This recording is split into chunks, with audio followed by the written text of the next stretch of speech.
The Snare, Rafael Sabatini, Chapter 1. The Affair at Tavora. It is established beyond doubt that Mr. Butler was drunk at the time.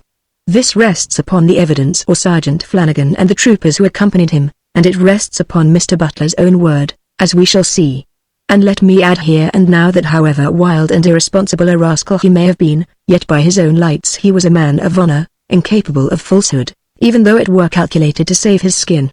I do not deny that Sir Thomas Picton has described him as a thieving blackguard. But I am sure that this was merely the downright, rather extravagant manner of censure peculiar to the distinguished general, and that those who have taken the expression at its purely literal value have been lacking at once in charity and in knowledge of the caustic, uncompromising terms of speech of General Picton, whom Lord Wellington, you will remember, called a rough, foul-mouthed devil. In further extenuation it may truthfully be urged that the whole hideous and odious affair was the result of a misapprehension, although I cannot go so far as one of Lieutenant Butler's apologists and accept the view that he was the victim of a deliberate plot on the part of his too genial host at Regoa. That is a misconception easily explained. This host's name happened to be Sousa, and the apologist in question has very rashly leapt at the conclusion that he was a member of that notoriously intriguing family, of which the chief members were the Principal Sousa, of the Council of Regency at Lisbon, and the Chevalier Sousa, Portuguese minister to the court of St. James's. Unacquainted with Portugal, our apologist was evidently in ignorance of the fact that the name of Sousa is almost as common in that country as the name of Smith in this. He may also have been misled by the fact that Principal Sousa did not neglect to make the utmost capital out of the affair, thereby increasing the difficulties with which Lord Wellington was already contending as a result of incompetence and deliberate malice on the part both of the ministry at home and of the administration in Lisbon. Indeed, but for these factors it is unlikely that the affair could ever have taken place at all. If there had been more energy on the part of Mr. Percival and the members of the cabinet, if there had been less bad faith and self-seeking on the part of the opposition, Lord Wellington's campaign would not have been starved as it was, and if there had been less bad faith and self-seeking of an even more stupid and flagrant kind on the part of the Portuguese Council of Regency, the British expeditionary force would not have been left without the stipulated supplies and otherwise hindered at every step. Lord Wellington might have experienced the mental agony of Sir John Moore under similar circumstances 15 months earlier. That he did suffer, and was to suffer yet more, his correspondence shows. But his iron will prevented that suffering from disturbing the equanimity of his mind. The Council of Regency, in its concern to court popularity with the aristocracy of Portugal, might balk his measures by its deliberate supineness. Echoes might reach him of the voices at St. Stephen's that loudly dubbed his dispositions rash, presumptuous and silly. Catch-halfpenny journalists at home and men of the stamp of Lord Grey might exploit their abysmal military ignorance in reckless criticism and censure of his operations. He knew what a passionate storm of anger and denunciation had arisen from the opposition when he had been raised to the peerage some months earlier, after the glorious victory of Talavera, and how, that victory notwithstanding, it had been proclaimed that his conduct of the campaign was so incompetent as to deserve, not reward, but punishment. And he was aware of the growing unpopularity of the war in England, knew that the government, ignorant of what he was so laboriously preparing, was chafing at his inactivity of the past few months, so that a member of the cabinet wrote to him exasperatedly, incredibly and fatuously, "For God's sake do something, anything so that blood be spilt." A heart less stout might have been broken, a genius less mighty stifled in this evil tangle of stupidity, incompetence and malignity that sprang up and flourished about him on every hand. A man less single-minded must have succumbed to exasperation, thrown up his command and taken ship for home, inviting some of his innumerable critics to take his place at the head of the troops, and give free rein to the military genius that inspired their critical dissertations. Wellington, however, has been rightly termed Avian, and never did he show himself more Avian than in those trying days of 1810. Stern, but with a passionless sternness, he pursued his way towards the goal he had set himself, allowing no criticism, no censure, no invective so much as to give him pause in his majestic progress. Unfortunately the lofty calm of the commander-in-chief was not shared by his lieutenants. The light division was quartered along the river Regeda, watching the Spanish frontier, beyond which Marshal Ney was demonstrating against Ciudad Rodrigo, and for lack of funds its fiery-tempered commander, Sir Robert Crawford, found himself at last unable to feed his troops. Exasperated by these circumstances, Sir Robert was betrayed into an act of rashness. He seized some church plate at Pinel that he might convert it into rations. It was an act which, considering the general state of public feeling in the country at the time, might have had the gravest consequences, and Sir Robert was subsequently forced to do penance and afford redress. That, however, is another story. I but mention the incident here because the affair of Tavora with which I am concerned may be taken to have arisen directly out of it, and Sir Robert's behaviour may be construed as setting an example and thus as affording yet another extenuation of Lieutenant Butler's offence. Our lieutenant was sent upon a foraging expedition into the valley of the Upper Douro, at the head of a half-troop of the 8th Dragoons, 2 squadrons of which were attached at the time to the Light Division. To be more precise, he was to purchase and bring into Pinel 100 head of cattle, intended some for slaughter and some for draft.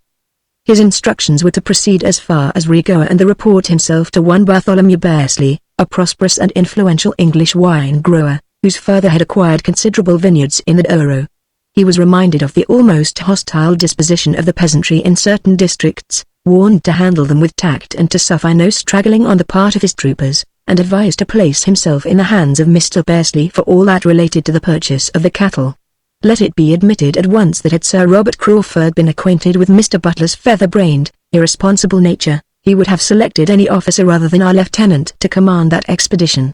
But the Irish Dragoons had only lately come to Pinel, and the general himself was not immediately concerned. Lieutenant Butler set out on a blustering day of March at the head of his troopers, accompanied by Cornet O'Rourke and 2 sergeants, and at Bescra he was further reinforced by a Portuguese guide.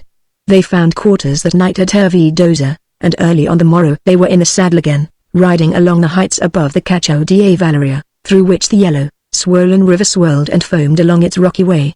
The prospect, formidable even in the full bloom of fruitful and luxuriant summer, was forbidding and menacing now as some imagined gorge of the nether regions. The towering granite heights across the turgid stream were shrouded in mist and sweeping rain, and from the leaden heavens overhead the downpour was of a sullen and merciless steadiness, starting at every step a miniature torrent to go swell the roaring waters in the gorge, and drenching the troop alike in body and in spirit. Ahead, swathed to the chin in his blue cavalry cloak, the water streaming from his leather helmet, rode Lieutenant Butler, cursing the weather, the country, the Light Division, and everything else that occurred to him as contributing to his present discomfort. Beside him, astride of a mule, rode the Portuguese guide in a capped cloak of thatched straw, which made him look for all the world like a bottle of his native wine in its straw sheath. Conversation between the two was out of the question, for the guide spoke no English and the lieutenant's knowledge of Portuguese was very far from conversational.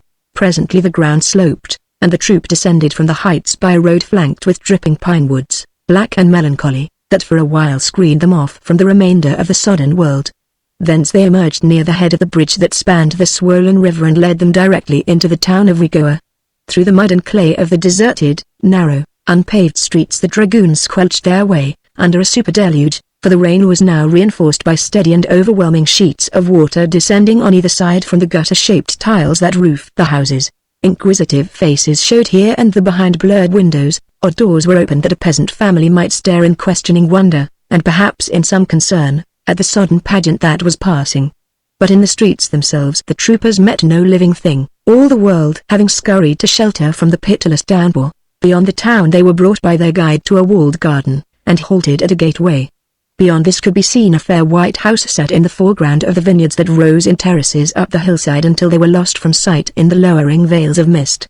Carved on the granite lintel of that gateway, the lieutenant beheld the inscription, Bartholomew Bearsley, 1744, and knew himself at his destination, at the gates of the son or grandson, he knew not which, nor cared, of the original tenant of that wine farm.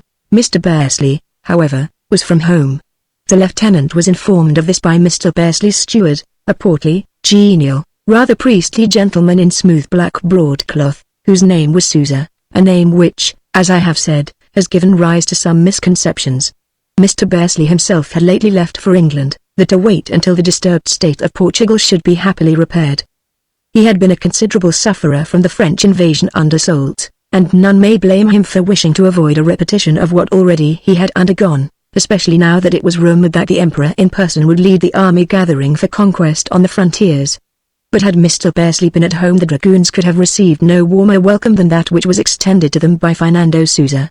Greeting the lieutenant in intelligible English, he implored him, in the florid manner of the peninsula, to count the house and all within it his own property, and to command whatever he might desire. The troopers found accommodation in the kitchen and in the spacious hall, where great fires of pine logs were piled up for their comfort, and for the remainder of the day they abode there in various states of nakedness, relieved by blankets and straw capotes. what time the house was filled with the steam and stench of their drying garments. Rations had been short of late on the Agada, and, in addition, their weary ride through the rain had made the men sharp set. Abundance of food was placed before them by the solicitude of Fernando Souza, and they feasted, as they had not feasted for many months, upon roast kid, boiled rice and golden maize bread, washed down by a copious supply of a rough and not too heady wine that the discreet and discriminating steward judged appropriate to their palates and capable of supporting some abuse. Akin to the treatment of the troopers in hall and kitchen, but on a nobler scale, was the treatment of Lieutenant Butler and Cornet O'Rourke in the dining room. For them a well-roasted turkey took the place of kid, and Souza went down himself to explore the cellars for a well-sunned, time-ripened Oro table wine which he vowed, and our dragoons agreed with him, would put the noblest Burgundy to shame, and then with the dessert there was a port the like of which Mr. Butler, who was always of a nice taste in wine, and who was coming into some knowledge of port from his residence in the country, have never dreamed existed. For 24 hours the dragoons abode at Mr. Bearsley's quinta, thanking God for the discomforts that had brought them to such comfort, feasting in this land of plenty as only those can feast who have kept a rigid Lent. Nor was this all. The benign Souza was determined that the sojourn there of these representatives of his country's deliverers should be a complete rest and holiday. Not for Mr. Butler to journey to the uplands in this matter of a herd of bullocks. Fernando Souza had at command a regiment of labourers, who were idle at this time of year, and whom his good nature would engage on behalf of his English guests. Let the lieutenant do no more than provide the necessary money for the cattle, and the rest should happen as by enchantment, and Souza himself would see to it that the price was fair and proper. The lieutenant asked no better. He had no great opinion of himself either as cattle dealer or cattle drover, nor did his ambitions beget in him any desire to excel as one or the other. So he was well content that his host should have the bullocks fetched to Rigoa for him. The herd was driven in on the following afternoon, by when the rain had ceased, and our lieutenant had every reason to be pleased when he beheld the solid beasts procured. Having disbursed the amount demanded, an amount more reasonable far than he had been prepared to pay, Mr. Butler would have set out forthwith to return to Pinel, knowing how urgent was the need of the division and with what impatience the choleric General Crawford would be awaiting him. "Why, so you shall," said the priestly, soothing Souza. "But first you'll dine. There is good dinner." "Ah, but what good dinner, that I have order. And there is a wine." "Ah, but you shall give me news of that wine." Lieutenant Butler hesitated. Cornet O'Rourke watched him anxiously, praying that he might succumb to the temptation, and attempted suasion in the form of a murmured blessing upon Souza's hospitality. "Sir Robert will be impatient," demurred the lieutenant. "But half-hour," protested Souza. "What is half-hour?" "And in half-hour you will have dine." "True," ventured the cornet, "and it's the devil himself knows when we may dine again. And the dinner is ready. It can be served this instant." "It shall," said Souza with finality, and pulled the bell rope. Mr. Butler, never dreaming, as indeed how could he, that fate was taking a hand in this business, gave way, and they sat down to dinner. Henceforth you see him the sport of pitiless circumstance. They dined within the half-hour, as Souza had promised, and they dined exceedingly well. If yesterday the steward had been able without warning of their coming to spread at short notice so excellent a feast, conceive what had been accomplished now by preparation. Emptying his fourth and final bumper of rich red Oro, Mr. Butler paid his host the compliment of a sigh and pushed back his chair. But Souza detained him, waving a hand that trembled with anxiety, and with anxiety stamped upon his benignly rotund and shaven countenance. "An instant yet," he implored. "Mr. Bearsley would never pardon me did I let you go without what he call a stirrup cup to keep you from the ills that lurk in the wind of the Surrey. A glass, but one, of that port you tasted yesterday. I say but a glass, yet I hope you will do honor to the bottle. But a glass at least, at least." He implored it almost with tears. Mr. Butler had reached that state of delicious torpor in which to take the road is the last agony, but duty was duty, and Sir Robert Crawford had the fiend's own temper. Torn thus between consciousness of duty and the weakness of the flesh, he looked at O'Rourke. O'Rourke, a cherubic fellow, who had for his years a very pretty taste in wine, returned the glance with a moist eye, and licked his lips. "In your place I should let myself be tempted," says he. "It's an elegant wine, and 10 minutes more or less is no great matter." The lieutenant discovered a middle way which permitted him to take a prompt decision creditable to his military instincts, but revealing a disgraceful though quite characteristic selfishness. "Very well," he said. "Leave Sergeant Flanagan and 10 men to wait for me, O'Rourke, and do you set out at once with the rest of the troop. And take the cattle with you. I shall overtake you before you have gone very far." O'Rourke's crestfallen air stirred the sympathetic Sousa's pity. "But, Captain," he besought, "will you not allow the lieutenant?" Mr. Butler cut him short. "Duty," said he sententiously, "is duty. Be off, O'Rourke," and O'Rourke, clicking his heels viciously, saluted and departed. Came presently the bottles in a basket, not one, as Sousa had said, but 3, and when the first was done Butler reflected that since O'Rourke and the cattle were already well upon the road there need no longer be any hurry about his own departure. A herd of bullocks does not travel very quickly, and even with a few hours' start in the 40-mile journey is easily overtaken by a troop of horse traveling without encumbrance. You understand, then, how easily our lieutenant yielded himself to the luxurious circumstances, and disposed himself to savor the second bottle of that nectar distilled from the very sunshine of the Douro. The phrase is his own. The steward produced a box of very choice cigars, and although the lieutenant was not an habitual smoker, he permitted himself on this exceptional occasion to be further tempted. Stretched in a deep chair beside the roaring fire of pine logs, he sipped and smoked and drowsed away the greater part of that wintry afternoon.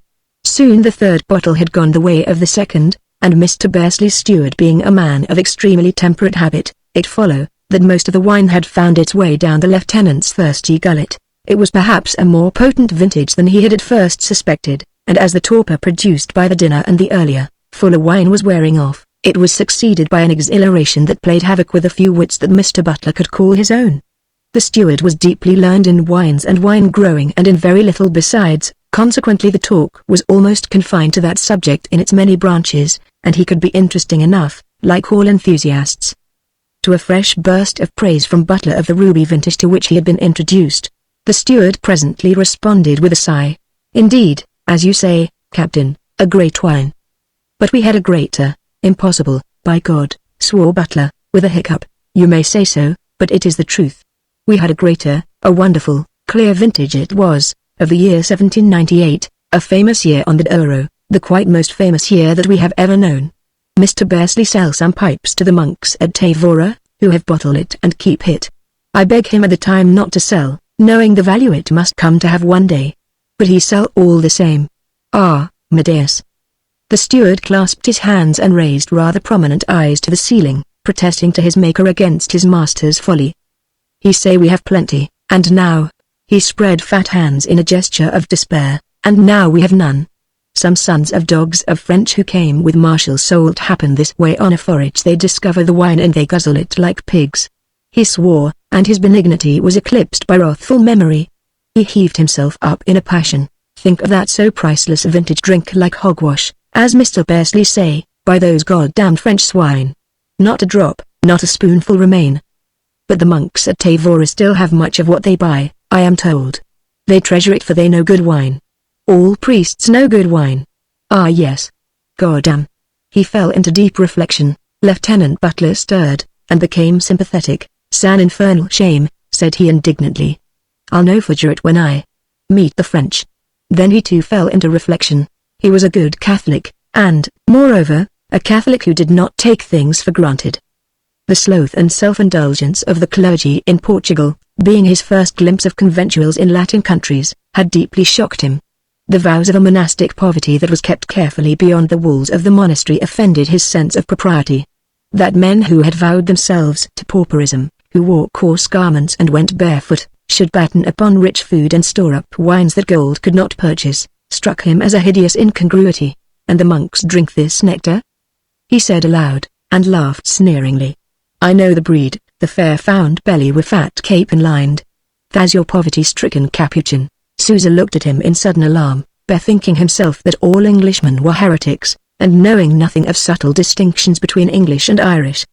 In silence Butler finished the third and last bottle, and his thoughts fixed themselves with increasing insistence upon a wine reputed better than this of which there was great store in the cellars of the convent of Tavora. Abruptly he asked, "Where's Tavora?" He was thinking perhaps of the comfort that such wine would bring to a company of war-worn soldiers in the valley of the Agueda. "Some 10 leagues from here," answered Sousa, and pointed to a map that hung upon the wall. The lieutenant rose, and rolled a thought unsteadily across the room. He was a tall, loose-limbed fellow, blue-eyed, fair-complexioned, with a thatch of fiery red hair excellently suited to his temperament. He halted before the map, and with legs wide apart, to afford him the steadying support of a broad basis, He traced with his finger the course of the Douro, fumbled about the district of Rigoa, and finally hit upon the place he sought. "Why," he said, "seems to me as if we should come that way." "I's sure a road to Pescara than by the river, as the bird fly," said Sousa. "But the roads be bad, just mule tracks, while by the river the road is tolerable good." "Yet," said the lieutenant, "I think I shall go back that way." The fumes of the wine were mounting steadily to addle his indifferent brains. Every moment he was seeing things in proportions more and more false. His resentment against priests who, sworn to self-abnegation, hoarded good wine, whilst soldiers sent to keep harm from priests' fat carcasses were left to suffer cold and even hunger, was increasing with every moment. He would sample that wine at Tavora, and he would bear some of it away that his brother officers at Pinel might sample it. He would buy it. Oh yes. There should be no plundering, no irregularity, no disregard of general orders. He would buy the wine and pay for it, but himself he would fix the price, and see that the monks of Tavora made no profit out of their defenders. Thus he thought as he considered the map. Presently, when having taken leave of Fernando Sousa, that prince of hosts, Mr. Butler was riding down through the town with Sergeant Flanagan and 10 troopers at his heels. His purpose deepened and became more fierce. I think the change of temperature must have been to blame. It was a chill, bleak evening. Overhead, across a background of faded blue, scudded ragged banks of clouds, the lingering flotsam of the shattered rainstorm of yesterday, and a cavalry cloak afforded but indifferent protection against the wind that blew hard and sharp from the Atlantic. Coming from the genial warmth of Mr. Sousa's parlour into this, the evaporation of the wine within him was quickened, its fumes mounted now overwhelmingly to his brain, and from comfortably intoxicated that he had been hitherto, the lieutenant now became furiously drunk, and the transition was a very rapid one. It was now that he looked upon the business he had in hand in the light of a crusade. A sort of religious fanaticism began to actuate him. The souls of these wretched monks must be saved. The temptation to self-indulgence, which spelt perdition for them, must be removed from their midst. It was a Christian duty. He no longer thought of buying the wine and paying for it. His one aim now was to obtain possession of it, not merely a part of it, but all of it, and carry it off, thereby accomplishing two equally praiseworthy ends, to rescue a conventful of monks from damnation, and to regale the much-enduring, half-starved campaigners of the Agueda. Thus reasoned Mr. Butler with admirable, if drunken, logic. And reasoning thus he led the way over the bridge, and kept straight on when he had crossed it, much to the dismay of Sergeant Flanagan, who, perceiving the lieutenant's condition, conceived that he was missing his way. This the sergeant ventured to point out, reminding his officer that they had come by the road along the river. "So he did," said Butler shortly. "But we go back by way of Tavora." They had no guide. The one who had conducted them to Rigoa had returned with O'Rourke, and although Sousa had urged upon the lieutenant at parting that he should take one of the men from the Quinta, Butler, with wit enough to see that this was not desirable under the circumstances, had preferred to find his way alone. His confused mind strove now to revisualize the map which he had consulted in Sousa's parlour. He discovered, naturally enough, that the task was altogether beyond his powers. Meanwhile night was descending. They were, however, upon the mule track, which went up and round the shoulder of a hill, and by this they came at dark upon a hamlet. Sergeant Flanagan was a shrewd fellow and perhaps the most sober man in the troop, for the wine had run very freely in Sousa's kitchen, too, and the men, whilst awaiting their commander's pleasure, had taken the fullest advantage of an opportunity that was all too rare upon that campaign. Now Sergeant Flanagan began to grow anxious. He knew the peninsula from the days of Sir John Moore, and he knew as much of the ways of the peasantry of Portugal as any man. He knew of the brutal ferocity of which that peasantry was capable. He had seen evidence more than once of the unspeakable fate of French stragglers from the retreating army of Marshal Soult. He knew of crucifixions, mutilations and hideous abominations practiced upon them in these remote hill districts by the merciless men into whose hands they happened to fall, and he knew that it was not upon French soldiers alone that these abominations had been practiced. Some of those fierce peasants had been unable to discriminate between invader and deliverer. To them a foreigner was a foreigner and no more. Others, who were capable of discriminating, were in the position of having come to look upon French and English with almost equal execration. It is true that whilst the emperor's troops made war on the maxim that an army must support itself upon the country it traverses, thereby achieving a greater mobility, since it was thus permitted to travel comparatively light, the British law was that all things requisitioned must be paid for. Wellington maintained this law in spite of all difficulties at all times with an unrelaxing rigidity, and punished with the utmost vigour those who offended against it.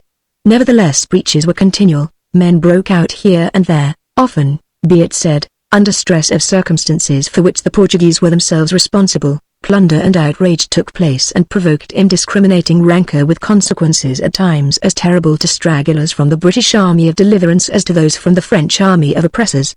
Then, too, there was the Portuguese Militia Act recently enforced by Wellington, acting through the Portuguese government, deeply resented by the peasantry upon whom it bore, and rendering them disposed to avenge it upon such stray British soldiers as might fall into their hands. Knowing all this, Sergeant Flanagan did not at all relish this night excursion into the hill fastnesses, where at any moment, as it seemed to him, they might miss their way. After all, they were but 12 men all told, and he accounted it a stupid thing to attempt to take a short cut across the hills for the purpose of overtaking an encumbered troop that must of necessity be moving at a very much slower pace. This was the way not to overtake but to outdistance. Yet since it was not for him to remonstrate with the lieutenant, he kept his peace and hoped anxiously for the best. At the mean wine shop of that hamlet Mr. Butler inquired his way by the simple expedient of shouting "Tavora?" with a strong interrogative inflection. The vintner made it plain by gestures, accompanied by rattling musketry of incomprehensible speech, that their way lay straight ahead. And straight ahead they went, following that mule track for some 5 or 6 miles until it began to slope gently towards the plain again. Below them they presently beheld a cluster of twinkling lights to advertise a township.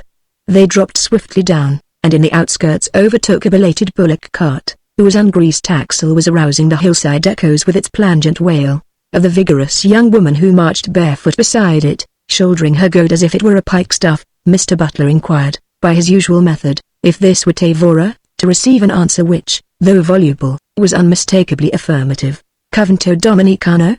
was his next inquiry, made after they had gone some little way. The woman pointed with her goad to a massive, dark building, flanked by a little church, which stood just across the square they were entering. A moment later the sergeant, by Mr. Butler's orders, was knocking upon the iron-studded main door. They waited a while in vain. None came to answer the knock, no light showed anywhere upon the dark face of the convent. The sergeant knocked again, more vigorously than before. Presently came timid, shuffling steps, a shutter opened in the door, and the grille thus disclosed was pierced by a shaft of feeble yellow light. A quavering, aged voice demanded to know who knocked. "English soldiers," answered the lieutenant in Portuguese. "Open!" A faint exclamation suggestive of dismay was the answer. The shutter closed again with a snap. The shuffling steps retreated and unbroken silence followed. "Now what a devil may this mean?" growled Mr. Butler. "Drugged wits, like stupid ones, are readily suspicious. War are they hatching in here that they are afraid of letting British soldiers see? Knock again, Flanagan. Louder, man." The sergeant beat the door with the butt of his carbine. The blows gave out a hollow echo, but evoked no more answer than if they had fallen upon the door of a mausoleum. Mr. Butler completely lost his temper. "Seems to me that we've stumbled upon a hotbed o' treason." "Hotbed o' treason," he repeated, as if pleased with the phrase. "That's war it is." And he added peremptorily, "Break down the door." "But, sir," began the sergeant in protest, greatly daring. "Break down the door," repeated Mr. Butler. "Let us be after seeing why these monks are afraid of showing us. I've a notion they're hiding more'n their wine." Some of the troopers carried axes precisely against such an emergency as this. Dismounting, they fell upon the door with a will. But the oak was stout, fortified by bands of iron and great iron studs, and it resisted long. The thud of the axes and the crash of rending timbers could be heard from one end of Tavora to the other, yet from the convent it evoked no slightest response. But presently, as the door began to yield to the onslaught, there came another sound to arouse the town. From the belfry of the little church a bell suddenly gave tongue upon a frantic, hurried note that spoke unmistakably of alarm. Ding ding ding ding it went, a tocsin summoning the assistance of all true sons of Mother Church. Mr. Butler, however, paid little heed to it. The door was down at last, and followed by his troopers he rode under the massive gateway into the spacious close. Dismounting there, and leaving the woefully anxious sergeant and a couple of men to guard the horses, the lieutenant led the way along the cloisters, faintly revealed by a new-risen moon, towards a gaping doorway whence a feeble light was gleaming. He stumbled over the step into a hall dimly lighted by a lantern swinging from the ceiling. He found a chair, mounted it, and cut the lantern down, then led the way again along an endless corridor, stone-flagged and flanked on either side by rows of cells. Many of the doors stood open, as if in silent token of the tenants' hurried flight, showing what a panic had been spread by the sudden advent of this troop. Mr. Butler became more and more deeply intrigued. more and more deeply suspicious that here all was not well.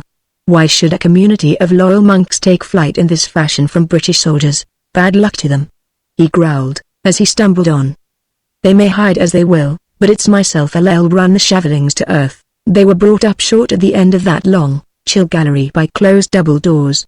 Beyond these an organ was pealing, and overhead the clapper of the alarm bell was beating more furiously than ever. All realized that they stood upon the threshold of the chapel and that the conventuals had taken refuge there. Mr. Butler checked upon a sudden suspicion.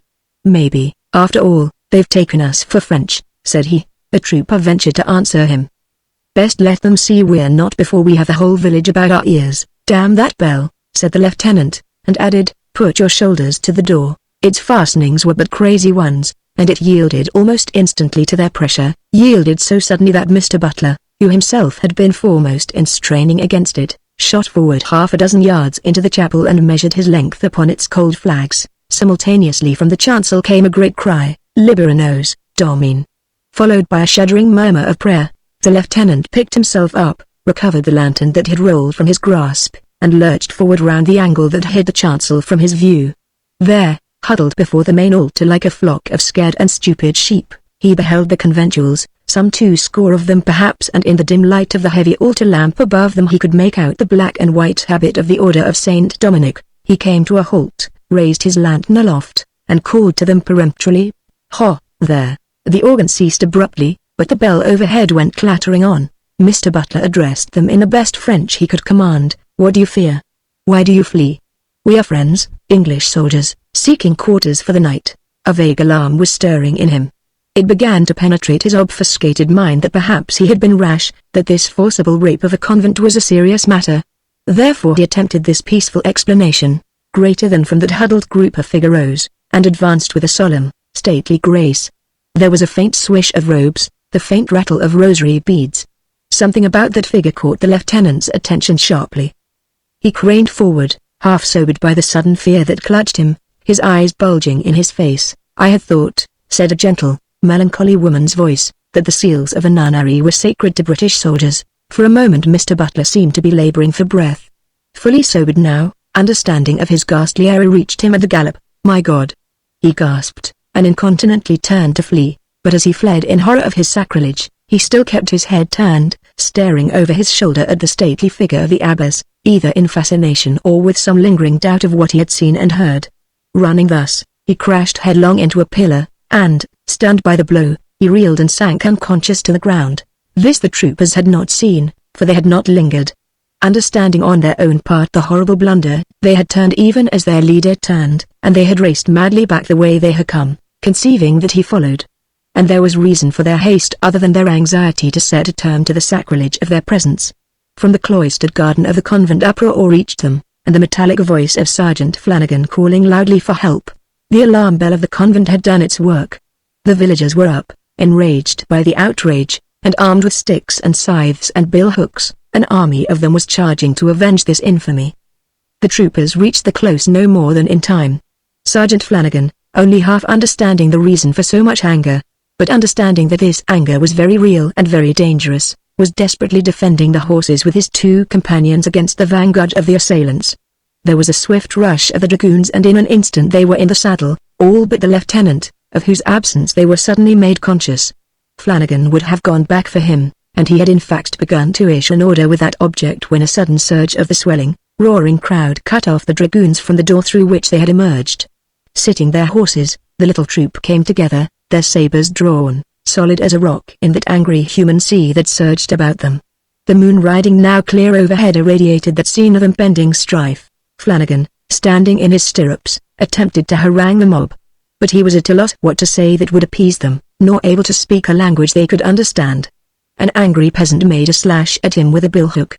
He parried the blow on his saber, and with the flat of it knocked his assailant senseless. Then the storm burst, and the mob flung itself upon the dragoons. "Bad cess to you!" cried Flanagan. "Will ye listen to me, ye murthering villains?" Then in despair charge, he roared, and headed for the gateway. The troopers attempted in vain to reach it. The mob hemmed them about too closely, and then a horrid hand-to-hand fight began, under the cold light of the moon, in that garden consecrated to peace and piety. 2 saddles had been emptied, and the exasperated troopers were slashing now at their assailants with the edge, intent upon cutting a way out of that murderous press. It is doubtful if a man of them would have survived, for the odds were fully 10 to 1 against them. To their aid came now the abbess. She stood on a balcony above, and called upon the people to desist, and hear her. Thence she harangued them for some moments, commanding them to allow the soldiers to depart. They obeyed with obvious reluctance, and at last a lane was opened in that solid, seething mass of angry clods. But Flanagan hesitated to pass down this lane and so depart. 3 of his troopers were down by now, and his lieutenant was missing. He was exercised to resolve where his duty lay. Behind him the mob was solid, cutting off the dragoons from their fallen comrades. An attempt to go back might be misunderstood and resisted, leading to a renewal of the combat, and surely in vain, for he could not doubt but that the fallen troopers had been finished outright. Similarly the mob stood as solid between him and the door that led to the interior of the convent, where Mr. Butler was lingering alive or dead. A number of peasants had already invaded the actual building, so that in that connection too the sergeant concluded that there was little reason to hope that the lieutenant should have escaped the fate his own rashness had invoked.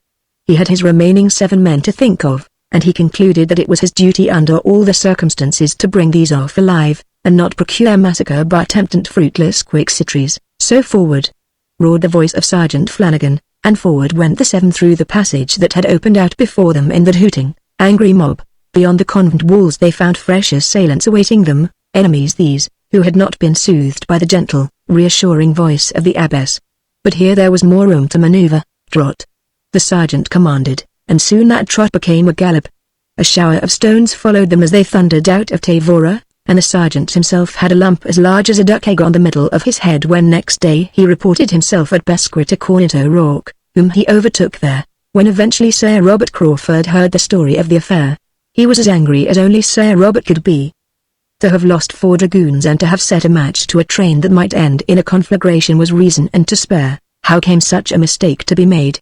He inquired, a scowl upon his full red countenance. Mr. O'Rourke had been investigating and was primed with knowledge. It appears, sir, that at Tavora there is a convent of Dominican nuns as well as a monastery of Dominican friars.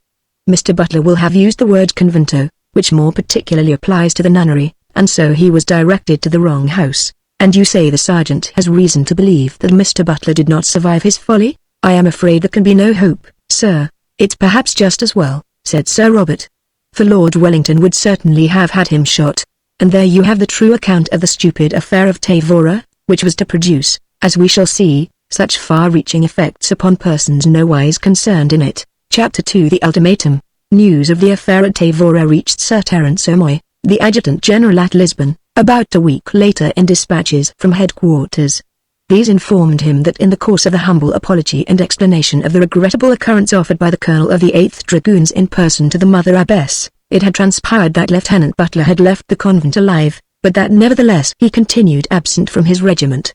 Those dispatches contained other unpleasant matters of a totally different nature, with which Sir Terence must proceed to deal at once, but their gravity was completely outweighed in the adjutant's mind by this deplorable affair of Lieutenant Butler's. Without wishing to convey an impression that the blunt and downright O'Moy was gifted with any undue measure of shrewdness, it must nevertheless be said that he was quick to perceive what fresh thorns the occurrence was likely to throw in a path that was already thorny enough in all conscience, what a semblance of justification it must give to the hostility of the intriguers on the Council of Regency, what a formidable weapon it must place in the hands of Principal Sousa and his partisans. In itself this was enough to trouble a man in O'Moy's position. But there was more. Lieutenant Butler happened to be his brother-in-law, own brother to O'Moy's lovely, frivolous wife. Irresponsibility ran strongly in that branch of the Butler family. For the sake of the young wife whom he loved with a passionate and fearful jealousy such as is not uncommon in a man of O'Moy's temperament when at his age, he was approaching his 46th birthday, he marries a girl of half his years. The adjutant had pulled his brother-in-law out of many a difficulty, shielded him on many an occasion from the proper consequences of his incurable rashness. This affair of the convent, however, transcended anything that had gone before and proved altogether too much for O'Moy. It angered him as much as it afflicted him. Yet when he took his head in his hands and groaned, it was only his sorrow that he was expressing, and it was a sorrow entirely concerned with his wife. The groan attracted the attention of his military secretary, Captain Tremaine, of Fletcher's Engineers, who sat at work at a lettered writing table placed in the window recess. He looked up sharply, sudden concern in the strong young face and the steady grey eyes he bent upon his chief. The sight of Amoy's hunched attitude brought him instantly to his feet. "Whatever is the matter, sir?" "It's the damned fool Richard," growled Amoy. "He's broken out again." The captain looked relieved. "And is that all?" Amoy looked at him, white-faced, and in his blue eyes a blaze of that swift passion that had made his name a byword in the army. "All?" he roared. "You'll say it's enough, by God, when you hear what the fool's been at this time. Violation of a nunnery, no less." And he brought his massive fist down with a crash upon the document that had conveyed the information. With a detachment of dragoons he broke into the convent of the Dominican nuns at Tavora one night a week ago. The alarm bell was sounded, and the village turned out to avenge the outrage.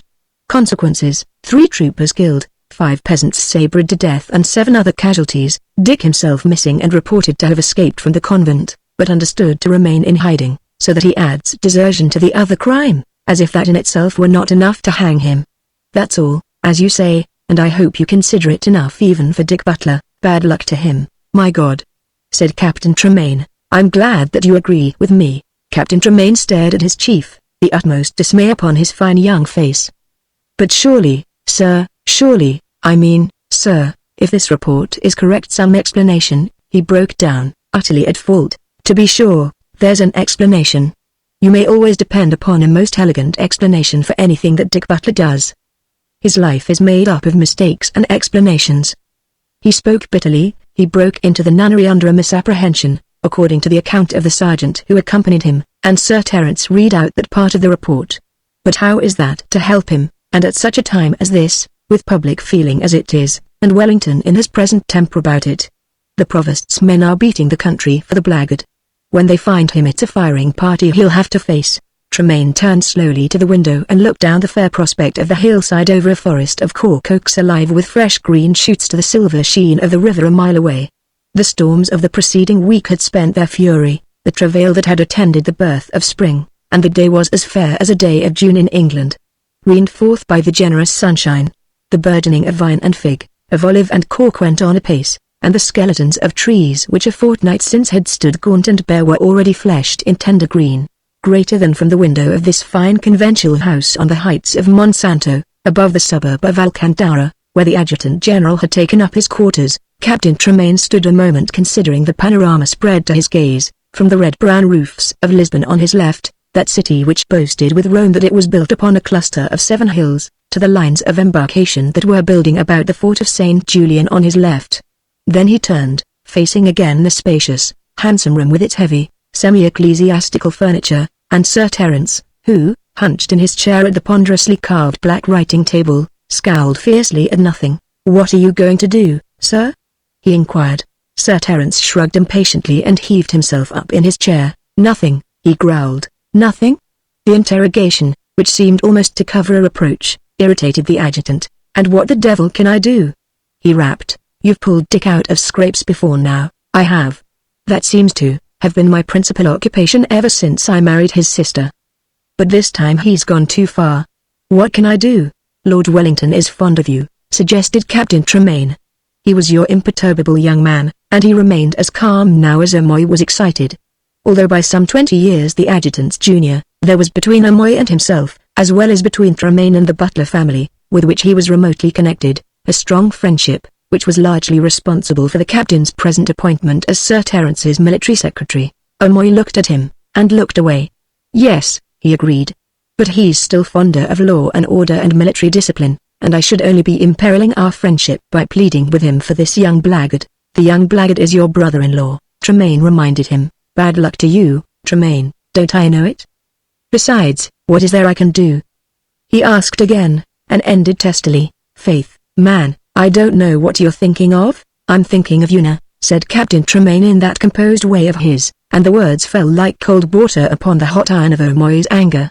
The man who can receive with patience a reproach, implicit or explicit, of being wanting in consideration towards his wife is comparatively rare, and never a man of Amoy's temperament and circumstances.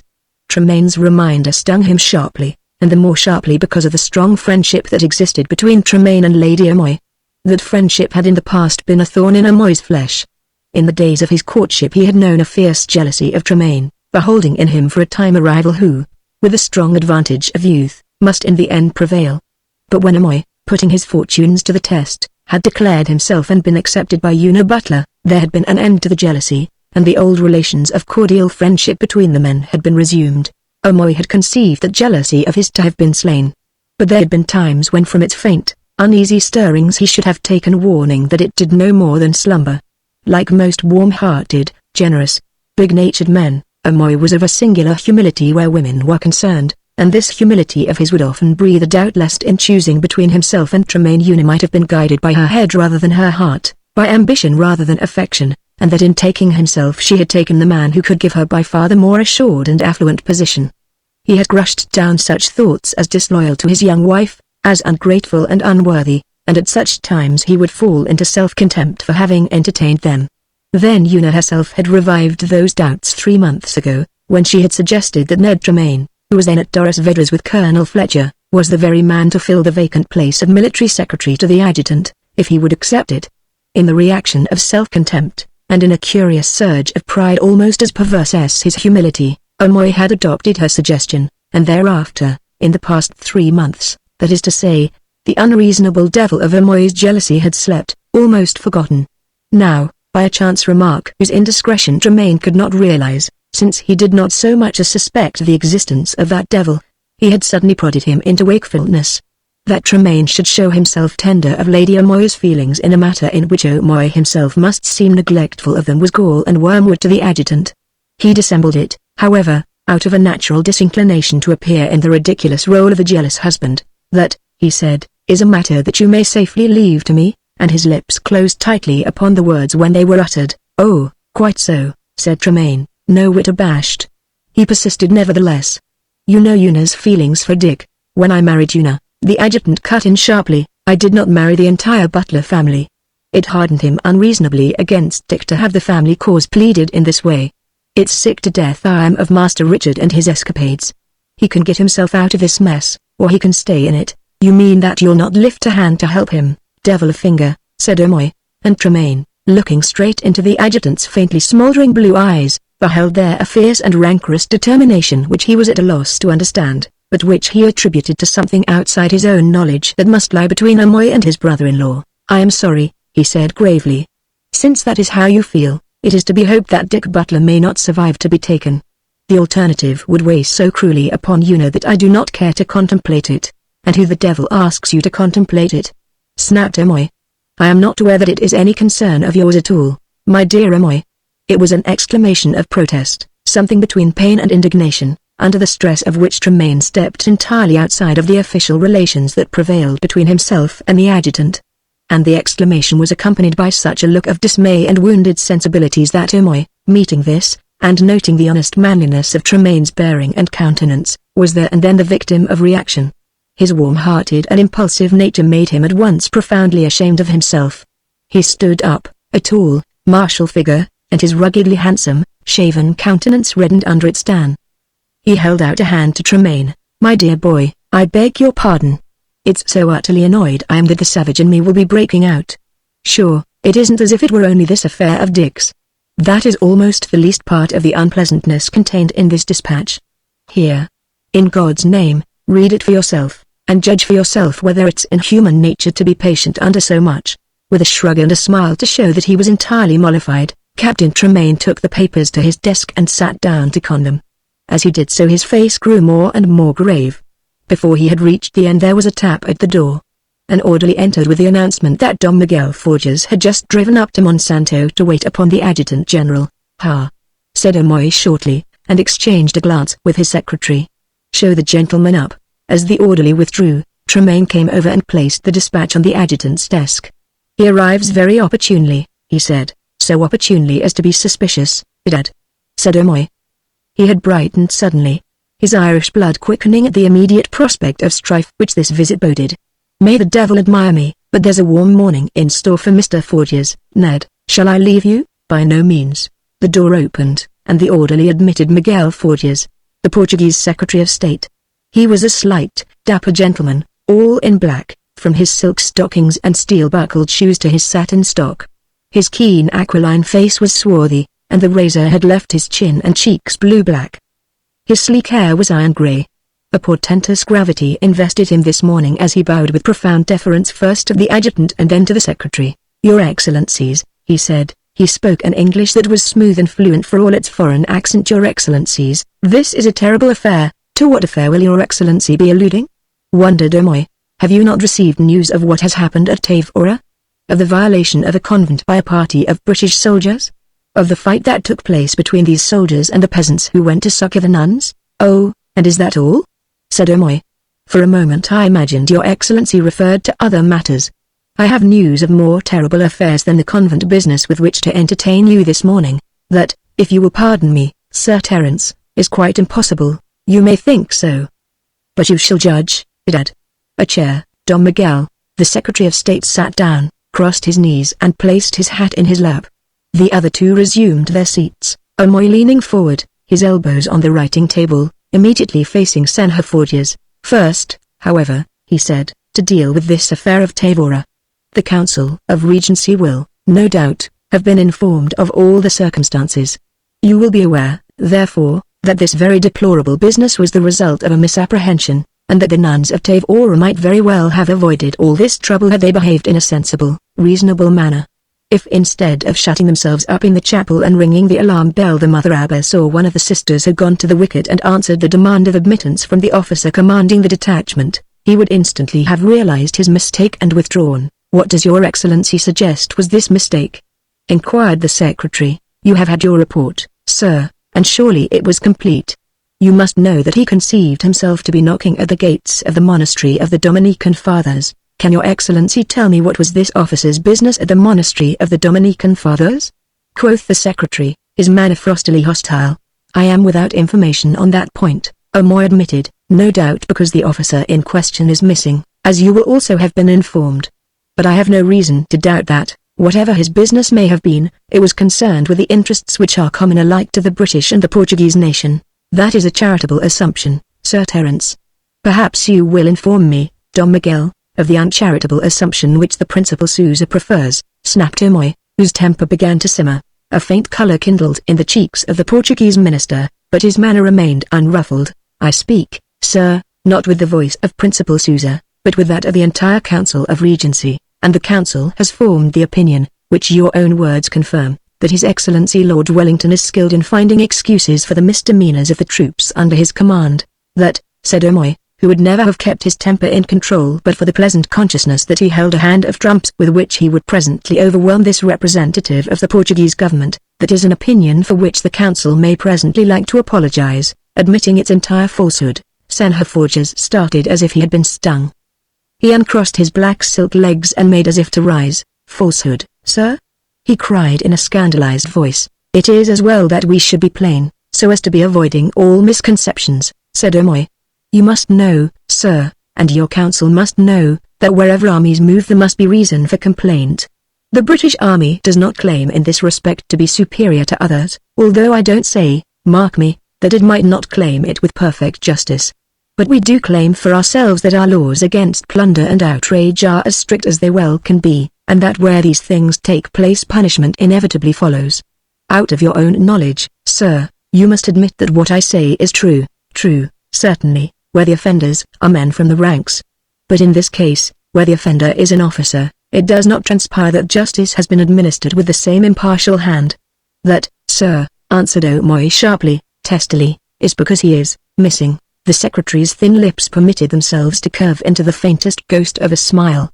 "Precisely," he said. For answer Omoy, red in the face, thrust forward the dispatch he had received relating to the affair. "Read, sir, read for yourself, that you may report exactly to the Council of Regency the terms of the report that has just reached me from headquarters.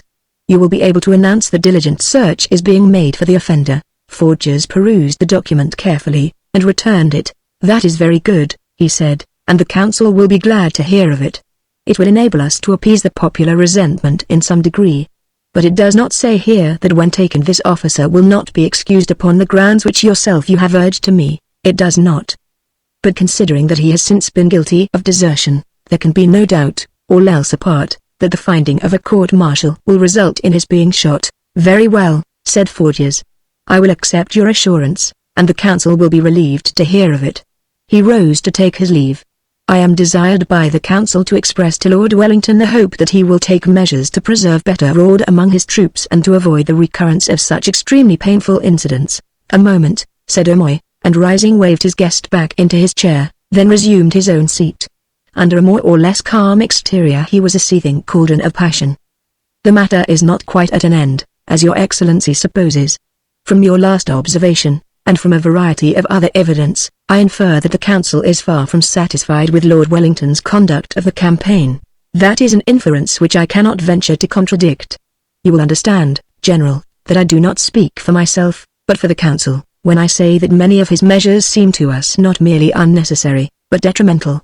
The power having been placed in the hands of Lord Wellington, the council hardly feels itself able to interfere with his dispositions. But it nevertheless deplores the destruction of the mills and the devastation of the country recommended and insisted upon by his lordship. It feels that this is not warfare as the council understands warfare, and the people share the feelings of the council. It is felt that it would be worthier and more commendable if Lord Wellington were to measure himself in battle with the French, making a definite attempt to stem the tide of invasion on the frontiers. Quite so, said O'Moy, his hand clenching and unclenching, and Tremaine, who watched him, wondered how long it would be before the storm burst. Quite so. And because the council disapproves of the very measures which at Lord Wellington's instigation it has publicly recommended, it does not trouble to see that those measures are carried out. As you say, it does not feel itself able to interfere with his dispositions. But it does not scruple to mark its disapproval by passively hindering him at every turn. Magistrates are left to neglect these enactments, and because, he added with bitter sarcasm, Portuguese valor is so red-hot and so devilish set on battle, the militia acts calling all men to the colors are forgotten as soon as published. There is no one either to compel the recalcitrant to take up arms, or to punish the desertions of those who have been driven into taking them up. Yet you want battles, you want your frontiers defended. A moment, sir. There is no need for heat, no need for any words. The matter may be said to be at an end. He smiled, a thought viciously, be it confessed, and then played his trump card, hurled his bombshell.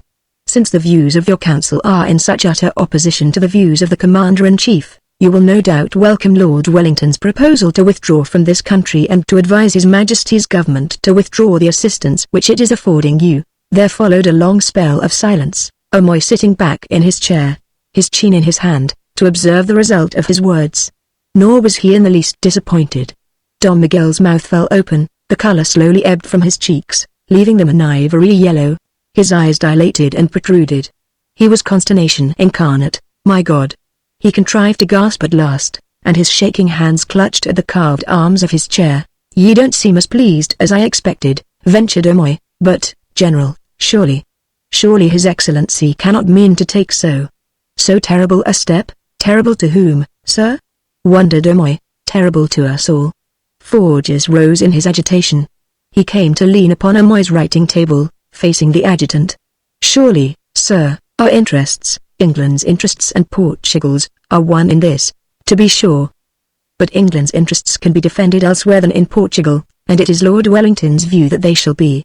He has already warned the Council of Regency that, since His Majesty and the Prince Regent have entrusted him with the command of the British and Portuguese armies, he will not suffer the Council or any of its members to interfere with his conduct of the military operations, or suffer any criticism or suggestion of theirs to alter system formed upon mature consideration. But when, finding their criticisms fail, the members of the Council, in their wrong-headedness, in their anxiety to allow private interest to triumph over public duty, go the length of thwarting the measures of which they do not approve, the end of Lord Wellington's patience has been reached. I am giving your Excellency his own words. He feels that it is futile to remain in a country whose government is determined to undermine his every endeavor to bring this campaign to a successful issue. Yourself, sir, you appear to be distressed. But the Council of Regency will no doubt take a different view. It will rejoice in the departure of a man whose military operations it finds so detestable. You will no doubt discover this when you come to lay Lord Wellington's decision before the Council, as I now invite you to do. Bewildered and undecided, Forges stood there for a moment, vainly seeking words. Finally, is this really Lord Wellington's last word? He asked in tones of profoundest consternation. There is one alternative, one only, said O'Moy slowly, and that? Instantly Forges was all eagerness. O'Moy considered him. Faith, I hesitate to state it. No, no. Please, I feel that it is idle. Let the council judge. I implore you, General, let the council judge. Very well. Omoy shrugged, and took up a sheet of the dispatch which lay before him. You will admit, sir, I think, that the beginning of these troubles coincided with the advent of the Principal Susa upon the Council of Regency. He waited in vain for a reply. Forgers. The diplomat preserved an uncompromising silence, in which presently Omoy proceeded. From this, and from other evidence, of which indeed there is no lack, Lord Wellington has come to the conclusion that all their resistance, passive and active, which he has encountered, results from the Principal Susa's influence upon the council. You will not, I think, trouble to deny it, sir. Forgers spread his hands. You will remember, General, he answered, in tones of conciliatory regret, that the Principal Susa represents a class upon whom Lord Wellington's measures bear in a manner peculiarly hard. You mean that he represents the Portuguese nobility and landed gentry, who, putting their own interests above those of the state, have determined to oppose and resist the devastation of the country which Lord Wellington recommends. You put it very bluntly, Forgers admitted. You will find Lord Wellington's own words even more blunt, said Omoy, with a grim smile, and turned to the dispatch he held. Let me read you exactly what he writes. As for Principal Susa, I beg you to tell him from me that as I have had no satisfaction in transacting the business of this country since he has become a member of the government, no power on earth shall induce me to remain in the peninsula if he is either to remain a member of the government or to continue in Lisbon. Either he must quit the country, or I will do so, and this immediately after I have obtained His Majesty's permission to resign my charge. The adjutant put down the letter and looked expectantly at the Secretary of State, who returned the look with one of utter dismay. Never in all his career had the diplomat been so completely dumbfounded as he was now by the simple directness of the man of action. In himself Dom Miguel Forgers was both shrewd and honest. He was shrewd enough to apprehend to the full the military genius of the British Commander-in-Chief, fruits of which he had already witnessed. He knew that the withdrawal of Junot's army from Lisbon 2 years ago resulted mainly from the operations of Sir Arthur Wellesley, as he was then, before his supersession in the supreme command of that first expedition. And he more than suspected that but for that supersession the defeat of the first French army of invasion might have been even more signal. He had witnessed the masterly campaign of 1809, the Battle of the Douro and the relentless operations which had culminated in hurling the shattered fragments of Soult's magnificent army over the Portuguese frontier, thus liberating that country for the second time from the thrall of the mighty French invader. And he knew that unless this man and the troops under his command remained in Portugal and enjoyed complete liberty of action there could be no hope of stemming the third invasion for which Massena, the ablest of all the emperor's marshals, was now gathering his divisions in the north. If Wellington were to execute his threat and withdraw with his army, Forgers beheld nothing but ruin for his country. The irresistible French would sweep forward in devastating conquest, and Portuguese independence would be ground to dust under the heel of the terrible emperor. All this the clear-sighted Dom Miguel Forgers now perceived. To do him full justice, he had feared for some time that the unreasonable conduct of his government might ultimately bring about some such desperate situation. But it was not for him to voice those fears. He was the servant of that government, the mere instrument and mouthpiece of the Council of Regency. This, he said at length in a voice that was awed, is an ultimatum. It is that, Omoy admitted readily. Forgers sighed, shook his dark head and drew himself up like a man who has chosen his part. Being shrewd, he saw the immediate necessity of choosing, and, being honest, he chose honestly. Perhaps it is as well, he said, that Lord Wellington should go? Cried Omoy. That Lord Wellington should announce intentions of going, Forgers explained. And having admitted so much, he now stripped off the official mask completely. He spoke with his own voice and not with that of the council whose mouthpiece he was. Of course it will never be permitted. Lord Wellington has been entrusted with the defence of the country by the Prince Regent, consequently it is the duty of every Portuguese to ensure that at all costs he shall continue in that office. Omoy was mystified. Only a knowledge of the minister's inmost thoughts could have explained this oddly sudden change of manner, but your excellency understands the terms, the only terms upon which his lordship will so continue? Perfectly. I shall hasten to convey those terms to the council. It is also quite clear, is it not, that I may convey to my government and indeed publish your complete assurance that the officer responsible for the raid on the convent at Tavora will be shot when taken? Looking intently into Omoy's face, Dom Miguel saw the clear blue eyes flicker under his gaze. He beheld a grey shadow slowly overspreading the adjutant's ruddy cheek. Knowing nothing of the relationship between Omoy and the offender, Unable to guess the sources of the hesitation of which he now beheld such unmistakable signs, the minister naturally misunderstood it. "There must be no flinching in this, General," he cried. "Let me speak to you for a moment quite frankly and in confidence, not as the Secretary of State of the Council of Regency, but as a Portuguese patriot who places his country and his country's welfare above every other consideration. You have issued your ultimatum. It may be harsh, it may be arbitrary, with that I have no concern. The interests, the feelings of Principal Sousa or of any other individual, however high-placed, are without weight when the interests of the nation hang against them in the balance. Better that an injustice be done to one man than that the whole country should suffer. Therefore I do not argue with you upon the rights and wrongs of Lord Wellington's ultimatum. That is a matter apart. Lord Wellington demands the removal of Principal Sousa from the government, or, in the alternative, proposes himself to withdraw from Portugal. In the national interest the government can come to only one decision. I am frank with you, General. Myself I shall stand ranged on the side of the national interest, and what my influence in the council can do it shall do. But if you know Principal Sousa at all, you must know that he will not relinquish his position without a fight. He has friends and influence. The Patriarch of Lisbon and many of the nobility will be on his side. I warn you solemnly against leaving any weapon in his hands." He paused impressively. But Omoy, grey-faced now and haggard, waited in silence for him to continue. "From the message I brought you," Forges resumed, "you will have perceived how Principal Sousa has fastened upon this business at Tavora to support his general censure of Lord Wellington's conduct of the campaign. That is the weapon to which my warning refers. You must, if we who place the national interest supreme are to prevail, you must disarm him by the assurance that I ask for. You will perceive that I am disloyal to a member of my council so that I may be loyal to my country. But I repeat, I speak to you in confidence. This officer has committed a gross outrage, which must bring the British Army into odium with the people, unless we have your assurance that the British Army is the first to censure and to punish the offender with the utmost rigor. Give me now, that I may publish everywhere, your official assurance that this man will be shot, and on my side I assure you that Principal Sousa, thus deprived of his stoutest weapon, must succumb in the struggle that awaits us. I hope," said Omoy slowly, his head bowed, his voice dull and even unsteady, "I hope that I am not behind you in placing public duty above private consideration.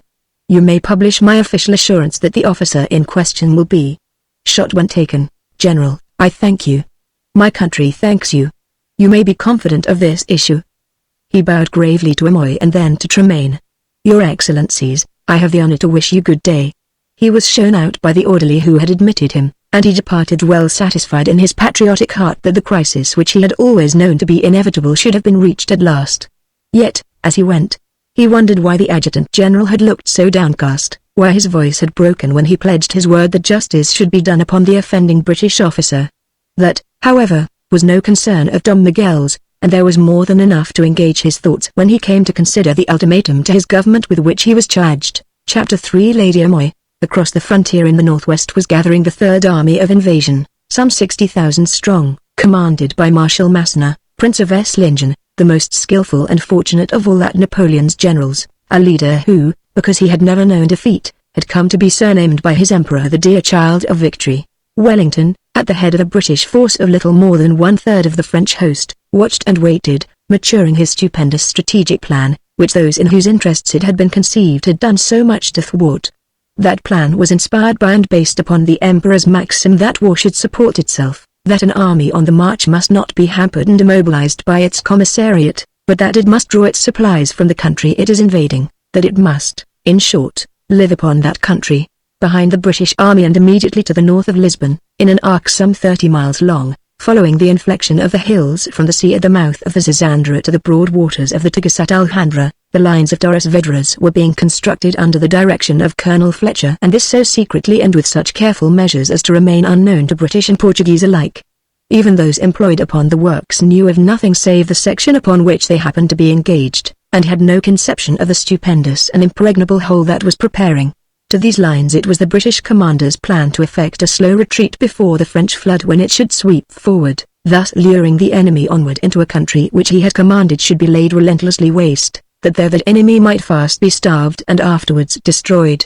To this end had his proclamations gone forth, commanding that all the land lying between the rivers Tagus and Mundigo, in short, the whole of the country between Bra and Torres Vedras, should be stripped naked, converted into a desert as stark and empty as the Sahara. Not a head of cattle, not a grain of corn, not a skin of vine, not a flask of oil, not a crumb of anything affording nourishment should be left behind. The very mills were to be rendered useless, bridges were to be broken down, the houses emptied of all property, which the refugees were to carry away with them from the line of invasion. Such was his terrible demand upon the country for its own salvation. But such, as we have seen, was not war as Principal Sousa and some of his adherents understood it. They had not the foresight to perceive the inevitable result of this strategic plan if effectively and thoroughly executed.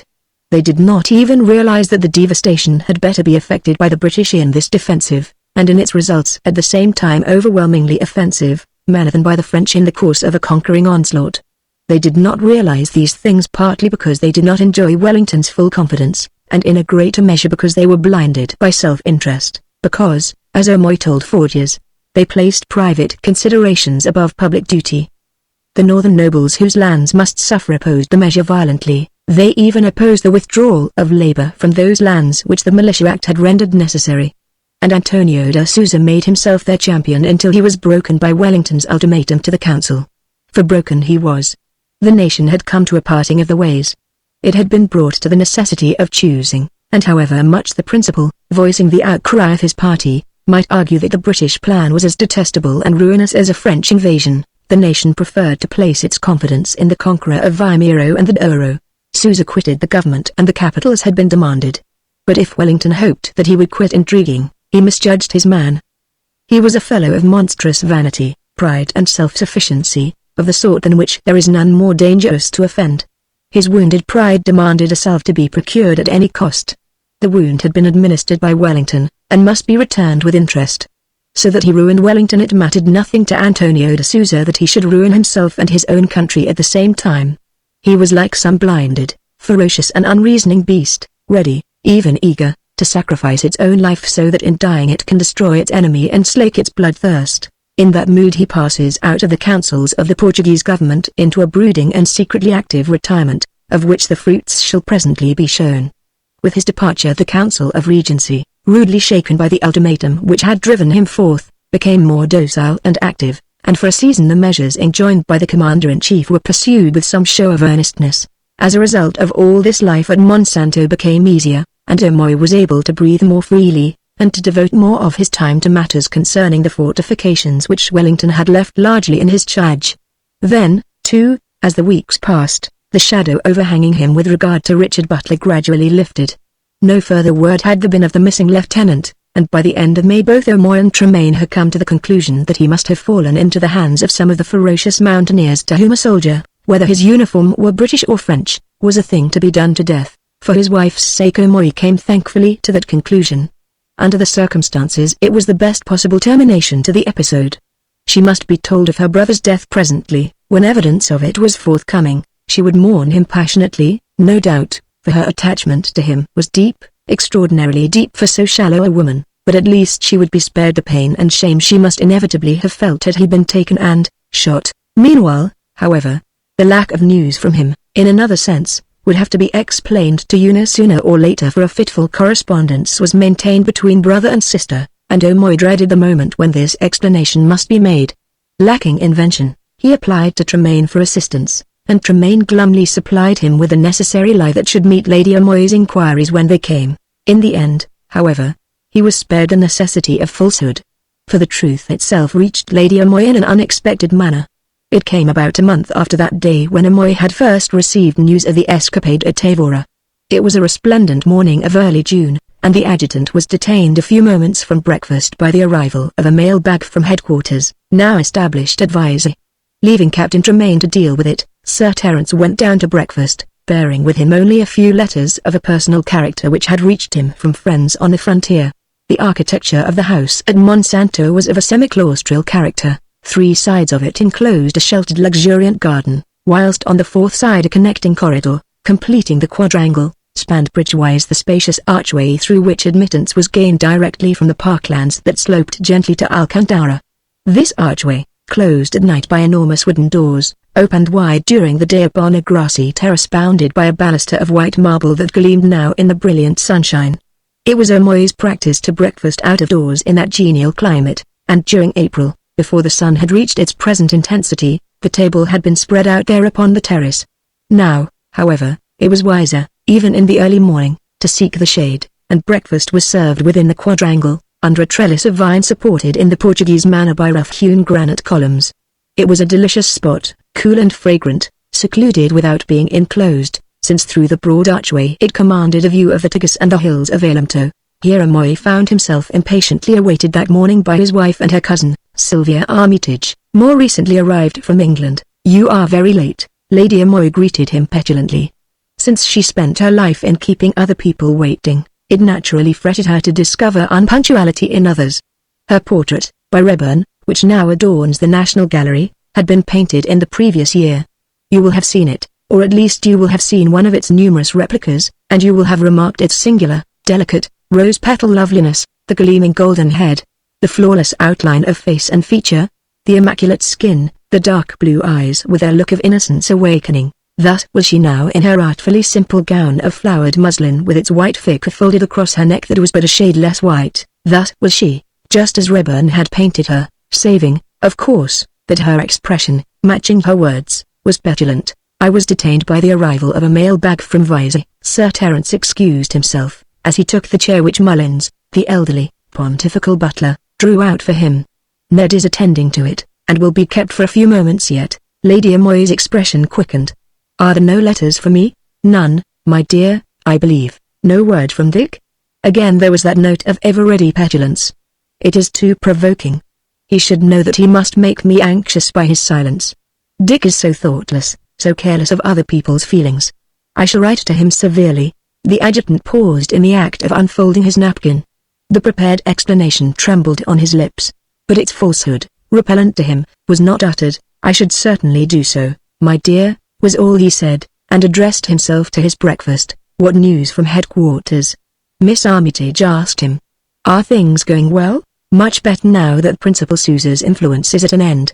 Cotton reports that the destruction of the mills in the Mundigo Valley is being carried out systematically." Miss Armitage's dark, thoughtful eyes became wistful. "Do you know, Terence," she said, "that I am not without some sympathy for the Portuguese resistance to Lord Wellington's decrees. They must bear so terribly hard upon the people. To be compelled with their own hands to destroy their homes and lay waste the lands upon which they have labored, what could be more cruel?" "War can never be anything but cruel," he answered gravely. "God help the people over whose lands it sweeps. Devastation is often the least of the horrors marching in its train." "Why must war be?"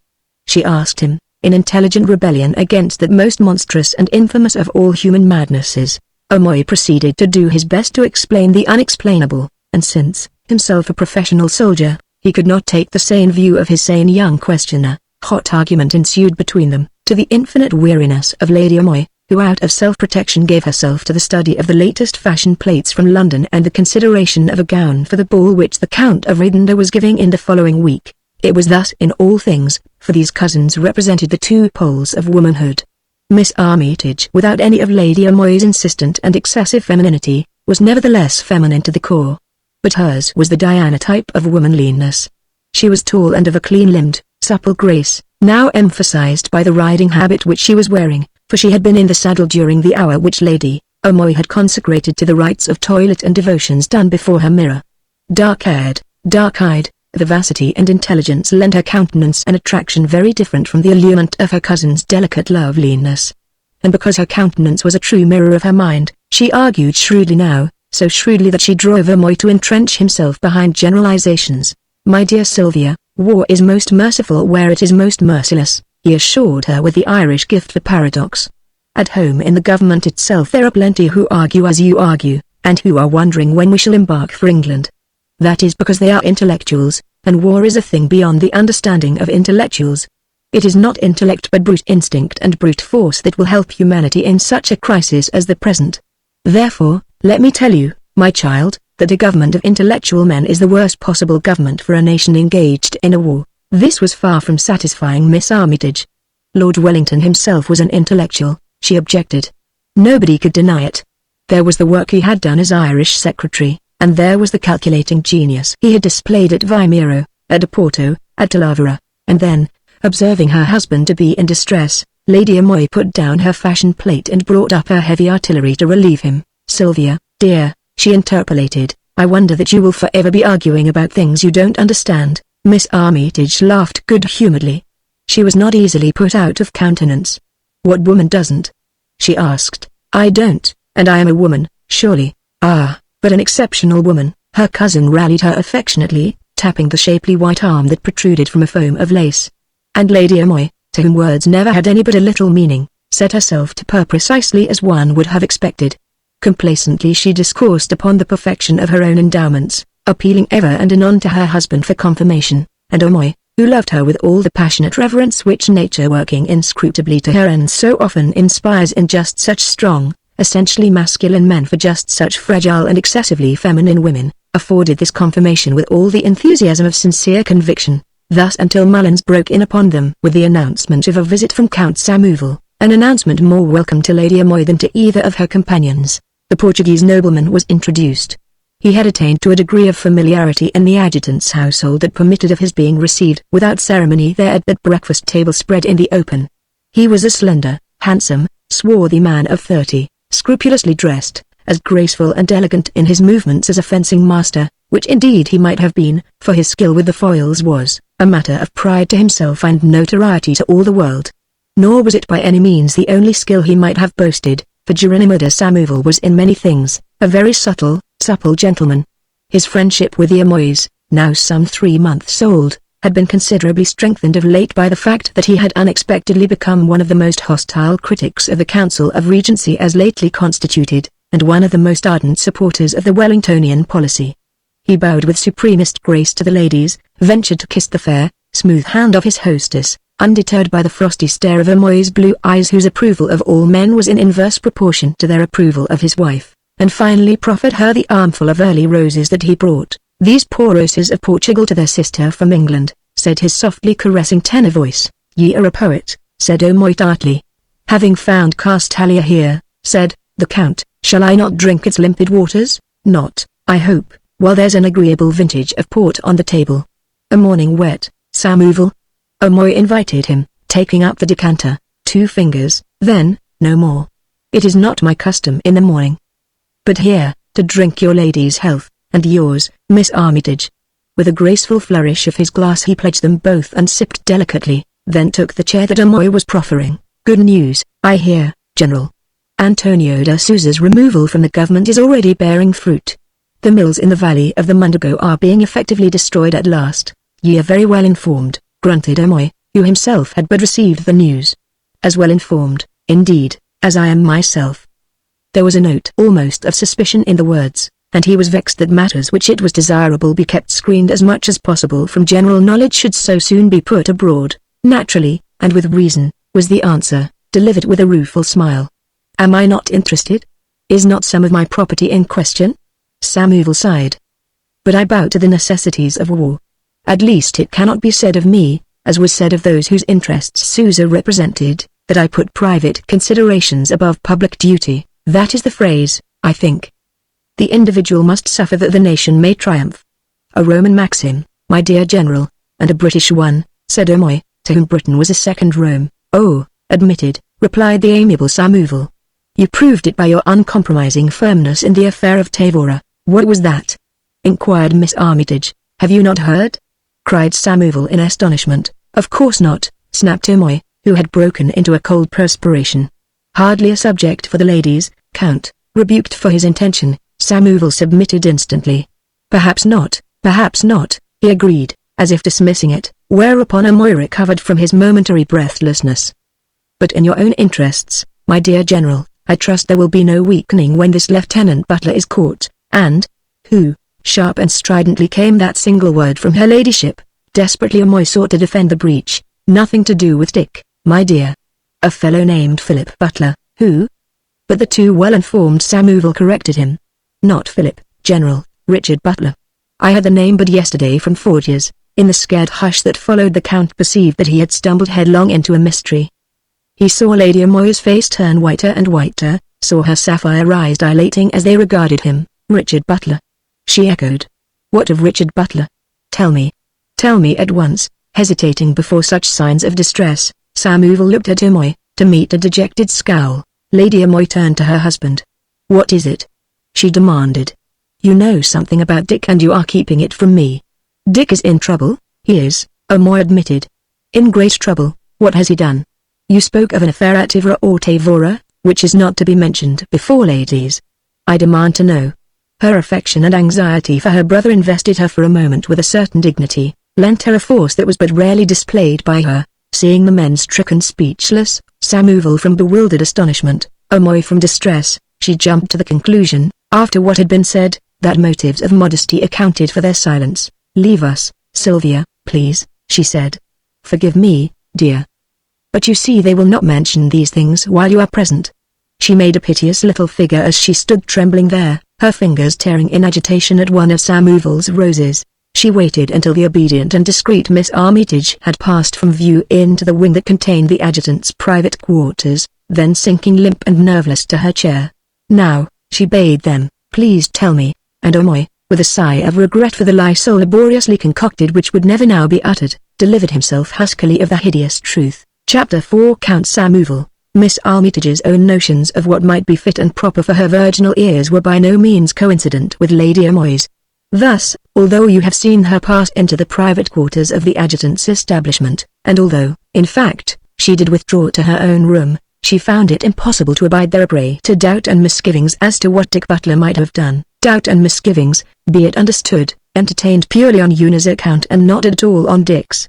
By the corridor spanning the archway on the southern side of the quadrangle, and serving as a connecting bridge between the adjutant's private and official quarters, Miss Armitage took her way to Sir Terence's workroom, knowing that she would find Captain Tremaine there, and assuming that he would be alone. "May I come in?" she asked him from the doorway. He sprang to his feet. "Why, certainly, Miss Armitage." For so imperturbable a young man he seemed oddly breathless in his eagerness to welcome her. "Are you looking for Omoy?" "He left me nearly half an hour ago to go to breakfast, and I was just about to follow. I scarcely dare detain you, then, on the contrary." "I mean, not at all. But, were you wanting me?" She closed the door, and came forward into the room, moving with that supple grace peculiarly her own. "I want you to tell me something, Captain Tremaine, and I want you to be frank with me. I hope I could never be anything else. I want you to treat me as you would treat a man, a friend of your own sex." Tremaine sighed. He had recovered from the surprise of her coming and was again his imperturbable self. "I assure you that is the last way in which I desire to treat you. But if you insist, I do."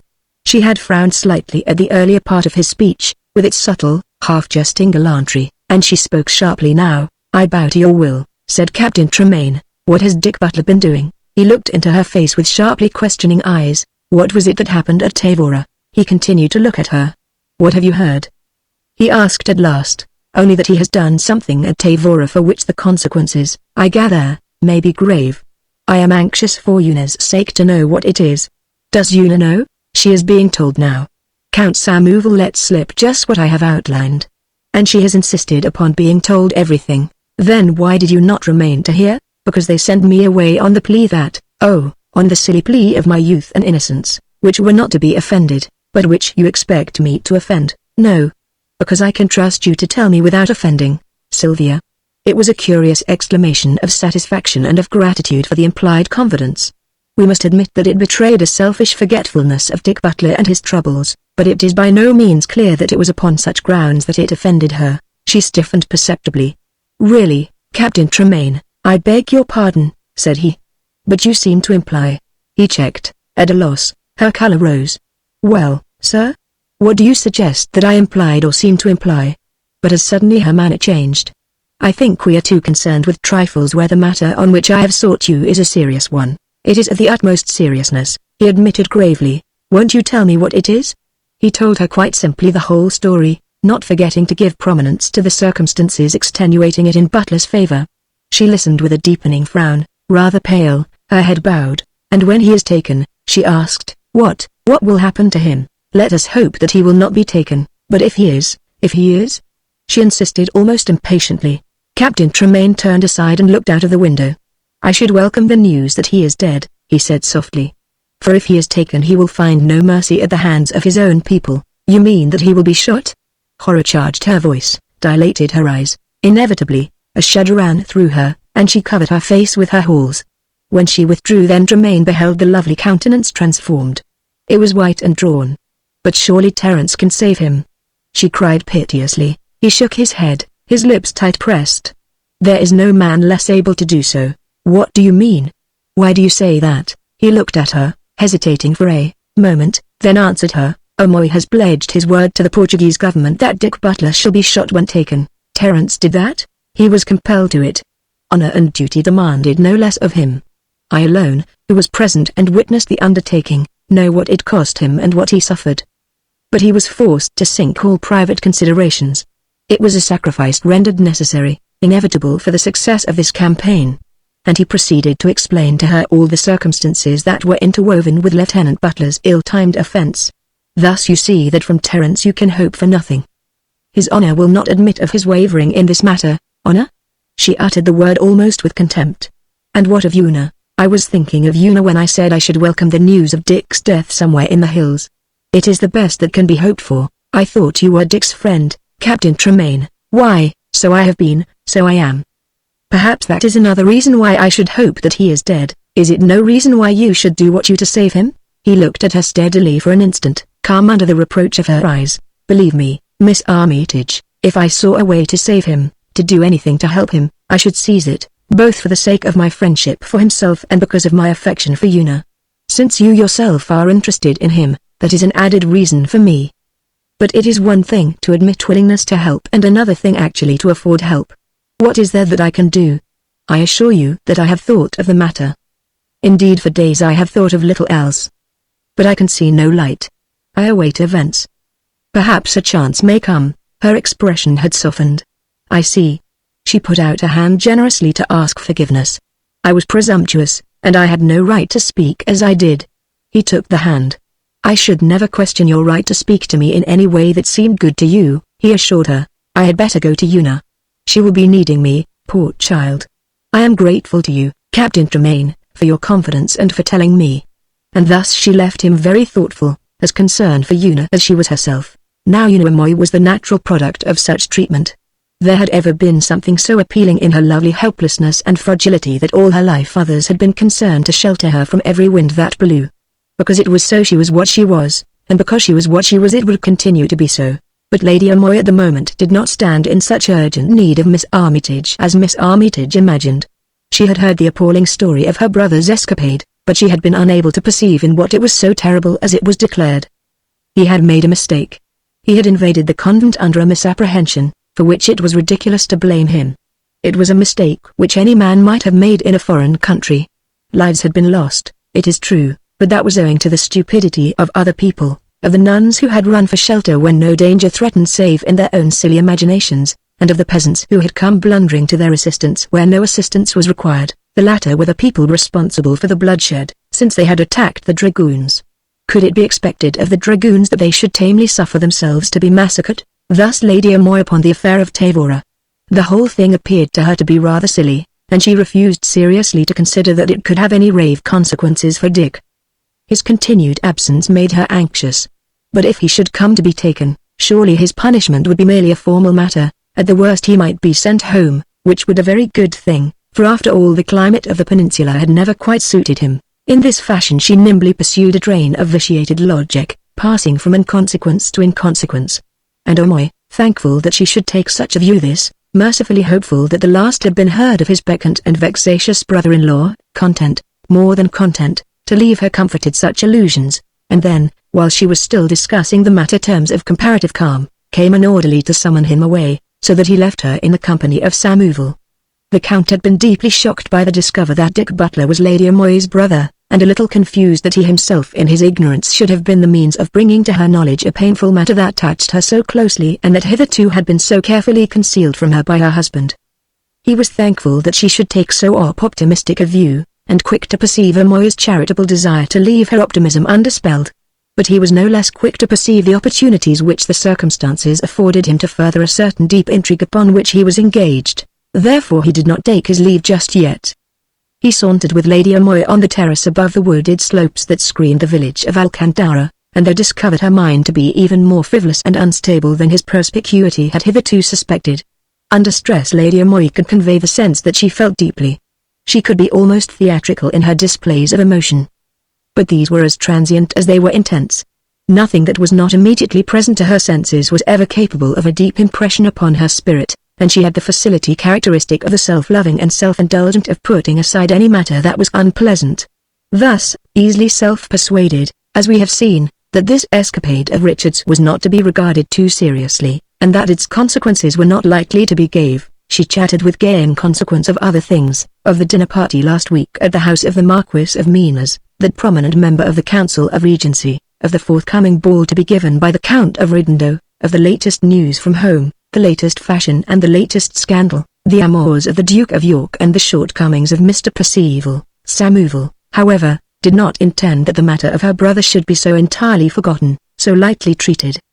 Deliberately at last he revived it, considering her as she leant upon the granite balustrade, her pink sunshade aslant over her shoulder, her flimsy lace shawl festooned from the crook of either arm and floating behind her, a wisp of cloudy vapor. Samuel permitted himself a sigh. She flashed him a sidelong glance, arch and rallying. "You are melancholy, sir, a poor compliment," she told him. "But do not misunderstand her. Hers was an almost childish coquetry, inevitable fruit of her intense femininity, craving ever the worship of the sterner sex and the incense of its flattery.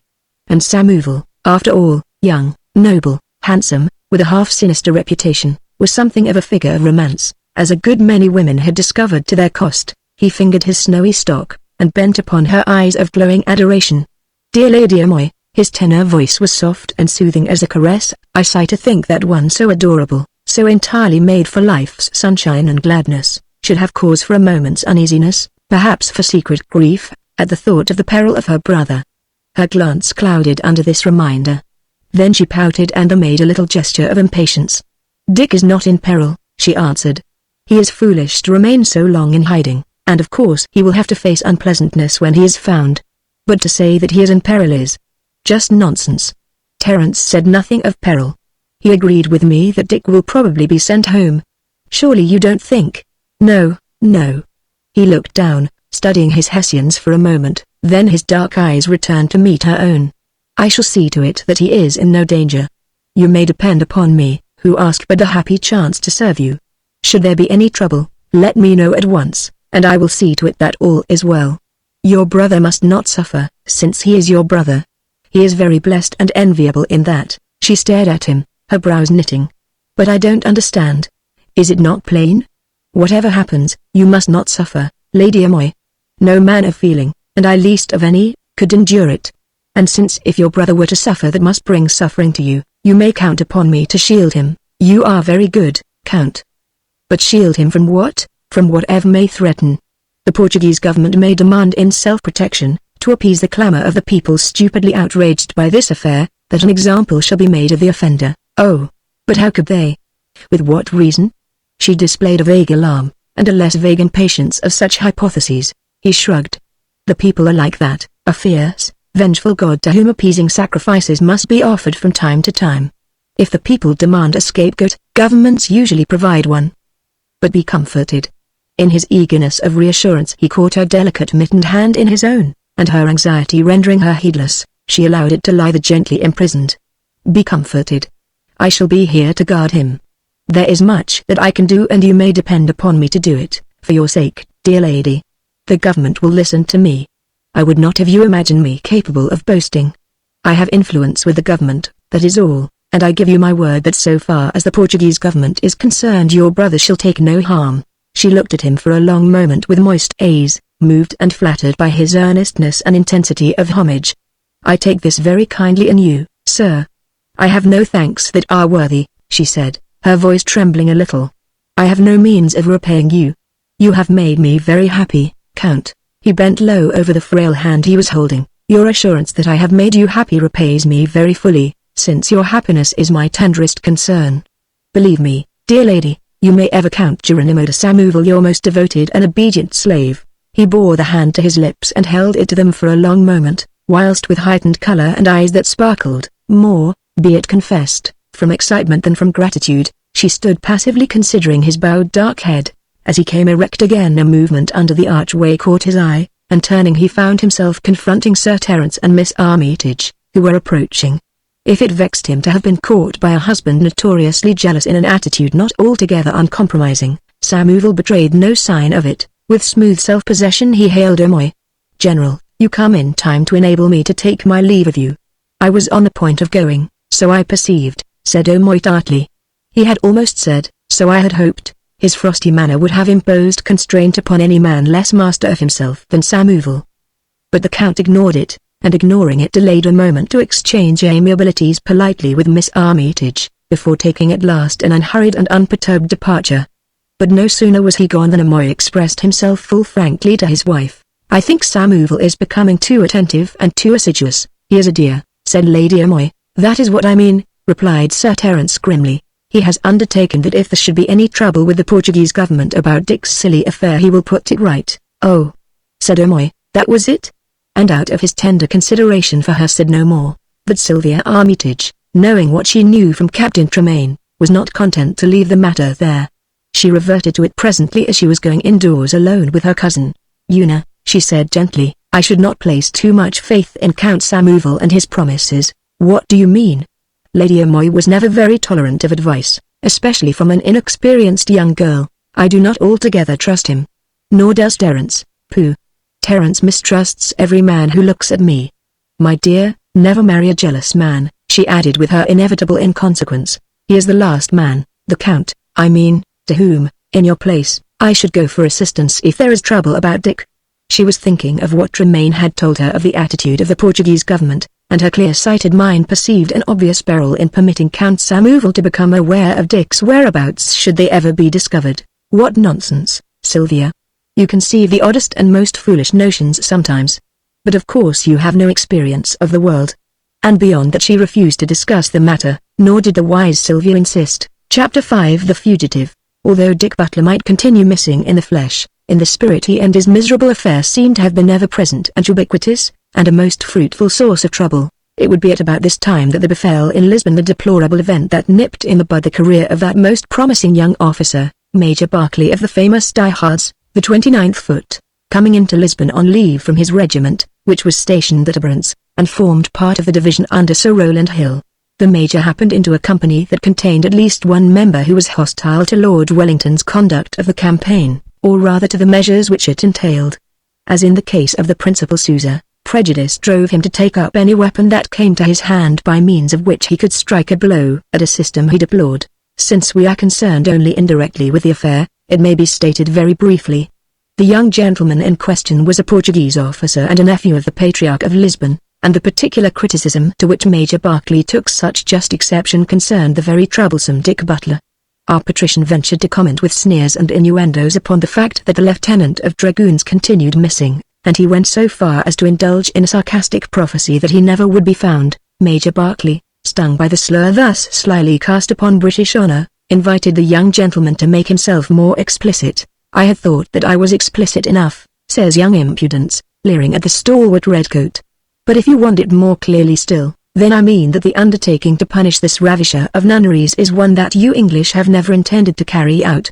To save your faces you will take good care that Lieutenant Butler is never found. Indeed I doubt if he was ever really missing." Major Barclay was quite uncompromising and downright. "I am afraid he had none of the graces that can exalt one of these affairs. Ye are just a very foolish liar, sir, and you deserve a good caning," was all he said, but the way in which he took his cane from under his arm was so suggestive of more to follow there and then that several of the company laid preventive hands upon him instantly. The Patriarch's nephew, very white and very fierce to hear himself addressed in terms which, out of respect for his august and powerful uncle, had never been used to him before, demanded instant satisfaction. He got it next morning in the shape of half an ounce of lead through his foolish brain, and a terrible uproar ensued. To appease it a scapegoat was necessary. As Samuel so truly said, the mob is a ferocious god to whom sacrifices must be made. In this instance the sacrifice, of course, was Major Barclay. He was broken and sent home to cut his pigtail, the adornment still clung to by the 29th, and retire into private life, whereby the British Army was deprived of an officer of singularly brilliant promise.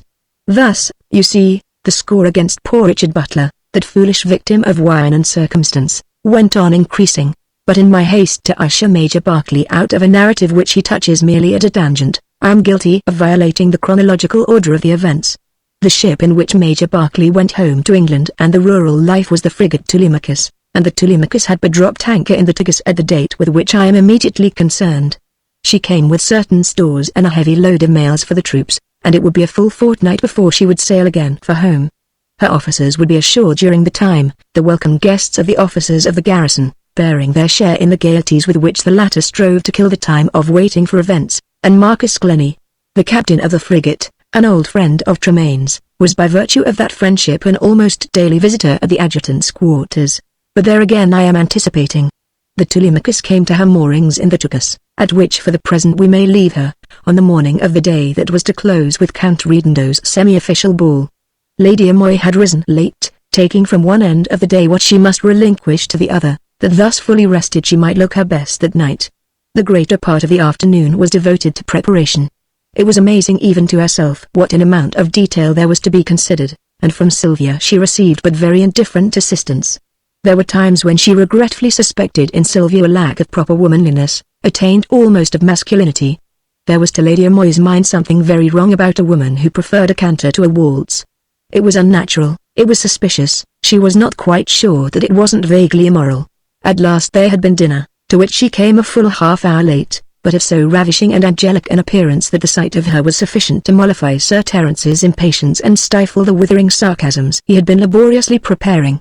After dinner, which was taken at 6 o'clock, there was still an hour to spare before the carriage would come to take them into Lisbon. Sir Terence pleaded stress of work, occasioned by the arrival of the Telemachus that morning, and withdrew with Tremaine to the official quarters, to spend that hour in disposing of some of the many matters awaiting his attention. Sylvia, who to Lady Amoy's exasperation seemed now for the first time to give a thought to what she should wear that night, went off in haste to gown herself, and so Lady Amoy was left to her own resources, which I assure you were few indeed. The evening being calm and warm, she sauntered out into the open. She was more or less annoyed with everybody, with Sir Terence and Tremaine for their assiduity to duty, and with Sylvia for postponing all thought of dressing until this 11th hour, when she might have been better employed in beguiling her ladyship's loneliness. In this petulant mood, Lady Amoy crossed the quadrangle, loitered a moment by the table and chairs placed under the trellis, and considered sitting there to await the others. Finally, however, attracted by the glory of the sunset behind the hills towards Abrunz, she sauntered out onto the terrace, to the intense thankfulness of a poor wretch who had waited there for the past 10 hours in the almost despairing hope that precisely such a thing might happen. She was leaning upon the balustrade when a rustle in the pines below drew her attention. The rustle worked swiftly upwards and round to the bushes on the right, and her eyes, faintly startled, followed its career, what time she stood tense and vaguely frightened. Then the bushes parted and a limping figure that leaned heavily upon a stick disclosed itself, a shaggy, red-bearded man in the garb of a peasant, and marvel of marvels, this figure spoke her name sharply, warningly almost, before she had time to think of screaming, "Una! Una! Don't move!" The voice was certainly the voice of Mr. Butler. But how came that voice into the body of this peasant? Terrified, with drumming pulses, yet obedient to the injunction, she remained without speech or movement. Whilst crouching so as to keep below the level of the balustrade, the man crept forward until he was immediately before and below her. She stared into that haggard face, and through the half-mask of stubbly beard gradually made out the features of her brother, Richard. The name broke from her in a scream, "S.H." He waved his hands in wild alarm to repress her. "For God's sake, be quiet. It's a ruined man I am. They find me here." "You'll have heard what's happened to me?" She nodded, and uttered a half-strangled yes. "Is there anywhere you can hide me? Can you get me into the house without being seen? I am almost starving, and my leg is on fire. I was wounded 3 days ago to make matters worse than they were already. I have been lying in the woods there watching for the chance to find you alone since sunrise this morning, and it's devil a bite or sup I've had since this time yesterday. Poor Richard." She leaned down towards him in an attitude of compassionate, ministering grace. "But why? Why did you not come up to the house and ask for me? No one would have recognized you. Terence would if he had seen me, but Terence wouldn't have mattered. Terence will help you, Terence." He almost laughed from excess of bitterness, laboring under an egotistical sense of wrong. "He's the last man I should wish to meet, as I have good reason to know. If it hadn't been for that I should have come to you a month ago, immediately after this trouble of mine. As it is, I kept away until despair left me no other choice. Una, on no account a word of my presence to Terence, but he's my husband, sure, and he's also adjutant general, and if I know him at all, he's the very man to place official duty and honor and all the rest of it above family considerations. Oh, Richard, how little you know Terence. How wrong you are to misjudge him like this. Right or wrong, I'd prefer not to take the risk. It might end in my being shot one fine morning before long. Richard, for God's sake, less of your Richard. It's all the world will be hearing you. Can you hide me, do you think, for a day or two? If you can't, I'll be after shifting for myself as best I can. I've been playing the part of an English overseer from Bersley's wine farm, and it has brought me all the way from the Douro in safety. But the strain of it and the eternal fear of discovery are beginning to break me.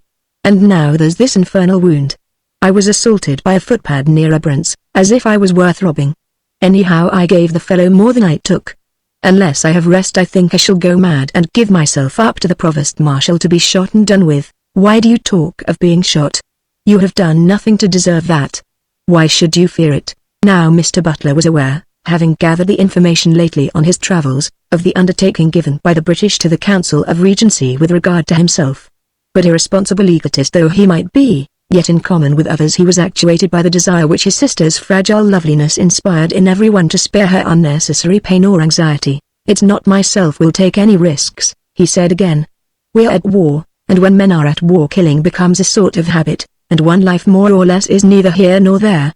And upon that he renewed his plea that she should hide him if she could, and that on no account should she tell a single soul, and Sir Terence least of any, of his presence. Having driven him to the verge of frenzy by the waste of precious moments in vain argument, she gave him at last the promise he required. Go back to the bushes there, she bade him, and wait until I come for you. I will make sure that the coast is clear. Contiguous to her dressing room, which overlooked the quadrangle, there was a small alcove which had been converted into a storeroom for the array of trunks and dress boxes that Lady Amoy had brought from England. A door opening directly from her dressing room communicated with this alcove, and of that door Bridget, her maid, was in possession of the key. As she hurried now indoors she happened to meet Bridget on the stairs. The maid announced herself on her way to supper in the servants' quarters, and apologized for her presumption in assuming that her ladyship would no further require her services that evening. But since it fell in so admirably with her ladyship's own wishes, she insisted with quite unusual solicitude, with vehemence almost, that Bridget should proceed upon her way. Just give me the key of the alcove, she said. There are one or two things I want to get. Can't I get them, your ladyship? Thank you, Bridget. I prefer to get them, myself. There was no more to be said. Bridget produced a bunch of keys, which she surrendered to her mistress. Having picked out for her the one required, Lady Amoy went up, to come down again the moment that Bridget had disappeared. The quadrangle was deserted, the household disposed of, and it wanted yet half an hour to the time for which the carriage was ordered. No moment could have been more propitious. But in any case no concealment was attempted, since, if detected, it must have provoked suspicions hardly likely to be aroused in any other way. When Lady Amoy returned indoors in the gathering dusk she was followed at a respectful distance by the limping fugitive, who might, had he been seen, have been supposed some messenger, or perhaps some person employed about the house or gardens coming to her ladyship for instructions. No one saw them, however, and they gained the dressing room and thence the alcove in complete safety. There, whilst Richard, allowing his exhaustion at last to conquer him, sank heavily down upon one of his sister's many trunks, recking nothing of the havoc wrought in its priceless contents, her ladyship all a tremble collapsed limply upon another. But there was no rest for her. Richard's wound required attention, and he was faint for want of meat and drink. So having procured him the wherewithal to wash and dress his hurt, a nasty knife slash which had penetrated to the bone of his thigh, the very sight of which turned her ladyship sick and faint, she went to forage for him in a haste increased by the fact that time was growing short. On the dining-room sideboard, from the remains of dinner, she found and furtively abstracted what she needed, best part of a roast chicken, a small loaf and a half-flask of Calais. Mullins, the butler, would no doubt be exercised presently when he discovered the abstraction. Let him blame one of the footmen, Sir Terence's orderly, or the cat. It mattered nothing to Lady Amoy. Having devoured the food and consumed the wine, Richard's exhaustion assumed the form of a lethargic torpor. To sleep was now his overmastering desire. She fetched him rugs and pillows, and he made himself a couch upon the floor. She had demurred, of course, when he himself had suggested this. She could not conceive of anyone sleeping anywhere but in a bed. But Dick made short work of that illusion. "Haven't I been in hiding for the last 6 weeks?" he asked her. "And haven't I been thankful to sleep in a ditch? And wasn't I campaigning before that? I tell you I couldn't sleep in a bed. It's a habit I've lost entirely. Convinced, she gave way. We'll talk tomorrow, Una. He promised her, as he stretched himself luxuriously upon that hard couch. But meanwhile, on your life, not a word to anyone. You understand? Of course I understand, my poor Dick. She stooped to kiss him. But he was fast asleep already. She went out and locked the door, and when, on the point of setting out for Count Redondo's, she returned the bunch of keys to Bridget. The key of the alcove was missing. I shall require it again in the morning, Bridget, she explained lightly. And then added kindly, as it seemed, don't wait for me, child. Get to bed. I shall be late in coming home, and I shall not want you. Chapter 6 Miss Armitage's Pearls. Lady Amoy and Miss Armitage drove alone together into Lisbon. The adjutant, still occupied, would follow as soon as he possibly could, whilst Captain Tremaine would go on directly from the lodgings which he shared in Alcantara with Major Carruthers, also of the adjutant's staff, whither he had ridden to dress some 20 minutes earlier. Are you ill, Una? Had been Sylvia's concerned greeting of her cousin when she came within the range of the carriage lamps. You are pale as a ghost. To this her ladyship had replied mechanically that a slight headache troubled her. But now that they sat side by side in the well-upholstered carriage, Miss Armitage became aware that her companion was trembling. Una, dear, whatever is the matter? Had it not been for the dominant fear that the shedding of tears would render her countenance unsightly, Lady Amoy would have yielded to her feelings and wept. Heroically in the cause of her own flawless beauty she conquered the almost overmastering inclination. I have been so troubled about Richard, she faltered. It is preying upon my mind, poor dear. In sheer motherliness Miss Armitage put an arm about her cousin and drew her close. We must hope for the best.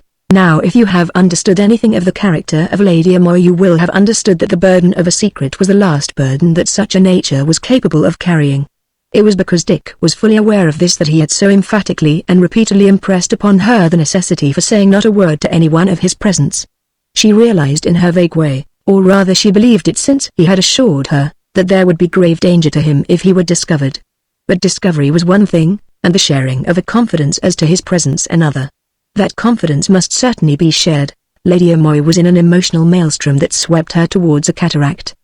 The cataract might inspire her with dread, standing as it did for death and disaster, but the maelstrom was not to be resisted. She was helpless in it, unequal to breasting such strong waters, she who in all her futile, charming life had been born snugly in safe crafts that were steered by others. Remained but to choose her confidant. Nature suggested Terence. But it was against Terence in particular that she had been warned. Circumstance now offered Sylvia Armitage. But pride, or vanity if you prefer it, denied her here. Sylvia was an inexperienced young girl, as she herself had so often found occasion to remind her cousin. Moreover, she fostered the fond illusion that Sylvia looked to her for precept, that upon Sylvia's life she exercised a precious guiding influence. How, then, should the supporting lean upon the supported? Yet since she must, there and then, lean upon something or succumb instantly and completely, she chose a middle course, a sort of temporary assistance. I have been imagining things, she said. It may be a premonition, I don't know. Do you believe in premonitions, Sylvia? Sometimes, Sylvia humored her. I have been imagining that if Dick is hiding, a fugitive, he might naturally come to me for help. I am fanciful, perhaps, she added hastily, lest she should have said too much. But there it is. All day the notion has clung to me, and I have been asking myself desperately what I should do in such a case, time enough to consider it when it happens, Una. After all, I know, her ladyship interrupted on that ever-ready note of petulance of hers. I know, of course. But I think I should be easier in my mind if I could find an answer to my doubt. If I knew what to do, to whom to appeal for assistance, for I am afraid that I should be very helpless myself. There is Terence, of course. But I am a little afraid of Terence. He has got Dick out of so many scrapes, and he is so impatient of poor Dick. I am afraid he doesn't understand him, and so I should be a little frightened of appealing to Terence again. No, said Sylvia gravely, I shouldn't go to Terence. Indeed he is the last man to whom I should go. You say that too? Exclaimed her ladyship. Why? Quoth Sylvia sharply. Who else has said it? There was a brief pause in which Lady Amoy shuddered. She had been so near to betraying herself. How very quick and shrewd Sylvia was. She made, however, a good recovery. Myself, of course. It is what I have thought myself. There is Count Samuvel. He promised that if ever any such thing happened he would help me. and he assured me I could count upon him. I think it may have been his offer that made me fanciful. I should go to Sir Terence before I went to Count Samuval. By which I mean that I should not go to Count Samuval at all under any circumstances. I do not trust him. You said so once before, dear, said Lady Amoy, and you assured me that I spoke out of the fullness of my ignorance and inexperience. Ah, forgive me. There is nothing to forgive. No doubt you were right. But remember that instinct is most alive in the ignorant and inexperienced, and that instinct is often a surer guide than reason. Yet if you want reason, I can supply that too. Count Samuval is the intimate friend of the Marquis of Minas, who remains a member of the government, and who next to the Principal Sousa was, and no doubt is, the most bitter opponent of the British policy in Portugal. Yet Count Samuval, one of the largest landowners in the north, and the nobleman who has perhaps suffered most severely from that policy, represents himself as its most vigorous supporter. Lady Amoy listened in growing amazement. Also she was a little shocked. It seemed to her almost indecent that a young girl should know so much about politics, so much of which she herself, a married woman, and the wife of the Adjutant General, was completely in ignorance. Save us, child. She ejaculated. You are so extraordinarily informed. I have talked to Captain Tremaine, said Sylvia. He has explained all this. Extraordinary conversation for a young man to hold with a young girl, pronounced her ladyship. Terence never talked of such things to me. Terence was too busy making love to you, said Sylvia, and there was the least suspicion of regret in her almost boyish voice. That may account for it, her ladyship confessed, and fell for a moment into consideration of that delicious and rather amusing past, when Amoy's ferocious hesitancy and flaming jealousy had delighted her with a full perception of her beauty's power. With a rush, however, the present forced itself back upon her notice. But I still don't see why Count Samuval should have offered me assistance if he did not intend to grant it when the time came. Sylvia explained that it was from the Portuguese government that the demand for justice upon the violator of the nunnery at Tavora emanated, and that Samuval's offer might be calculated to obtain him information of Butler's whereabouts when they became known, so that he might surrender him to the government. My dear. Lady Amoy was shocked almost beyond expression. How you must dislike the man to suggest that he could be such a Judas. I do not suggest that he could be. I warn you never to run the risk of testing him. He may be as honest in this matter as he pretends. But if ever Dick were to come to you for help, you must take no risk. The phrase was a happier one than Sylvia could suppose. It was almost the very phrase that Dick himself had used, and its reiteration by another bore conviction to her ladyship. To whom then should I go? She demanded plaintively.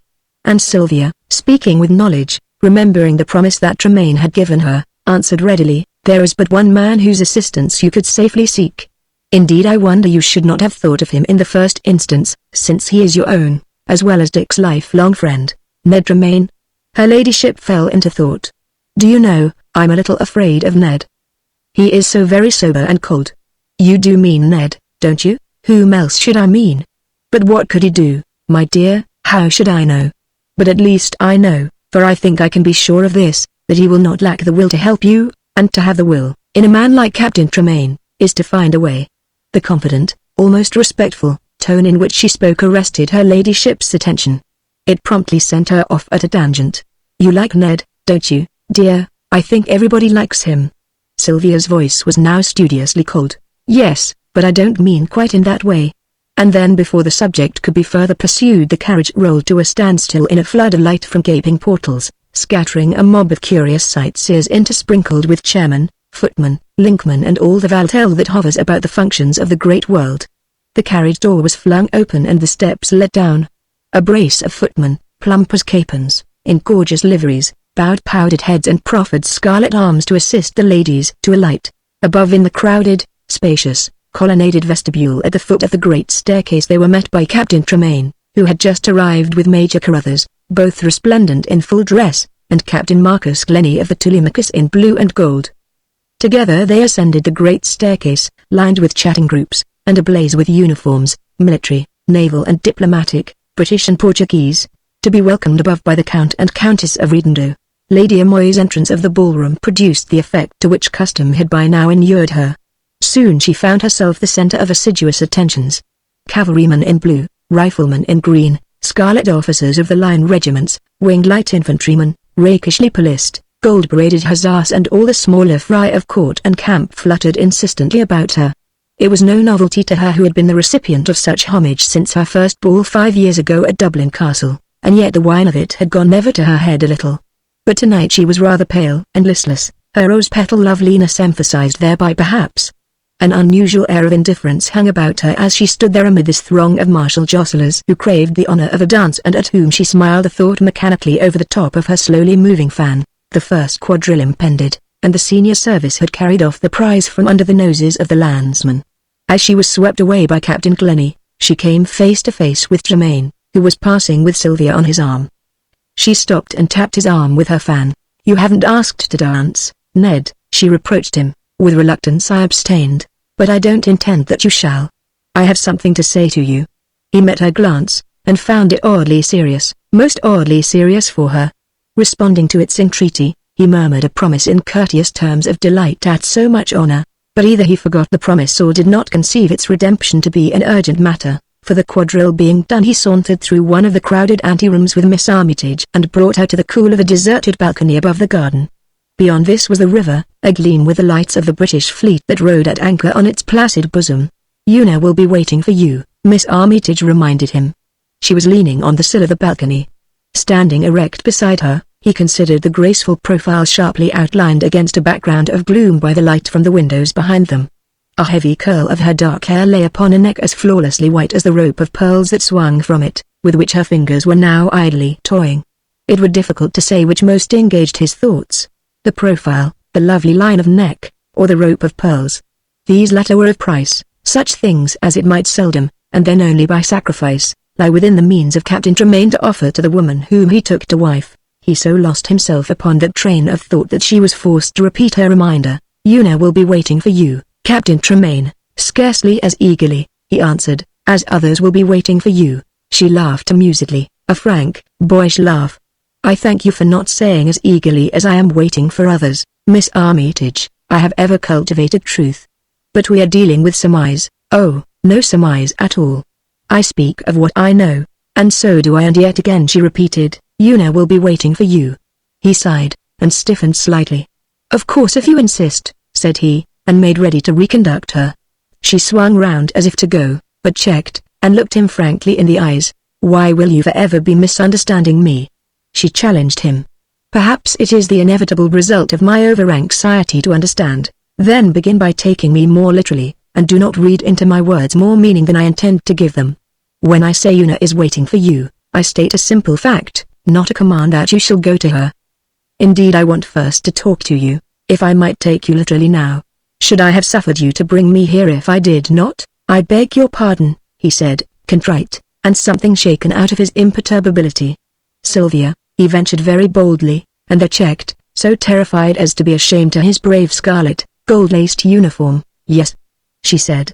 She was leaning upon the balcony again, and in such a way now that he could no longer see her profile.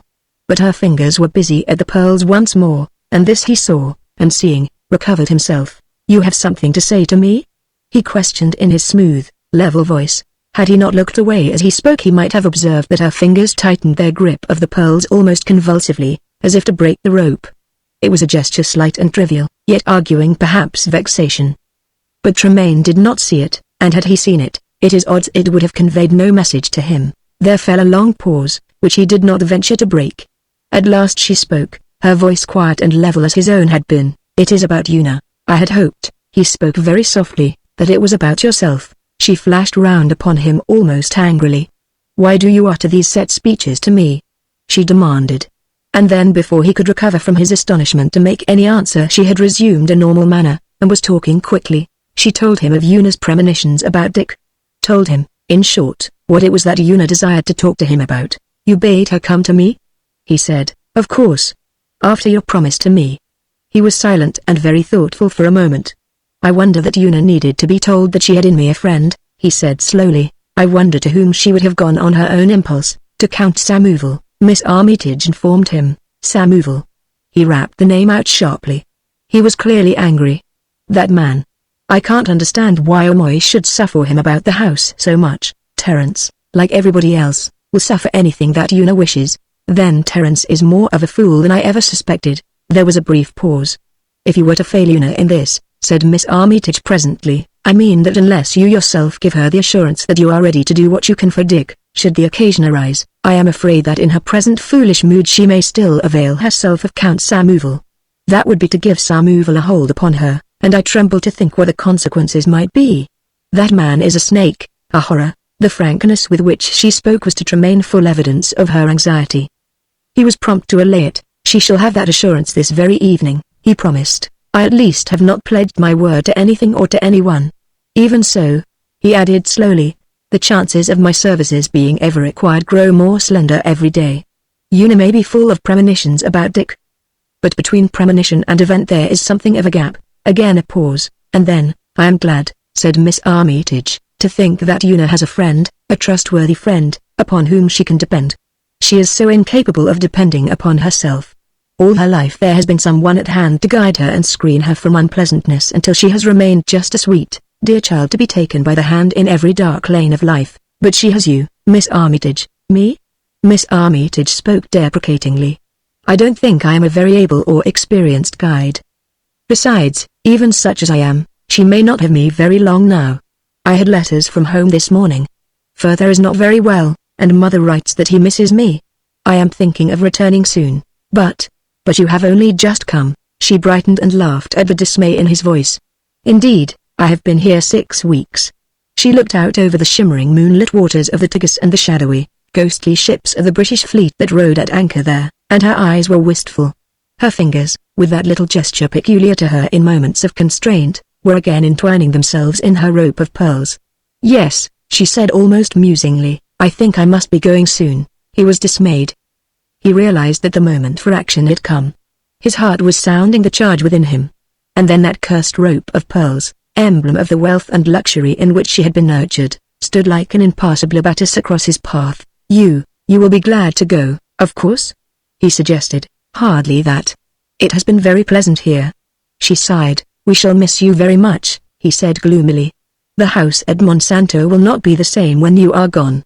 Una will be lost and desolate without you. It occurs to me sometimes," she said slowly, "that the people about Una think too much of Una and too little of themselves." It was a cryptic speech. In another it might have signified a spitefulness unthinkable in Sylvia Armitage, therefore it puzzled him very deeply. He stood silent, wondering what precisely she might mean, and thus in silence they continued for a spell. Then slowly she turned and the blaze of light from the windows fell about her irradiantly. She was rather pale, and her eyes were of a suspiciously excessive brightness. And again she made use of the phrase, "Una will be waiting for you." Yet, as before, he stood silent and immovable, considering her, questioning himself, searching her face and his own soul. All he saw was that rope of shimmering pearls. "And after all, as yourself suggested, it is possible that others may be waiting for me," she added presently. Instantly he was crestfallen and contrite. "I sincerely beg your pardon, Miss Armitage," and with a pang of which his imperturbable exterior gave no hint he proffered her his arm. She took it, barely touching it with her fingertips, and they re-entered the anteroom. "When do you think that you will be leaving?" he asked her gently. There was a note of harshness in the voice that answered him, "I don't know yet. But very soon. The sooner the better, I think." And then the sleek and courtly Samuval, detaching from, seeming to materialize out of, the glittering throng they had entered, was bowing low before her, claiming her attention.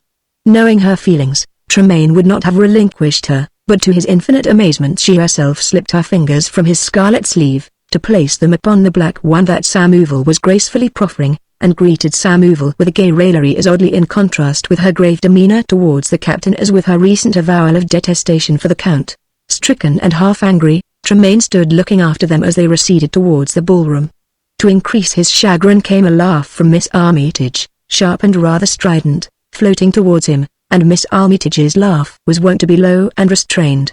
Samuval, no doubt, had resources to amuse a woman, even a woman who instinctively disliked him, resources of which Captain Tremaine himself knew nothing. And then someone tapped him on the shoulder. A very tall, hawk-faced man in a scarlet coat and tightly strapped blue trousers stood beside him. It was Colquhoun Grant, the ablest intelligence officer in Wellington's service. "Why, Colonel!" cried Tremaine, holding out his hand. "I didn't know you were in Lisbon. I arrived only this afternoon." The keen eyes flashed after the disappearing figures of Sylvia and her cavalier. "Tell me, What is the name of the irresistible gallant who has so lightly ravished you of your quite delicious companion? Count Samuval, said Tremaine shortly. Grant's face remained inscrutable. Really? He said softly. So that is Geronimo de Samuval, eh? How very interesting. A great supporter of the British policy, therefore an altruist, since himself he is a sufferer by it, and I hear that he has become a great friend of O'Moy's. He is at Monsanto a good deal certainly, Tremaine admitted. Most interesting. Grant was slowly nodding, and a faint smile curled his thin, sensitive lips. But I'm keeping you, Tremaine, and no doubt you would be dancing. I shall perhaps see you tomorrow. I shall be coming up to Monsanto, and with a wave of the hand he passed on and was gone. Chapter 7 The Ally. Tremaine elbowed his way through the gorgeous crowd, exchanging greetings here and there as he went, and so reached the ballroom during a pause in the dancing. He looked round for Lady O'Moy, but he could see her nowhere, and would never have found her had not Carruthers pointed out a knot of officers and assured him that the lady was in the heart of it and in imminent peril of being suffocated. Thither the captain bent his steps, looking neither to right nor left in his singleness of purpose. Thus it happened that he saw neither O'Moy, who had just arrived, nor the massive, decorated bulk of Marshal Beresford, with whom the adjutant stood in conversation on the skirts of the throng that so assiduously worshipped at her ladyship's shrine. Captain Tremaine went through the group with all a sapper's skill at piercing obstacles, and so came face to face with the lady of his quest. Seeing her so radiant now, with sparkling eyes and ready laugh, it was difficult to conceive her haunted by any such anxieties as Miss Armitage had mentioned. Yet the moment she perceived him, as if his presence acted as a reminder to lift her out of the delicious present, something of her gaiety underwent eclipse. Child of impulse that she was, she gave no thought to her action and the construction it might possibly bear in the minds of men chagrined and slighted. "Why, Ned," she cried, "you have kept me waiting." And with a complete and charming ignoring of the claims of all who had been before him, and who were warring there for precedence of one another, she took his arm in token that she yielded herself to him before even the honor was so much as solicited. With nods and smiles to right and left, a queen dismissing her court, she passed on the captain's arm through the little crowd that gave way before her dismayed and intrigued, and so away. O'Moy, who had been awaiting a favorable moment to present the marshal by the marshal's own request, attempted to thrust forward now with Beresford at his side. But the bowing line of officers whose backs were towards him effectively barred his progress, and before they had broken up that formation her ladyship and her cavalier were out of sight, lost in the moving crowd. The marshal laughed good-humouredly. "The infallible reward of patience," said he. And O'Moy laughed with him. But the next moment he was scowling at what he overheard. "On my soul, that was impudence." An Irish infantryman had protested. "Have you ever heard," quoth the heavy dragoon, who was also a heavy jester, "that in heaven the last shall be first? If you pay court to an angel you must submit to celestial customs." "And bedad," rejoined the infantryman, "as there's no marrying in heaven you've got to make the best of it with other men's wives. Sure it's a great success that fellow should be in paradise. Did ye remark the way she melted to him, beauty swooning at the sight of temptation? Bad luck to him. Who is he at all?" They dispersed laughing and followed by O'Moy's scowling eyes. It annoyed him that his wife's thoughtless conduct should render her the butt of such jests as these, and perhaps a subject for lewd gossip. He would speak to her about it later. Meanwhile the marshal had linked arms with him. "Since the privilege must be postponed," said he, "suppose that we seek supper. I have always found that a man can best heal in his stomach the wounds taken by his heart." His fleshy bulk afforded a certain prima facie confirmation of the dictum, with a roll more suggestive of the quarter-deck than the saddle. The great man bore off O'Moy in quest of material consolation. Yet as they went the adjutant's eyes raked the ballroom in quest of his wife. That quest, however, was unsuccessful, for his wife was already in the garden. "I want to talk to you most urgently, Ned. Take me somewhere where we can be quite private," she had begged the captain.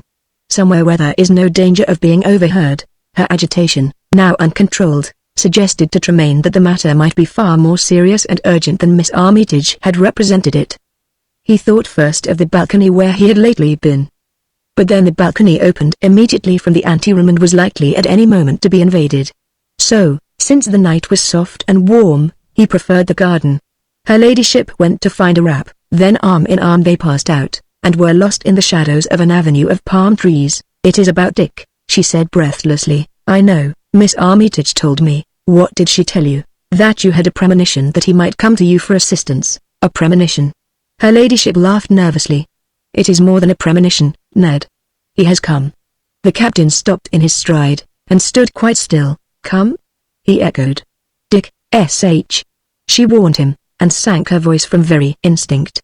He came to me this evening, half an hour before we left home. I have put him in an alcove adjacent to my dressing room for the present. You have left him there? He was alarmed. Oh, there's no fear. No one ever goes there except Bridget. And I have locked the alcove.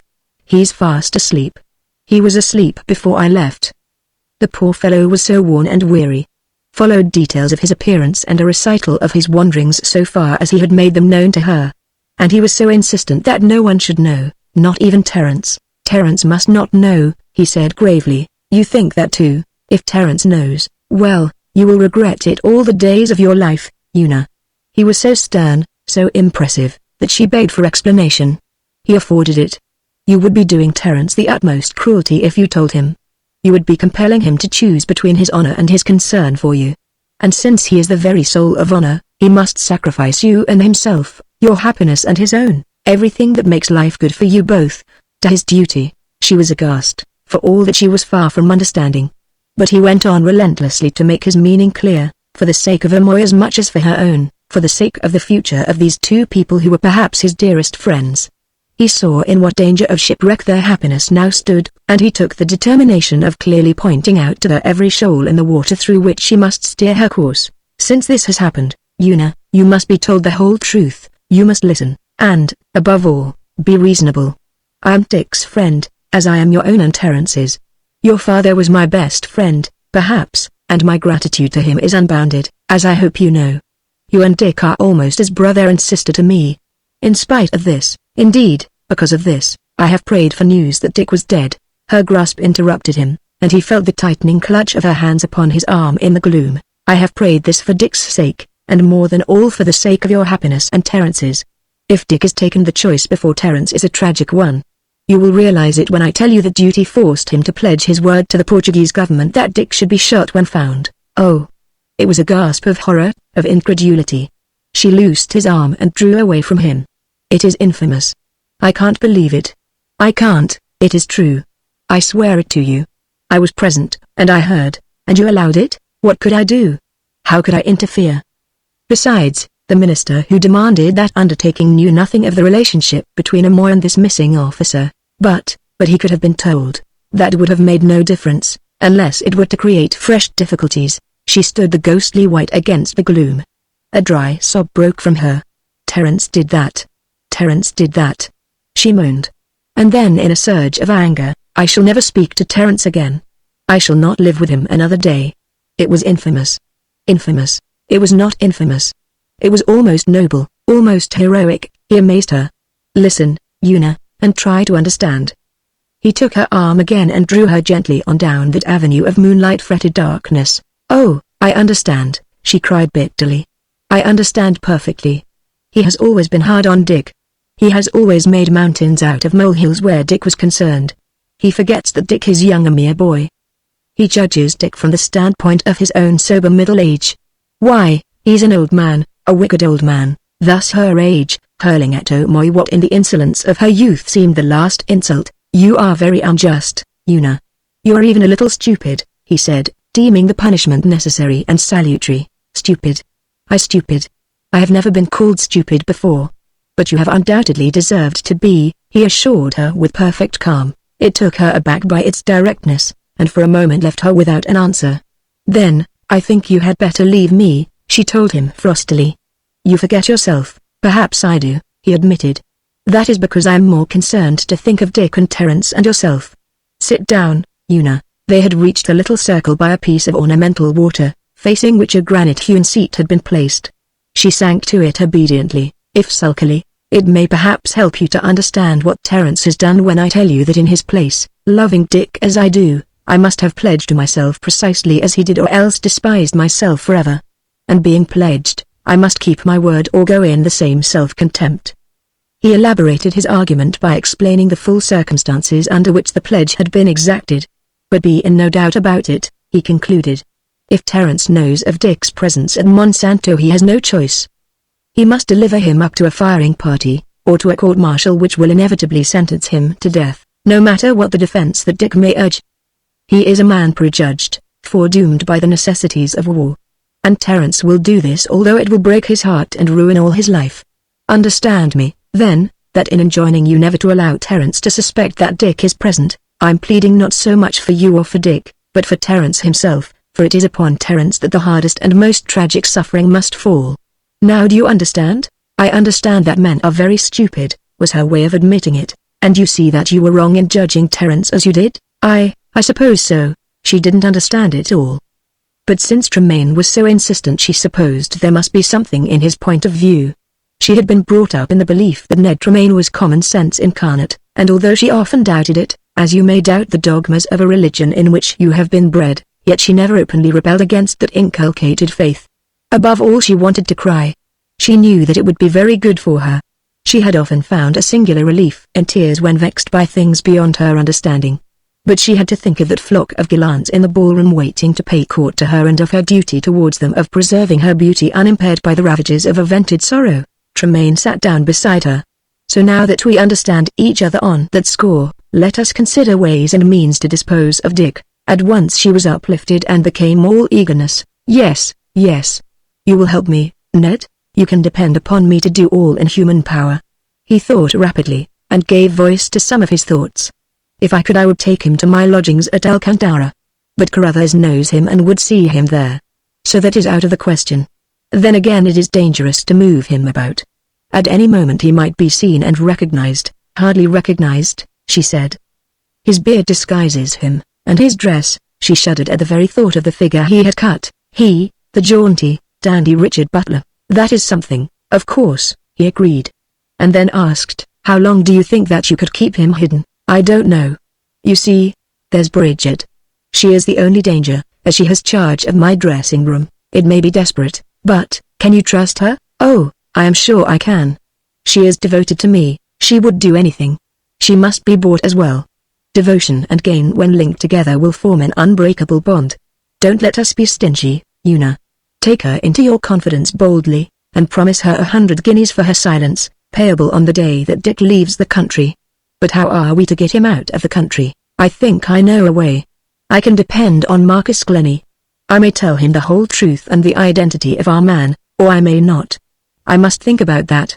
But, whatever I decide, I am sure I can induce Glennie to take our fugitive home in the Telemachus and land him safely somewhere in Ireland, where he will have to lose himself for a while. Perhaps for Glennie's sake it will be safer not to disclose Dick's identity. Then if there should be trouble later, Glennie, having known nothing of the real facts, will not be held responsible. I will talk to him tonight. Do you think he will consent? She asked in strained anxiety to have her anxieties dispelled. I am sure he will. I can almost pledge my word on it. Marcus would do anything to serve me. Oh, set your mind at rest. Consider the thing done.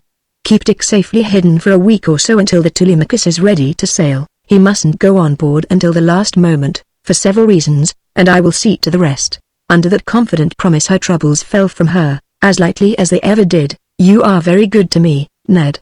Forgive me what I said just now. And I think I understand about Terence, poor dear old Terence. Of course you do. Moved to comfort her as he might have been moved to comfort a child, he flung his arm along the seat behind her, and patted her shoulder soothingly. I knew you would understand. And not a word to Terence, not a word that could so much as awaken his suspicions. Remember that. Oh, I shall. Fell a step upon the patch behind them, crunching the gravel. Captain Tremaine, his arm still along the back of a seat, and seeming to envelop her ladyship, looked over her shoulder. A tall figure was advancing briskly. He recognized it even in the gloom by its height and gait and swing for a moise. Why, here is Terence, he said easily, so easily, with such frank and obvious honesty of welcome, that the anger in which O'Moy came wrapped fell from him on the instant, to be replaced by shame. I have been looking for you everywhere, my dear, he said to Una. Marshal Beresford is anxious to pay you his respects before he leaves, and you have been so hedged about by gallants all the evening that it's devil a chance he's had of approaching you.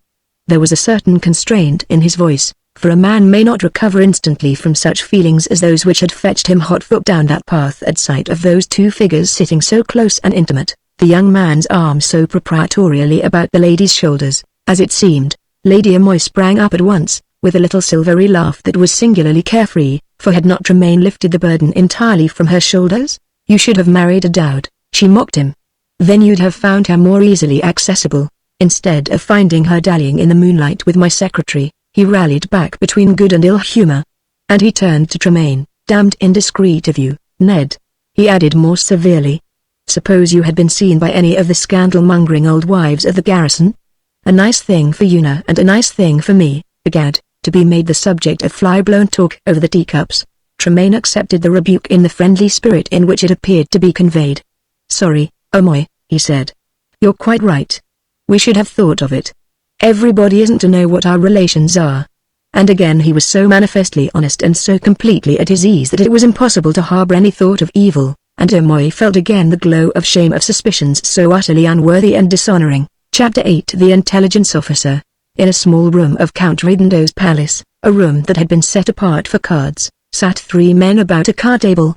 They were Count Samuval, the elderly Marquis of Minas, lean, bald and vulturine of aspect, with a deep-set eye that glared fiercely through a single eyeglass rimmed in tortoiseshell, and a gentleman still on the fair side of middle age, with a clear-cut face and iron grey hair, who wore the dark green uniform of a major of Cacadores.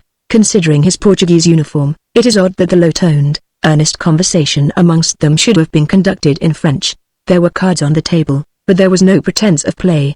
You might have conceived them a group of players who, wearied of their game, had relinquished it for conversation. They were the only tenants of the room, which was small, cedar-panelled and lighted by a grand owl of sparkling crystal. Through the closed door came faintly from the distant ballroom the strains of the dance music. With perhaps the single exception of the Principal Sousa, the British policy had no more bitter opponent in Portugal than the Marquis of Minas. Once a member of the Council of Regency, before Sousa had been elected to that body, he had quitted it in disgust at the British measures. His chief ground of umbrage had been the appointment of British officers to the command of the Portuguese regiments which formed the division under Marshal Beresford. In this he saw a deliberate insult and slight to his country and his countrymen. He was a man of burning and blinded patriotism, to whom Portugal was the most glorious nation in the world. He lived in his country's splendid past, refusing to recognize that the days of Henry the Navigator, of Vasco da Gama, of Manuel the Fortunate, days in which Portugal had been great indeed among the nations of the Old World were gone and done with. He respected Britons as great merchants and industrious traders, but, after all, merchants and traders are not the peers of fighters on land and sea, of navigators, conquerors and civilizers, such as his countrymen had been, such as he believed them still to be. That the descendants of Gamas, Cunhas, Magalhães and Albuquerques, men whose names were indelibly written upon the very face of the world, should be passed over, whilst alien officers had been brought in to train and command the Portuguese legions, was an affront to Portugal which Minas could never forgive. It was thus that he had become a rebel, withdrawing from a government whose supineness he could not condone. For a while his rebellion had been passive, until the Principal Sousa had heated him in the fire of his own rage and fashioned him into an intriguing instrument of the first power. He was listening intently now to the soft, rapid speech of the gentleman in the major's uniform. Of course, rumors had reached the prince of this policy of devastation. He was saying, but His Highness has been disposed to treat these rumors lightly, unable to see, as indeed are we all, what useful purpose such a policy could finally serve. He does not underrate the talents of my Lord Wellington as a commander. He does not imagine that he would pursue such operations out of pure wantonness, yet if such operations are indeed being pursued, what can they be but wanton? A moment, Count, he stayed Samuval, who was about to interrupt. His mind and manner were authoritative. We know most positively from the Emperor's London agents that the war is unpopular in England. We know that public opinion is being prepared for a British retreat, for the driving of the British into the sea, as must inevitably happen once Monsieur le Prince decides to launch his bolt. Here in the Tagus the British fleet lies ready to embark the troops, and the British cabinet itself, he spoke more slowly and emphatically, expects that embarkation to take place at latest in September, which is just about the time that the French offensive should be at its height and the French troops under the very walls of Lisbon. I admit that by this policy of devastation, if, indeed, it be true, added to a stubborn contesting of every foot of ground, the French advance may be retarded.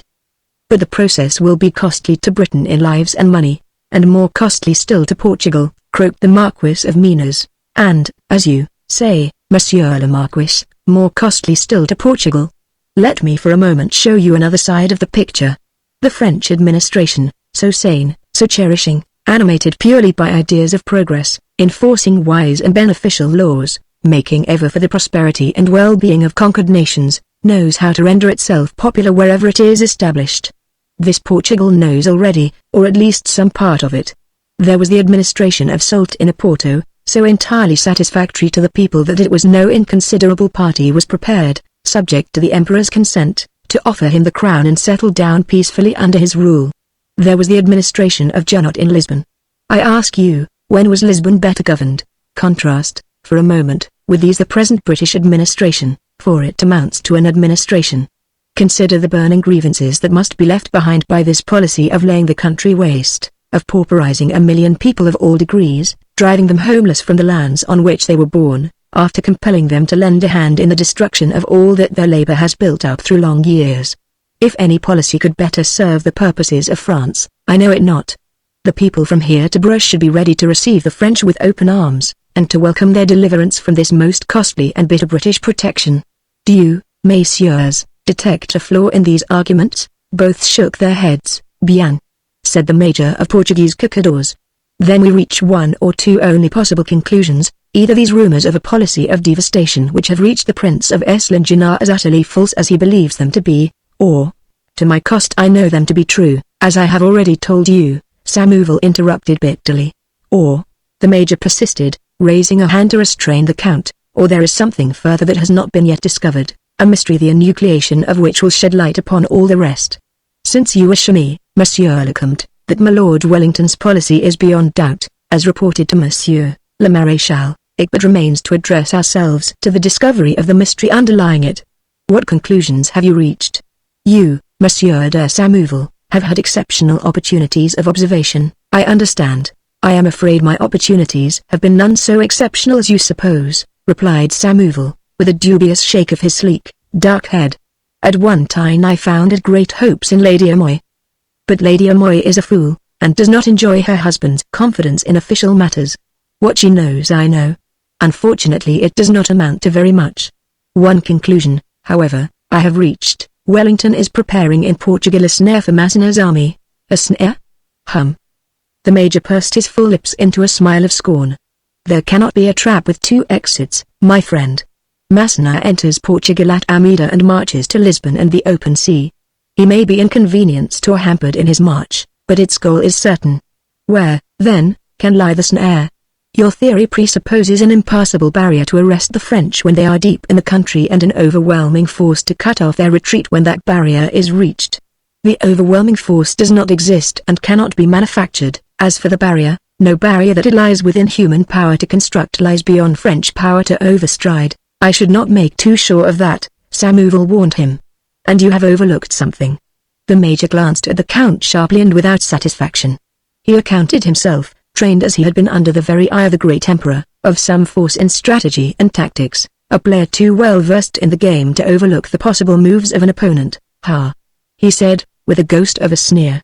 For instance, Monsieur le Comte, the overwhelming force exists, said Samuel. Where is it then?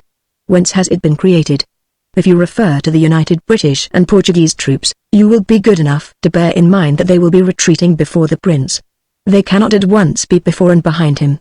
The man's cool assurance and cool contempt of Samuel's views stung the Count into some sharpness. Are you seeking information, sir, or are you bestowing it? He inquired. Ah. Your pardon, Monsieur le Comte. I inquire of course.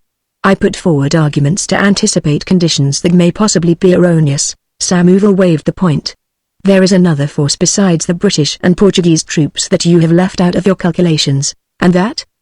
The Major was still faintly incredulous. You should remember what Wellington obviously remembers, that a French army depends for its sustenance upon the country it is invading.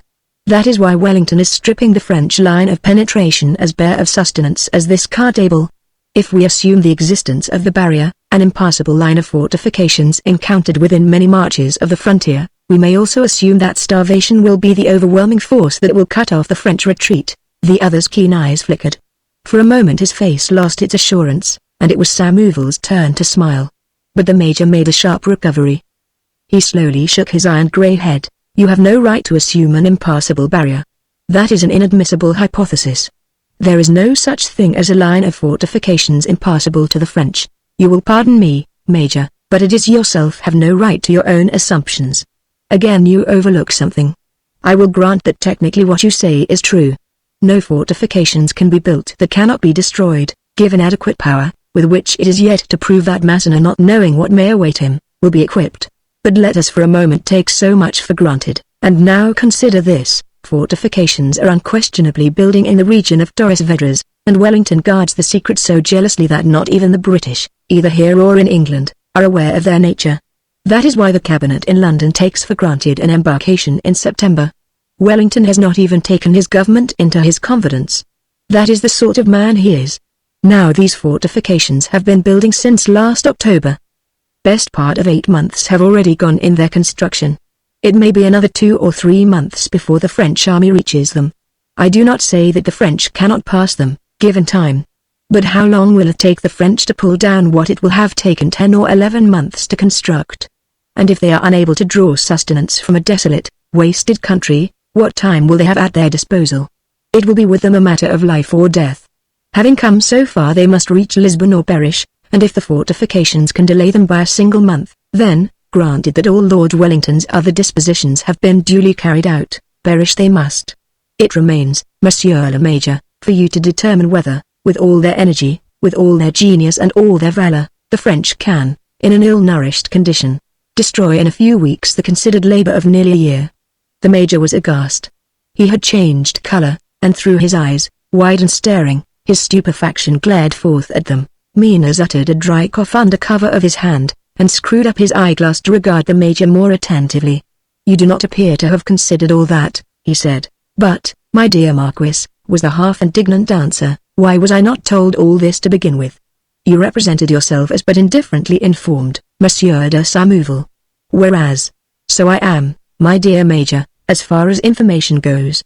If I did not choose these arguments before, it was because it seemed to me an impertinence to offer what, after all, are no more than the conclusions of my own constructive and deductive reasoning to one so well versed in strategy as yourself." The Major was silenced for a moment. "I congratulate you, Count," he said. "Monsieur le Maréchal shall have your views without delay. Tell me," he begged. "You say these fortifications lie in the region of Torres Vedras. Can you be more precise?" "I think so. But again I warn you that I can tell you only what I infer. I judge they will run from the sea, somewhere near the mouth of the Zizandra, in a semicircle to the Tucas, somewhere to the south of Santu. I know that they do not reach as far north as San, because the roads there are open, whereas all roads to the south, where I am assuming that the fortifications lie, are closed and closely guarded. Why do you suggest a semicircle? Because that is the formation of the hills, and presumably the line of heights would be followed." "Yes," the Major approved slowly. "And the distance, then, would be some 30 or 40 miles? "Fully." The Major's face relaxed its gravity. He even smiled. "You will agree, Count, that in a line of that extent a uniform strength is out of the question. It must perforce present many weak, many vulnerable, places." "Oh, undoubtedly. Plans of these lines must be in existence." "Again undoubtedly. Sir Terence O'Moy will have plans in his possession showing their projected extent. Colonel Fletcher, who is in charge of the construction, is in constant communication with the adjutant, himself an engineer, and, as I partly imagine, partly infer from odd phrases that I have overheard, especially entrusted by Lord Wellington with the supervision of the works. 2 things, then, are necessary," said the Major promptly. "The first is, that the devastation of the country should be retarded, and as far as possible hindered altogether. That," said Menas, "you may safely leave to myself and Suze's other friends, the northern noblemen who have no intention of becoming the victims of British disinclination to pitched battles. The second, and this is more difficult, is that we should obtain by hook or by crook a plan of the fortifications." And he looked directly at Samouville. The Count nodded slowly, but his face expressed doubt. "I am quite alive to the necessity. I always have been. But, to a man of your resource and intelligence, an intelligence of which you have just given such very signal proof, the matter should be possible." He paused a moment. "Then, if I understand you correctly, Monsieur de Samouville, your fortunes have suffered deeply, and you are almost ruined by this policy of Wellington's. You are offered the opportunity of making a magnificent recovery. The Emperor is the most generous paymaster in the world, and he is beyond measure impatient at the manner in which the campaign in the peninsula is dragging on. He has spoken of it as an ulcer that is draining the empire of its resources.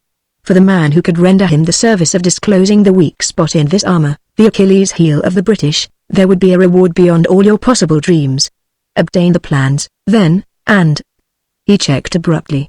The door had opened, and in a Venetian mirror facing him upon the wall the Major caught the reflection of a British uniform, the stiff gold collar surmounted by a bronzed hawk face with which he was acquainted. "I beg your pardon, gentlemen," said the officer in Portuguese. "I was looking for..."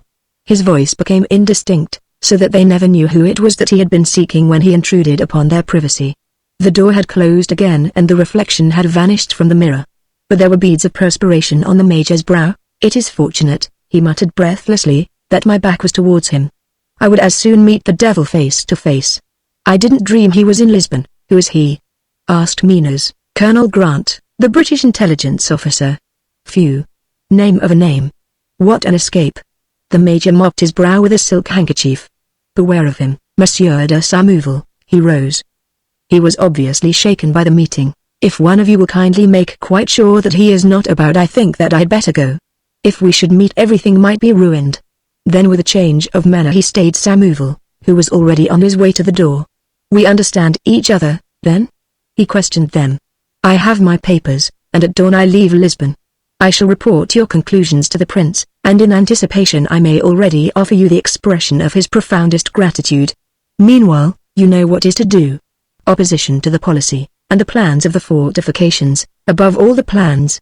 He shook hands with them, and having waited until Samouville assured him that the corridor outside was clear, he took his departure, and was soon afterwards driving home, congratulating himself upon his most fortunate escape from the Hawkeye of Colonel Grant. But when in the dead of that night he was awakened to find a British sergeant with a halberd and 6 redcoats with fixed bayonets surrounding his bed, it occurred to him belatedly that what one man can see in a mirror is also visible to another, and that Marshal Massena, Prince of Esslingen, waiting for information beyond Ciudad Rodrigo, would never enjoy the advantages of a report of Count Samouville's masterly constructive and deductive reasoning. Chapter 9. The General Order. Sir Terence sat alone in his spacious, severely furnished private room in the official quarters at Monsanto. On the broad carved writing table before him there was a mass of documents relating to the clothing and accoutrement of the forces, to leaves of absence, to staff appointments. There were returns from the various divisions of the sick and wounded in hospital, from which a complete list was to be prepared for the Secretary of State for War at home. There were plans of the lines at Doris Vedra's just received, indicating the progress of the works at various points, and there were documents and communications of all kinds concerned with the Adjutant General's multifarious and arduous duties, including an urgent letter from Colonel Fletcher suggesting that the Commander-in-Chief should take an early opportunity of inspecting in person the inner lines of fortification. Sir Terence, however, sat back in his chair, his work neglected, his eyes dreamily gazing through the open window, but seeing nothing of the sun-drenched landscape beyond, a heavy frown darkening his bronzed and rugged face. His mind was very far from his official duties and the mass of reminders before him, this organ stable of arrears. He was lost in thought of his wife and Tremaine. 5 days had elapsed since the ball at Count Redendo's, where Sir Terence had surprised the pair together in the garden, and his suspicions had been fired by the compromising attitude in which he had discovered them. Tremaine's frank, easy bearing, so unassociable with guilt, had, as we know, gone far, to reassure him, and had even shamed him, so that he had trampled his suspicions underfoot. But other things had happened since to revive his bitter doubts. Daily, constantly, had he been coming upon Tremaine and Lady Amoy alone together in intimate, confidential talk which was ever silenced on his approach. The two had taken to wandering by themselves in the gardens at all hours, a thing that had never been so before, and Amoy detected, or imagined that he detected, a closer intimacy between them, a greater warmth towards the captain on the part of her ladyship. Thus matters had reached a pass in which peace of mind was impossible to him. It was not merely what he saw, it was his knowledge of what was, it was his ever-present consciousness of his own age and his wife's youth, it was the memory of his ante-nuptial jealousy of Tremaine which had been awakened by the gossip of those days, a gossip that pronounced Tremaine Una Butler's poor suitor, too poor either to declare himself or to be accepted if he did. The old wound which that gossip had dealt him then was reopened now. He thought of Tremaine's manifest concern for Una. He remembered how in that very room some 6 weeks ago, when Butler's escapade had first been heard of, it was from avowed concern for Una that Tremaine had urged him to befriend and rescue his rascally brother-in-law. He remembered, too, with increasing bitterness that it was Una herself had induced him to appoint Tremaine to his staff. There were moments when the conviction of Tremaine's honesty, the thought of Tremaine's unswerving friendship for himself, would surge up to combat and abate the fires of his devastating jealousy. but evidence would kindle those fires anew until they flamed up to scorch his soul with shame and anger. He had been a fool in that he had married a woman of half his years, a fool in that he had suffered her former lover to be thrown into close association with her, thus he assured himself. But he would abide by his folly, and so must she. And he would see to it that whatever fruits that folly yielded, dishonor should not be one of them. Through all his darkening rage that beat the light of reason. To avert, he bethought him, was better than to avenge. Nor were such stains to be wiped out by vengeance. A cuckold remains a cuckold though he take the life of the man who has reduced him to that ignominy. Tremaine must go before the evil transcended reparation. Let him return to his regiment and do his work of sapping and mining elsewhere than in Amoy's household. Eased by that resolve he rose, a tall, martial figure, youth and energy in every line of it for all his 46 years. A while he paced the room in thought. Then, suddenly, with hands clenched behind his back, he checked by the window, checked on a horrible question that had flashed upon his tortured mind. What if already the evil should be irreparable?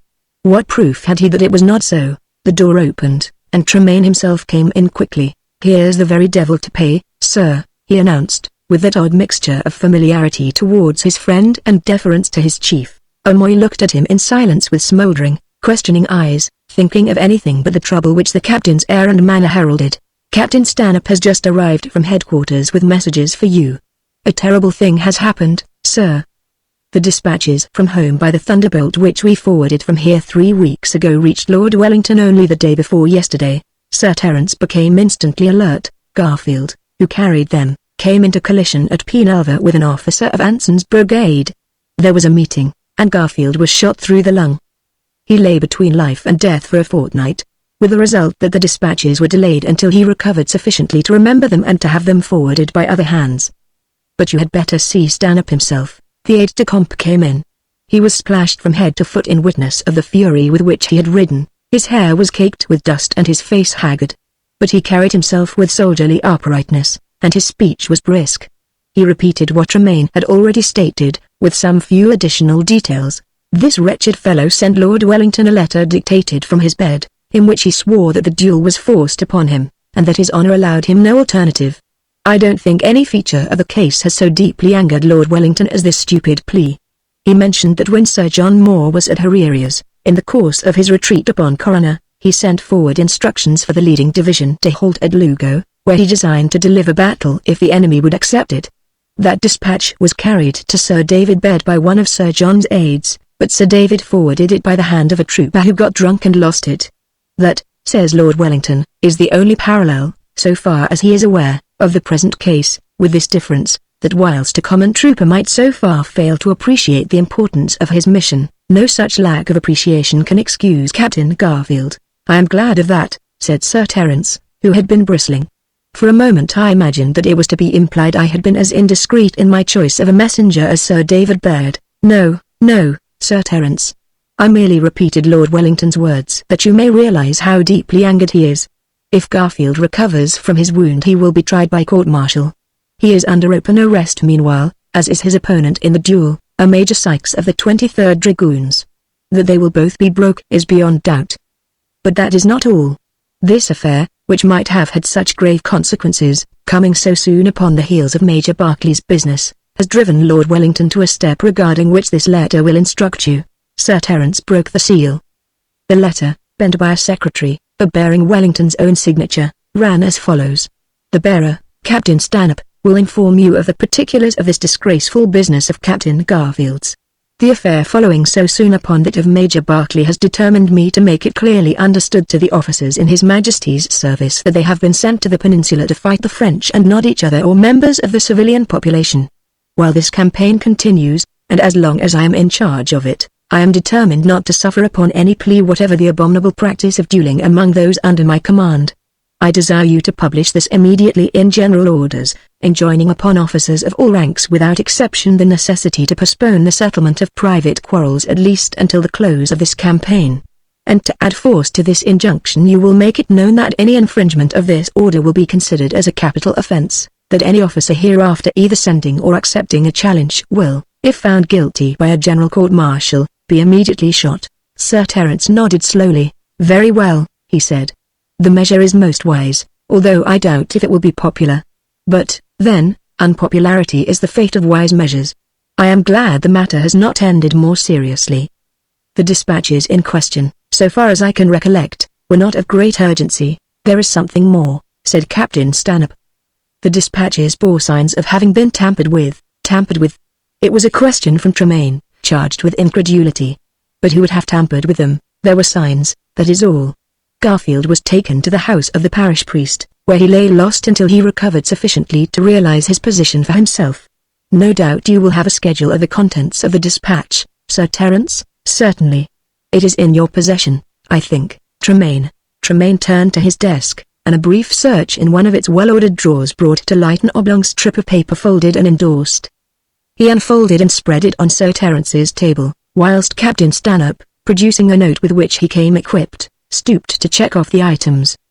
Suddenly he stopped, frowned, and finally placed his finger under one of the lines of Tremaine's schedule, carefully studying his own note for a moment. He said quietly at last. What's this? And he read, note from Lord Liverpool of reinforcements to be embarked for Lisbon in June or July. He looked at the adjutant and the adjutant's secretary. That would appear to be the most important document of all. Indeed the only document of any vital importance. And it was not included in the dispatch as it reached Lord Wellington. The three looked gravely at one another in silence. Have you a copy of the note, sir? Inquired the aide-de-camp. Not a copy, but a summary of its contents. The figures it contained are penciled there on the margin, Tremaine answered. Allow me, sir, said Stanhope, and taking up a quill from the adjutant's table he rapidly copied the figures. Lord Wellington must have this memorandum as soon as possible. The rest, Sir Terence, is of course a matter for yourself. You will know what to do. Meanwhile I shall report to his lordship what has occurred.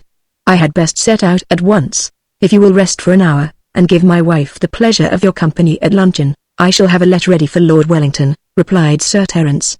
Perhaps you'll see to it, Tremaine, he added, without waiting for Captain Stanhope's answer to an invitation which amounted to a command. Thus Stanhope was led away, and Sir Terence, all other matters forgotten for the moment, sat down to write his letter. Later in the day, after Captain Stanhope had taken his departure, the duty fell to Tremaine of framing the general order and seeing to the dispatch of a copy to each division. I wonder, he said to Sir Terence, who'll be the first to break it? Why, the fool who's most anxious to be broke himself, answered Sir Terence. There appeared to be reservations about it in Tremaine's mind. It's a devilish stringent regulation, he criticized.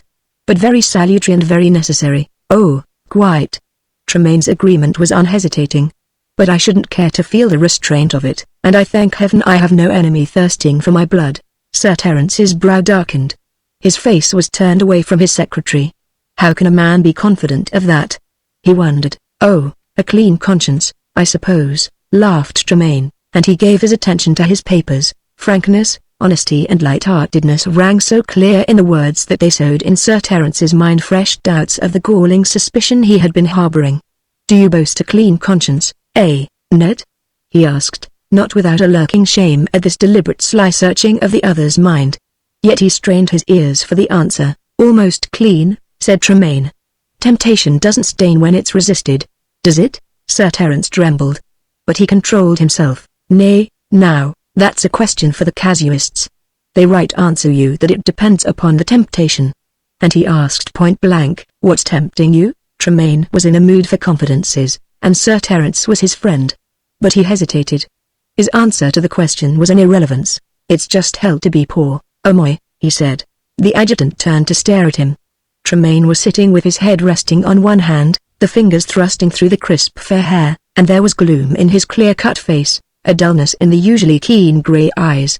Is there anything on your mind? Quoth Sir Terence. Temptation, was the answer. It's an unpleasant thing to struggle against, but you spoke of poverty, to be sure. If I weren't poor I could put my fortunes to the test, and make an end of the matter one way or the other. There was a pause. Sure, I hope I am the last man to force a confidence, Ned, said O'Moy. But you certainly seem as if it would do you good to confide. Tremaine shook himself mentally. I think we had better deal with the matter of this dispatch that was tampered with at Penelva, so we will, to be sure. But it can wait a minute.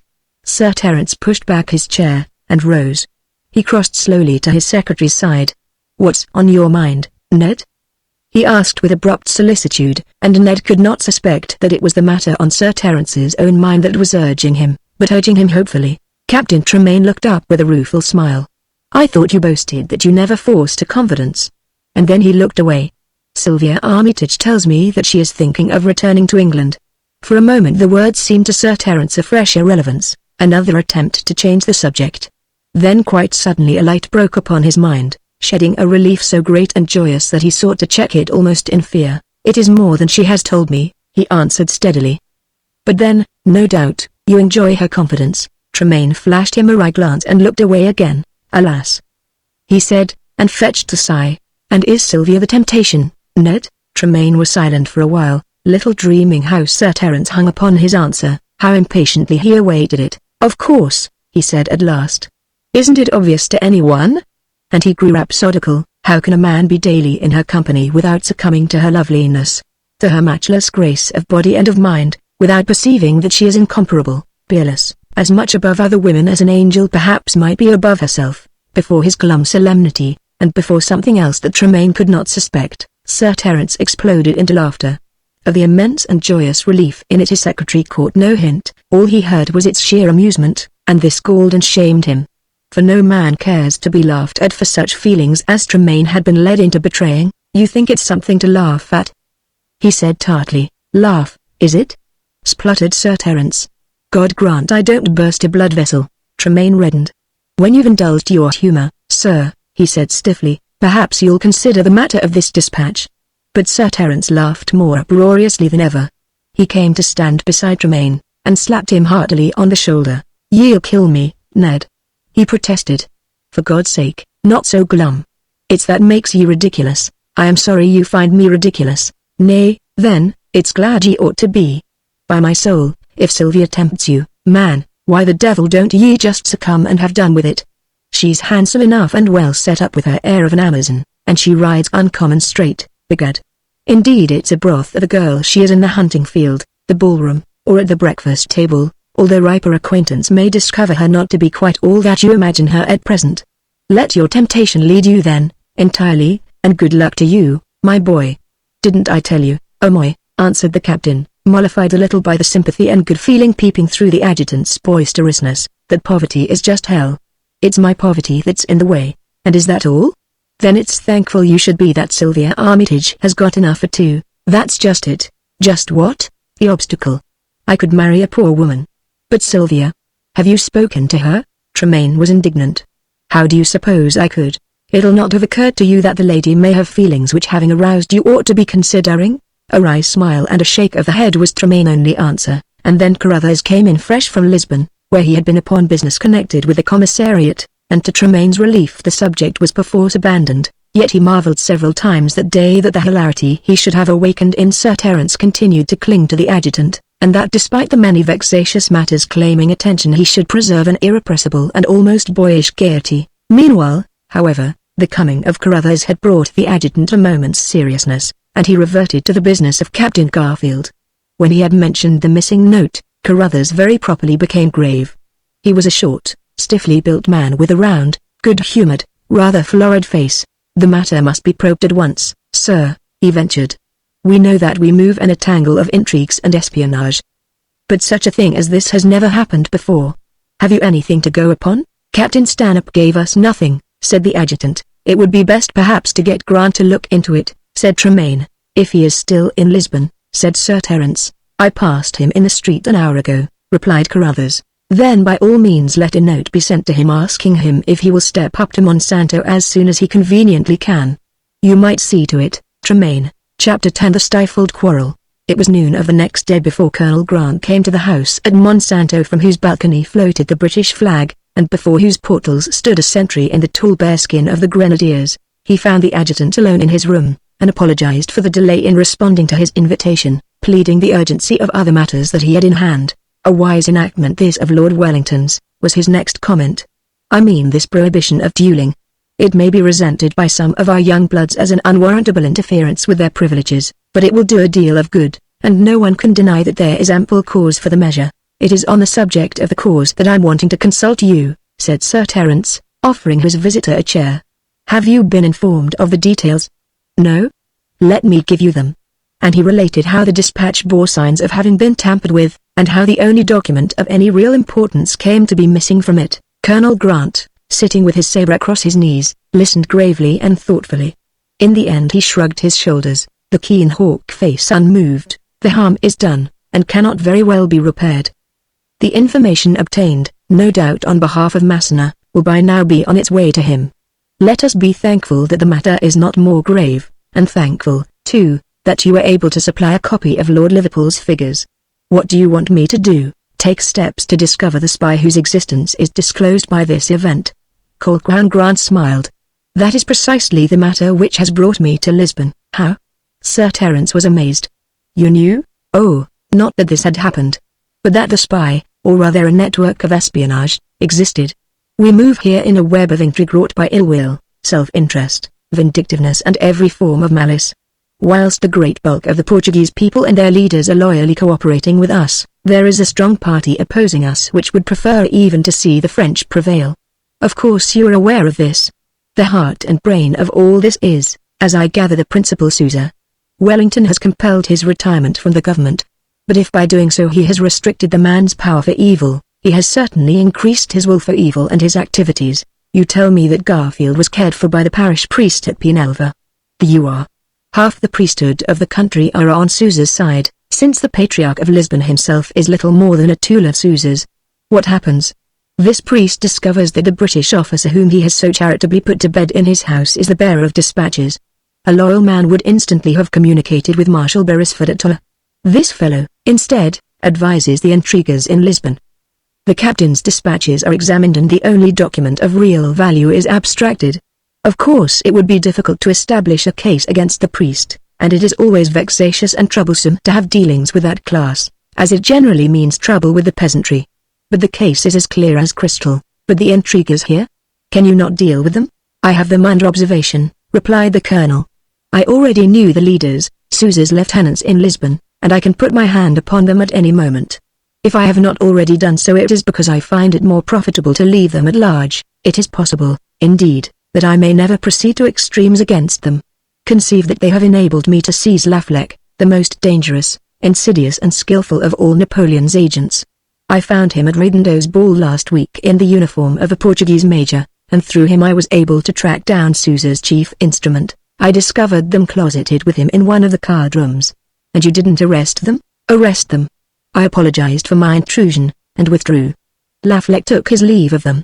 He was to have left Lisbon at dawn equipped with a passport countersigned by yourself, my dear adjutant. What's that? A passport for Major Vieira of the Portuguese Caçadores.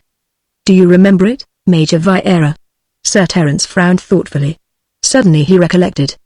But that was countersigned by me at the request of Count Samuval, who represented himself a personal friend of the Major's. So indeed he is. But the Major in question was Laflec nevertheless, and Samuval knew this? Sir Terence was incredulous. Colonel Grant did not immediately answer the question. He preferred to continue his narrative. That night I had the false Major arrested very quietly. I have caused him to disappear for the present. His Lisbon friends believe him to be on his way to Massenet with the information they no doubt supplied him. Massenet awaits his return at Salamanca, and will continue to wait. Thus when he fails to be seen or heard of there will be a good deal of mystification on all sides, which is the proper state of mind in which to place your opponents. Lord Liverpool's figures, let me add, were not among the interesting notes found upon him, possibly because at that date they had not yet been obtained. And you say that Samuval was aware of the man's real identity? Insisted Sir Terence, still incredulous. Aware of it? Colonel Grant laughed shortly. Samuval is Sousa's principal agent, the most dangerous man in Lisbon and the most subtle. His sympathies are French through and through. Sir Terence stared at him in frank amazement, in utter unbelief. Oh, impossible! He ejaculated at last. I saw Samuval for the first time, said Colonel Grant by way of answer, in Oporto at the time of Soult's occupation. He did not call himself Samuval just then, any more than I called myself Colquhoun Grant. He was very active there in the French interest, I should indeed be more precise and say in Bonaparte's interest, for he was the man instrumental in disclosing to Soult the Bourbon conspiracy which was undermining the Marshal's army. You do not know, perhaps, that French sympathy runs in Samuval's family. You may not be aware that the Portuguese Marquis of Alorna, who holds a command in the Emperor's army, and is at present with Massenet at Salamanca, is Samuval's cousin, but, faltered Sir Terence. "Count Samuel has been a regular visitor here for the past 3 months, so I understand," said Grant coolly. "If I had known of it before I should have warned you. But, as you are aware, I have been in Spain on other business. You realize the danger of having such a man about the place." Scraps of information. "Oh, as to that," Sir Terence interrupted, "I can assure you that none have fallen from my official table. Never be too sure, Sir Terence. Matters here must ever be under discussion. There are your secretaries and the ladies, and Samuel has a great way with the women. What they know you may wager that he knows. They know nothing. That is a great deal to say. Little odds and ends now, a hint at one time, a word dropped at another. These things picked up naturally by feminine curiosity and retailed thoughtlessly under Samuel's charming suasion and display of Britannic sympathies. And Samuel has the devil's own talent for bringing together the pieces of the puzzle. Take the lines now, you may have parted with no details, but mention of them will surely have been made in this household. However," he broke off abruptly, "that is all past and done with. I'm as sure as you are that any real indiscretions in this household are unimaginable, and so we may be confident that no harm has yet been done. But you will gather from what I have now told you that Samuel's visits here are not a mere social waste of time. That he comes, acquires familiarity and makes himself the friend of the family with a very definite aim in view. He does not come again," said Sir Terence, rising. "That is more than I should have ventured to suggest. But it is a very wise resolve. It will need tact to carry it out, for Samuel is a man to be handled carefully." "I'll handle him carefully, devil a fear," said Sir Terence. "You can depend upon my tact." Colonel Grant rose. "In this matter of Penalva, I will consider further. But I do not think there is anything to be done now. The main thing is to stop up the outlets through which information reaches the French, and that is my chief concern. How is the stripping of the country proceeding now?" It was more active immediately after Sousa left the government.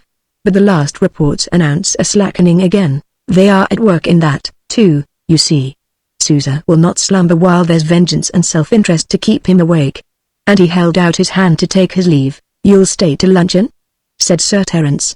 "It is about to be served." "You are very kind, Sir Terence." They descended, to find luncheon served already in the open under the trellis vine, and the party consisted of Lady Amoy, Miss Armitage, Captain Tremaine, Major Carruthers, and Count Samuel, of whose presence this was the adjutant's first intimation. As a matter of fact, the Count had been at Monsanto for the past hour, the first half of which he had spent most agreeably on the terrace with the ladies.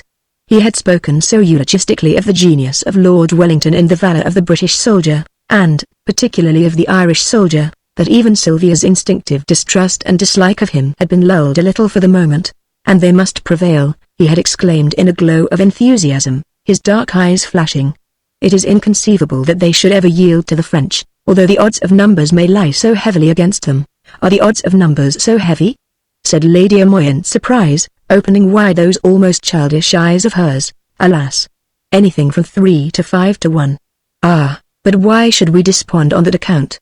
And his voice vibrated with renewed confidence. "The country is a difficult one, easy to defend, and Lord Wellington's genius will have made the best of it. There are, for example, the fortifications at Torres Vedras." "Ah yes. I have heard of them. Tell me about them, Count." "Tell you about them, dear lady? Shall I carry perfumes to the rose? What can I tell you that you do not know so much better than myself?" "Indeed, I know nothing. Sir Terence is ridiculously secretive," she assured him, with a little frown of petulance.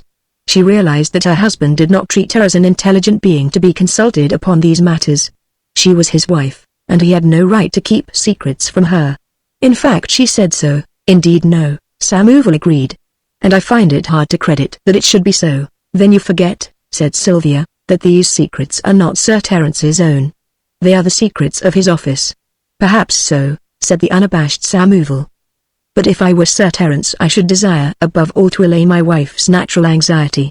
For I am sure you must be anxious, dear Lady Amoy." "Naturally," she agreed, whose anxieties never transcended the fit of her gowns or the suitability of a coiffure.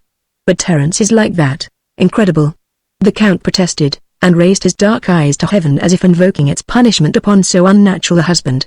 "Do you tell me that you have never so much as seen the plans of these fortifications?" "The plans, Count?" She almost laughed. "Ah," he said. "I dare swear then that you do not even know of their existence." He was jocular now. "I am sure that she does not," said Sylvia, who instinctively felt that the conversation was following an undesirable course. "Then you are wrong," she was assured. "I saw them once, a week ago, in Sir Terence's room." "Why, how would you know them if you saw them?" quoth Sylvia, seeking to cover what might be an indiscretion. "Because they bore the name, Lines of Doris Vedras. I remember. And this unsympathetic Sir Terence did not explain them to you?" laughed Samuel. "Indeed, he did not. In fact, I could swear that he locked them away from you at once." The Count continued on a jocular note. "Not at once. But he certainly locked them away soon after, and whilst I was still there, in your place." "Then," said Samuel, ever on the same note of banter, "I should have been tempted to steal the key." "Not so easily done," she assured him. "It never leaves his person. He wears it on a gold chain round his neck." "What, always?" "Always, I assure you." "Too bad," protested Samuel. "Too bad, indeed. What, then, should you have done, Miss Armitage?" It was difficult to imagine that he was drawing information from them, so bantering and frivolous was his manner, more difficult still to conceive that he had obtained any. Yet you will observe that he had been placed in possession of two facts, that the plans of the Lines of Doris Vedras were kept locked up in Sir Terence's own room, in the strong box, no doubt, and that Sir Terence always carried the key on a gold chain worn round his neck. Miss Armitage laughed. "Whatever I might do, I should not be guilty or prying into matters that my husband kept hidden." "Then you admit a husband's right to keep matters hidden from his wife?" "Why not?" "Madame," Samuel bowed to her, "your future husband is to be envied on yet another count." And thus the conversation drifted, Samuel conceiving that he had obtained all the information of which Lady Amoy was possessed, and satisfied that he had obtained all that for the moment he required. How to proceed now was a more difficult matter, to be very seriously considered. How to obtain from Sir Terence the key in question, and reach the plans so essential to Marshal Massena. He was at table with them, as you know, when Sir Terence and Colonel Grant arrived. He and the Colonel were presented to each other, and bowed with a gravity quite cordial on the part of Samuel, who was by far the more subtle dissembler of the two. Each knew the other perfectly for what he was, yet each was in complete ignorance of the extent of the other's knowledge of himself, and certainly neither betrayed anything by his manner. At table the conversation was led naturally enough by Tremaine to Wellington's general order against duelling. This was inevitable when you consider that it was a topic of conversation that morning at every table to which British officers sat down. Tremaine spoke of the measure in terms of warm commendation, thereby provoking a sharp disagreement from Samuel.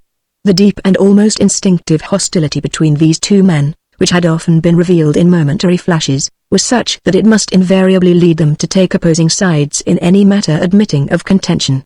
"In my opinion it is a most arbitrary and degrading enactment," said Samuel. "I say so without hesitation, notwithstanding my profound admiration and respect for Lord Wellington and all his measures." "Degrading?" echoed Grant, looking across at him. "In what can it be degrading, Count?" "In that it reduces a gentleman to the level of the clod," was the prompt answer. "A gentleman must have his quarrels, however sweet his disposition, and a means must be afforded him of settling them." "Ye can always thrash an impudent fellow," opined the adjutant. "Thrash?" echoed Samuel. His sensitive lip curled in disdain. "To use your hands upon a man." He shuddered in sheer disgust. "To one of my temperament it would be impossible, and men of my temperament are plentiful, I think. But if you were thrashed yourself?" Tremaine asked him, and the light in his grey eyes almost hinted at a dark desire to be himself the executioner. Samuel's dark, handsome eyes considered the captain steadily. "To be thrashed myself?" he questioned.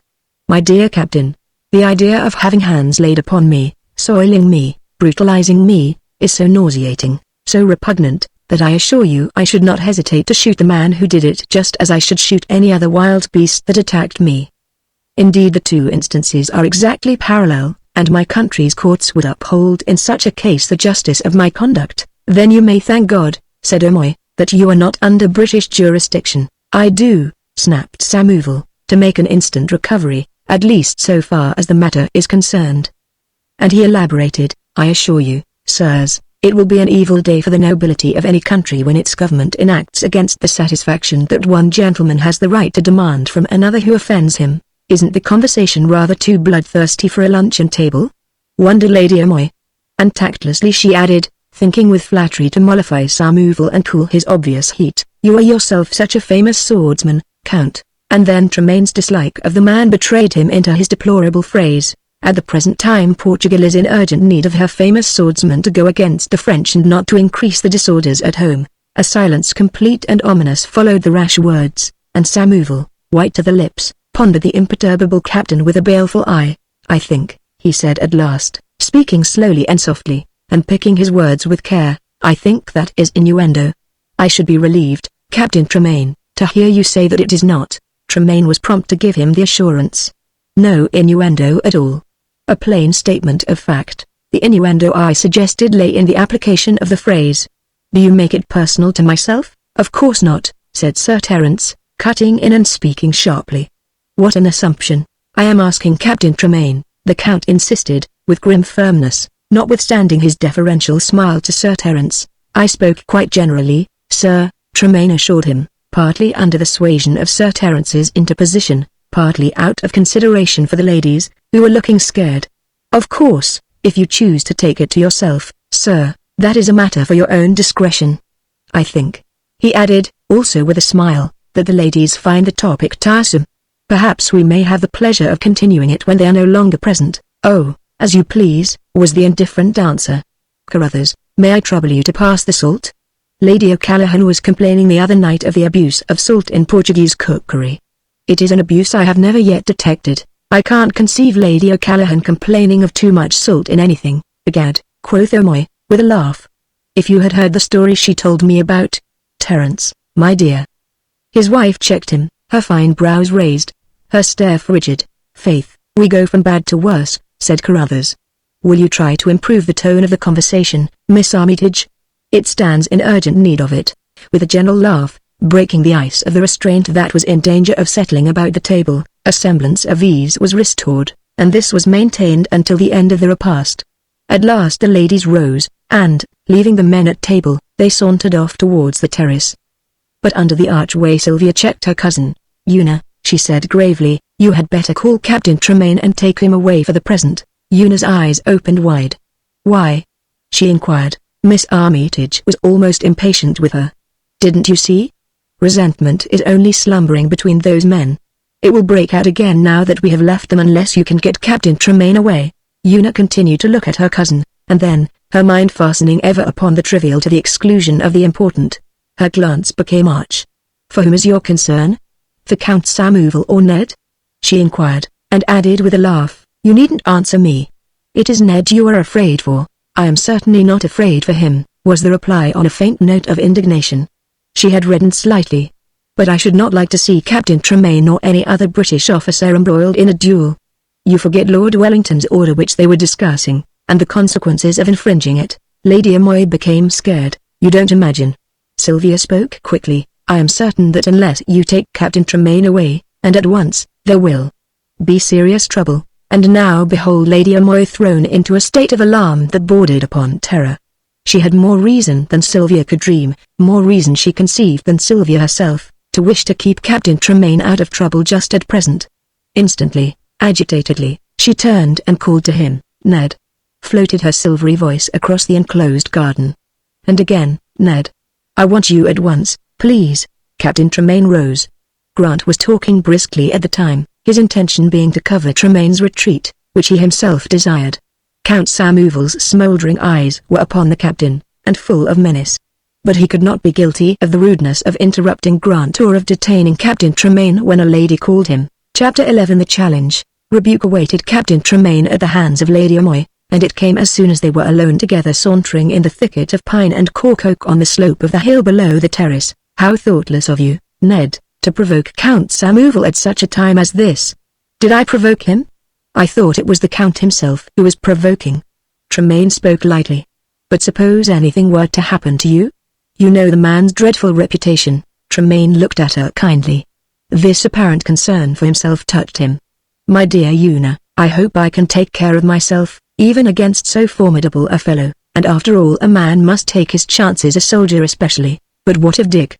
she cried. "Do you forget that he is depending entirely upon you, that if you should fail him he will be lost?" And there was something akin to indignation in the protesting eyes she turned upon him. For a moment Tremaine was so amazed that he was at a loss for an answer. Then he smiled. Indeed his inclination was to laugh outright. The frank admission that her concern, which he had fondly imagined to be for himself, was all for Dick, betrayed a state of mind that was entirely typical of Una. Never had she been able to command more than one point of view of any question, and that point of view invariably of her own interest. All her life she had been accustomed to sacrifices great and small made by others on her own behalf, until she had come to look upon such sacrifices her absolute right. "I am glad you reminded me," he said with an irony that never touched her. "You may depend upon me to be discreetness itself, at least until after Dick has been safely shipped." "Thank you, Ned. You are very good to me." They sauntered a little way in silence. Then, "When does Captain Glennie sail?" she asked him. "Is it decided yet?" "Yes. I have just heard from him that the Telemachus will put to sea on Sunday morning at 2 o'clock. At 2 o'clock in the morning. What an uncomfortable hour. Tides, as King Canute discovered, are beyond mortal control. The Telemachus goes out with the ebb. And, after all, for our purposes surely no hour could be more suitable. If I come for Dick at midnight tomorrow, that will just give us time to get him snugly aboard before she sails. I have made all arrangements with Glennie. He believes Dick to be what he has represented himself, one of Bursley's overseers named Jenkinson, who is a friend of mine and who must be got out of the country quietly. Dick should thank his luck for a good deal. My chief anxiety was lest his presence here should be discovered by anyone. Beyond Bridget not a soul knows that he is here, not even Sylvia. You have been the soul of discreetness. Haven't I?" she purred, delighted to have him discover a virtue so unusual in her. Thereafter they discussed details, or, rather, Tremaine discussed them. He would come up to Monsanto at 12 o'clock tomorrow night in a curricle in which he would drive Dick down to the river at a point where a boat would be waiting to take him out to the Telemachus. She must see that Dick was ready in time. The rest she could safely leave to him. He would come in through the official wing of the building. The guard would admit him without question, accustomed to seeing him come and go at all hours, nor would it be remarked that he was accompanied by a man in civilian dress when he departed. Dick was to be let down from her ladyship's balcony to the quadrangle by a rope ladder with which Tremaine would come equipped, having procured it for the purpose from the Telemachus. She hung upon his arm, overwhelming him now with her gratitude, her parasol sheltering them both from the rays of the sun as they emerged from the thicket intro the meadowland in full view of the terrace where Count Samuel and Sir Terence were at that moment talking earnestly together. You will remember that Amoy had undertaken to provide that Count Samuel's visits to Monsanto should be discontinued. About this task he had gone with all the tact of which he had boasted himself master to Colquhoun Grant. You shall judge of the tact for yourself. No sooner had the colonel left for Lisbon, and Carruthers to return to his work, than, finding himself alone with the Count, Sir Terence considered the moment a choice one in which to broach the matter. "I take it ye are fond of walking, Count," had been his singular opening move. They had left the table by now, and were sauntering together on the terrace. "Walking?" said Samuel. "I detest it, and is that so? Well, well. Of course it's not so very far from your place at Bispo, not more than half a league, I should say." "Just so," said Amoy. "Half a league there, and half a league back, a league. It's nothing at all, of course, yet for a gentleman who detests walking it's a devilish long tramp for nothing." "For nothing?" Samuel checked and looked at his host in faint surprise. Then he smiled very affably. "But you must not say that, Sir Terence. I assure you that the pleasure of seeing yourself and Lady Amoy cannot be spoken of as nothing. You are very good." Sir Terence was the very quintessence of courtliness, of concern for the other. But if there were not that pleasure, then, of course, it would be different. Samuel was beginning to be slightly intrigued. "That's it," said Sir Terence. "That's just what I'm meaning." "Just what you're meaning? But, my dear General, you're assuming circumstances which fortunately do not exist, not at present, perhaps. But they might." Again Samuel stood still and looked at Amoy. He found something in the bronzed, rugged face that it was unusually sardonic. The blue eyes seemed to have become hard, and yet there were wrinkles about their corners suggestive of humor that might be mockery. The Count stiffened, but beyond that he preserved his outward calm whilst confessing that he did not understand Sir Terence's meaning. "It's this way," said Sir Terence. "I've noticed that ye're not looking so very well lately, Count." "Really? You think that?" The words were mechanical. The dark eyes continued to scrutinize that bronzed face suspiciously. "I do, and it's sorry I am to see it. But I know what it is. It's this walking backwards and forwards between here and Bispo that's doing the mischief. Better give it up, Count. Better not come toiling up here any more. It's not good for your health. Why, man, you're as white as a ghost this minute," He was indeed, having perceived at last the insult intended.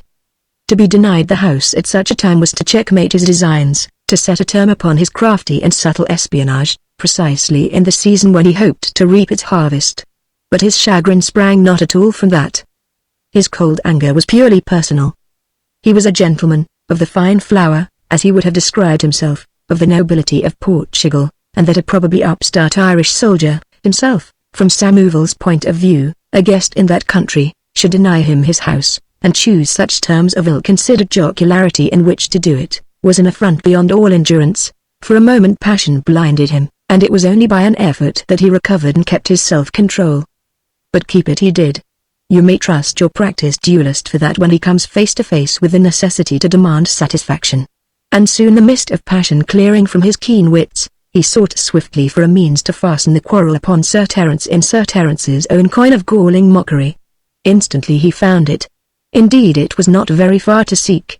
O'Moy's jealousy, which was almost a byword, as we know, had been apparent more than once to Samuel. Remembering it now, it discovered to him at once Sir Terence's most vulnerable spot, and cunningly Samuel proceeded to gall him there. A smile spread gradually over his white face, a smile of immeasurable malice. I am having a very interesting and instructive morning in this atmosphere of Irish boorishness, said he. First Captain Tremaine. Now don't be after blaming old Ireland for Tremaine's shortcomings. Tremaine's just a clumsy man and Englishman. I am glad to know there is a distinction. Indeed I might have perceived it for myself. In motives, of course, the distinction is great indeed, and I hope that I am not slow to discover it, and in your case to excuse it. I quite understand and even sympathize with your feelings, General. I am glad of that now, said Sir Terence, who had understood nothing of all this. Naturally, the Count pursued on a smooth, level note of amiability, when a man, himself no longer young, commits the folly of taking a young and charming wife, he is to be forgiven when a natural anxiety drives him to lengths which in another might be resented. He bowed before the empurpling Sir Terence. Ye are a damned coxcomb, it seems, was the answering roar. Of course you would assume it. It was to be expected. I condone it with the rest. And because I condone it, because I sympathize with what in a man of your age and temperament must amount to an affliction, I hasten to assure you upon my honor that so far as I am concerned there are no grounds for your anxiety, and who the devil asks for your assurances? It's stark mad ye are to suppose that I ever needed them. Of course you must say that, Samuel insisted, with a confident and superior smile. He shook his head, his expression one of amused sorrow. Sir Terence, you have knocked at the wrong door. You are youthful at least in your impulsiveness, but you are surely as blind as old Pantaloon in the comedy, or you would see where your industry would be better employed in shielding your wife's honor and your own. Goaded to fury, his blue eyes aflame now with passion, Sir Terence considered the sleek and subtle gentleman before him, and it was in that moment that the Count's subtlety soared to its finest heights. In a flash of inspiration he perceived the advantages to be drawn by himself from conducting this quarrel to extremes. This is not mere idle speculation. Knowledge of the real motives actuating him rests upon the evidence of a letter which Samuel was to write that same evening to Lafleck, afterwards to be discovered, wherein he related what had passed, how deliberately he had steered the matter, and what he meant to do. His object was no longer the punishing of an affront. That would happen as a mere incident, a thing done, as it were, in passing. His real aim now was to obtain the keys of the adjutant's strong box, which never left Sir Terence's person, and so become possessed of the plans of the lines of Doris Vedras. When you consider in the light of this the manner in which Samuel proceeded now, you will admire with me at once the opportunism and the subtlety of the man. You'll be after telling me exactly what you mean, Sir Terence had said. It was in that moment that Tremaine and Lady O'Moy came arm in arm into the open on the hillside, half a mile away, very close and confidential. They came most opportunely to the Count's need, and he flung out a hand to indicate them to Sir Terence. A smile of pity on his lips. You need but to look to take the answer for yourself, said he. Sir Terence looked, and laughed. He knew the sect of Ned Tremaine's heart and could laugh now with relish at that which hitherto had left him darkly suspicious. And who shall blame Lady O'Moy? Count Samuel pursued. A lady so charming and so courted must seek her consolation for the almost unnatural union fate has imposed upon her. Captain Tremaine is of her own age, convenient to her hand, and for an Englishman not ill-looking. He smiled at Omoy with insolent compassion, and Omoy, losing all his self-control, slapped him resoundingly upon the cheek. "Ye are a dirty liar, Samuel, a muckrake," said he. Samuel stepped back, breathing hard, one cheek red, the other white. Yet by a miracle he still preserved his self-control. "I have proved my courage too often," he said, "to be under the necessity of killing you for this blow. Since my honor is safe, I will not take advantage of your overwrought condition. Ye'll take advantage of it whether ye like it or not," blazed Sir Terence at him. "I mean you to take advantage of it. Do ye think I'll suffer any man to cast a slur upon Lady Omoy? I'll be sending my friends to wait on you today, Count, and, by God, Tremaine himself shall be one of them." Thus did the hot-headed fellow deliver himself into the hands of his enemy. Nor was he warned when he saw the sudden gleam in Samuel's dark eyes. "Ha!" said the Count. It was a little exclamation of wicked satisfaction. "You are offering me a challenge, then, if I may make so bold. And as I've a mind to shoot you dead." "Shoot, did you say?" Samuel interrupted gently. "I said shoot, and it shall be at 10 paces, or across a handkerchief, or any damned distance you please." The Count shook his head. He sneered. "I think not shoot." And he waved the notion aside with a hand white and slender as a woman's. "That is too English, or too Irish. The pistol, I mean, appropriately a fool's weapon." And he explained at last his extraordinary forbearance under a blow. "If you think I have practiced the small sword every day of my life for 10 years to suffer myself to be shot at like a rabbit in the end, really?" He laughed aloud. "You have challenged me, I think, Sir Terence. Because I feared the predilection you have discovered, I was careful to wait until the challenge came from you. The choice of weapons lies, I think, with me. I shall instruct my friends to ask for swords." "Sorry a difference will it make to me," said Sir Terence. "Anything from a horsewhip to a howitzer." And then recollection descending like a cold hand upon him chilled his hot rage, struck the fine Irish arrogance all out of him, and left him suddenly limp. "My God!" he said, and it was almost a groan. He detained Samuel, who had already turned to depart. "A moment, Count," he cried. I had forgotten. There is the general order, Lord Wellington's enactment." "Awkward, of course," said Samuel, who had never for a moment been oblivious of that enactment, and who had been carefully building upon it. "But you should have considered it before committing yourself so irrevocably." Sir Terence steadied himself. He recovered his truculence. "Irrevocable or not, it will just have to be revocable. The meeting's impossible. I do not see the impossibility. I am not surprised you should shelter yourself behind an enactment, but you will remember this enactment does not apply to me, who am not a soldier, but it applies to me, who am not only a soldier, but the Adjutant General here, the man chiefly responsible for seeing the order carried out. It would be a fine thing if I were the first to disregard it. I am afraid it is too late." "You have disregarded it already, sir." "How so?" "The letter of the law is against sending or receiving a challenge, I think." Omoy was distracted. "Samuel," he said, drawing himself up, "I will admit that I have been a fool. I will apologize to you for the blow and for the word that accompanied it. The apology would imply that my statement was a true one and that you recognized it. If you mean that, I mean nothing of the kind. Damn. I've a mind to horsewhip you, and leave it at that. Do ye think I want to face a firing party on your account?" "I don't think there is the remotest likelihood of any such contingency," replied Samuel. But Omoy went headlong on. "And another thing. Where will I be finding a friend to meet your friends? Who will dare to act for me in view of that enactment?" The Count considered. He was grave now. "Of course that is a difficulty," he admitted, as if he perceived it now for the first time. "Under the circumstances, Sir Terence, and entirely to accommodate you, I might consent to dispense with seconds." "Dispense with seconds?"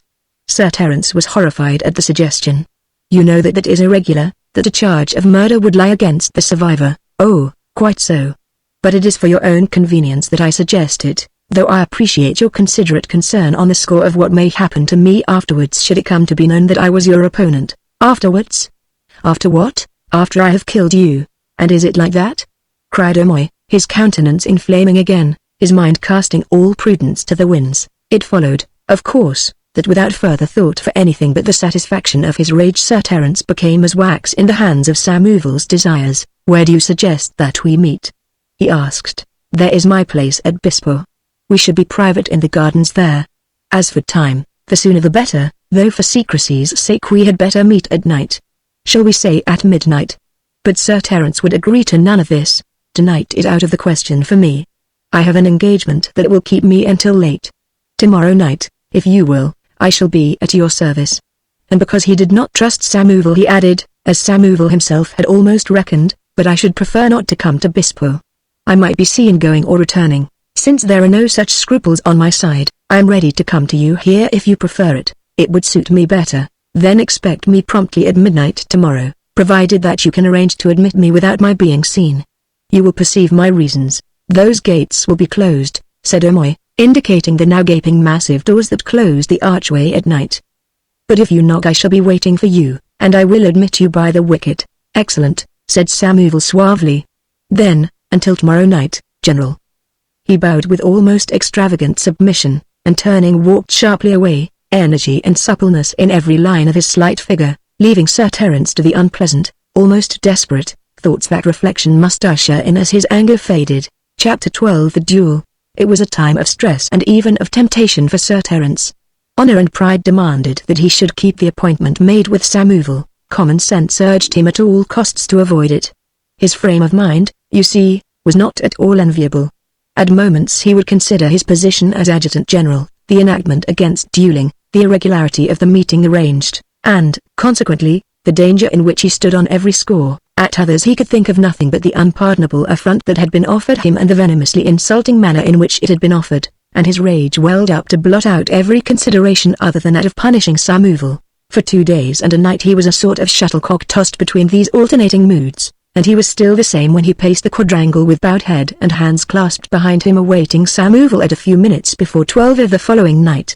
The windows that looked down from the 4 sides of that enclosed garden were all in darkness. The members of the household had withdrawn over an hour ago and were asleep by now. The official quarters were closed. The rising moon had just mounted above the eastern wing and its white light fell upon the upper half of the facade of the residential site. The quadrangle itself remained plunged in gloom. Sir Terence, pacing there, was considering the only definite conclusion he had reached. If there were no way even now of avoiding this duel, at least it must remain secret. Therefore it could not take place here in the enclosed garden of his own quarters, as he had so rashly consented. It should be fought upon neutral ground, where the presence of the body of the slain would not call for explanations by the survivor. Greater than from distant Lisbon on the still air came softly the chimes of midnight, and immediately there was a sharp rap upon the little door set in one of the massive gates that closed the archway. Sir Terence went to open the wicket, and Samuel stepped quickly over the sill. He was wrapped in a dark cloak, a broad-brimmed hat obscured his face.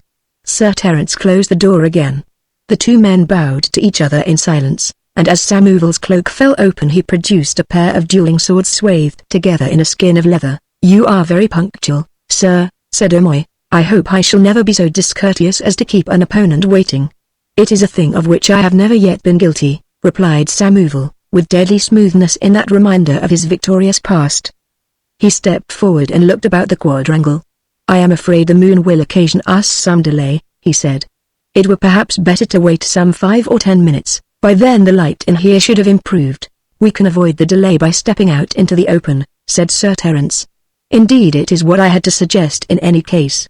There are inconveniences here which you may have overlooked."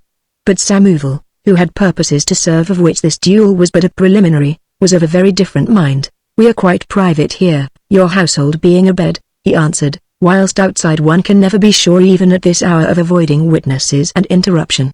Then, again, the turf is smooth as a table on that patch of lawn, and the ground well known to both of us, that, I can assure you, is a very necessary condition in the dark and one not to be found haphazard in the open. But there is yet another consideration, sir. I prefer that we engage on neutral ground, so that the survivor shall not be called upon for explanations that might be demanded if we fought here." Even in the gloom Sir Terence caught the flash of Samuel's white teeth as he smiled. "You trouble yourself unnecessarily on my account," was the smoothly ironic answer. "No one has seen me come, and no one is likely to see me depart. You may be sure that no one shall, by God," snapped O'Moy, stung by the sly insolence of the other's assurance. "Shall we get to work, then?" Samuel invited. "If you're set on dying here, I suppose I must be after humoring you, and make the best of it." "As soon as you please, then." O'Moy was very fierce. They stepped to the patch of lawn in the middle of the quadrangle, and the Samuel threw off altogether his cloak and hat, He was closely dressed in black, which in that light rendered him almost invisible. Sir Terence, less practiced and less calculating in these matters, wore an undress uniform, the red coat of which showed greyish. Samuel observed this rather with contempt than with satisfaction in the advantage it afforded him. Then he removed the swathing from the swords, and, crossing them, presented the hilts to Sir Terence. The adjutant took one and the Count retained the other, which he tested, thrashing the air with it so that it hummed like a whip. That done, however, he did not immediately fall on. "In a few minutes the moon will be more obliging," he suggested. "If you would prefer to wait." But it occurred to Sir Terence that in the gloom the advantage might lie slightly with himself, since the other's superior swordplay would perhaps be partly neutralized. He cast a last look round at the dark windows. "I find it light enough," he answered. Samuel's reply was instantaneous. "On guard, then," he cried, and on the words, without giving Sir Terence so much as time to comply with the invitation, he whirled his point straight and deadly at the greyish outline of his opponent's body. But a ray of moonlight caught the blade and its livid flash gave Sir Terence warning of the thrust so treacherously delivered. He saved himself by leaping backwards, just saved himself with not an inch to spare, and threw up his blade to meet the thrust. "You murderous villain!" he snarled under his breath, as steel ground on steel, and he flung forward to the attack. But from the gloom came a little laugh to answer him, and his angry lunge was foiled by an enveloping movement that ended in a riposte. With that they settled down to it, Sir Terence in a rage upon which that assassin stroke had been fresh fuel, the Count cool and unhurried, delaying until the moonlight should have crept a little farther, so as to enable him to make quite sure that his stroke when delivered should be final. Meanwhile he pressed Sir Terence towards the side where the moonlight would strike first, until they were fighting close under the windows of the residential wing, Sir Terence with his back to them, Samuel facing them. It was fate that placed them so, the fate that watched over Sir Terence even now when he felt his strength failing him, his sword arm turning to lead under the strain of an unwonted exercise. He knew himself beaten, realized the dexterous ease, the masterly economy of vigor and the deadly sureness of his opponent's play. He knew that he was at the mercy of Samuel. He was even beginning to wonder why the Count should delay to make an end of a situation of which he was so completely master. And then, quite suddenly, even as he was returning thanks that he had taken the precaution of putting all his affairs in order, something happened. A light showed, it flared up suddenly, to be as suddenly extinguished, and it had its source in the window of Lady Amoy's dressing room, which Samuel was facing. That flash drawing off the Count's eyes for one instant, and leaving them blinded for another, had revealed him clearly at the same time to Sir Terence. Sir Terence's blade darted in, driven by all that was left of his spent strength, and Samuel, his eyes unseeing, in that moment had fumbled wildly and failed to find the other's steel until he felt it sinking through his body, searing him from breast to back. His arms sank to his sides quite nervelessly. He uttered a faint exclamation of astonishment, almost instantly interrupted by a cough. He swayed there a moment, the cough increasing until it choked him. Then, suddenly limp, he pitched forward upon his face, and lay clawing and twitching at Sir Terence's feet. Sir Terence himself, scarcely realizing what had taken place, for the whole thing had happened within the time of a couple of heartbeats, stood quite still, amazed and awed, in a half-crouching attitude, looking down at the body of the fallen man. And then from above, ringing upon the deathly stillness, he caught a sibilant whisper. What was that? "SH." He stepped back softly, and flattened himself instinctively against the wall. Thence profoundly intrigued and vaguely alarmed on several scores he peered up at the windows of his wife's room whence the sound had come, whence the sudden light had come which, as he now realized, had given him the victory in that unequal contest. Looking up at the balcony in whose shadow he stood concealed, he saw two figures there, his wife's and another's, and at the same time he caught sight of something black that dangled from the narrow balcony, and peered more closely to discover a rope ladder. He felt his skin roughening, bristling like a dog's. He was conscious of being cold from head to foot, as if the flow of his blood had been suddenly arrested, and a sense of sickness overcame him. And then to turn that horrible doubt of his into still more horrible certainty came a man's voice, subdued, yet not so subdued but that he recognized it for Ned Tremaine's. There's someone lying there. I can make out the figure. Don't go down. For pity's sake, come back. Come back and wait, Ned. If anyone should come and find you we shall be ruined. Thus hoarsely whispering, vibrating with terror, the voice of his wife reached Amoy. to confirm him the unsuspecting blind cuckold that Samuel had dubbed him to his face, for which Samuel, warning the guilty pair with his last breath even as he had earlier so mockingly warned Sir Terence, had coughed up his soul on the turf of that enclosed garden. Crouching there for a moment longer, a man bereft of movement and of reason, stood O'Moy, conscious only of pain, in an agony of mind and heart that at one and the same time froze his blood and drew the sweat from his brow. Then he was for stepping out into the open, and, giving flow to the rage and surging violence that followed, calling down the man who had dishonoured him and slaying him there under the eyes of that tool who had brought him to this shame. But he controlled the impulse, or else Satan controlled it for him. That way, whispered the tempter, was too straight and simple. He must think. He must have time to readjust his mind to the horrible circumstances so suddenly revealed.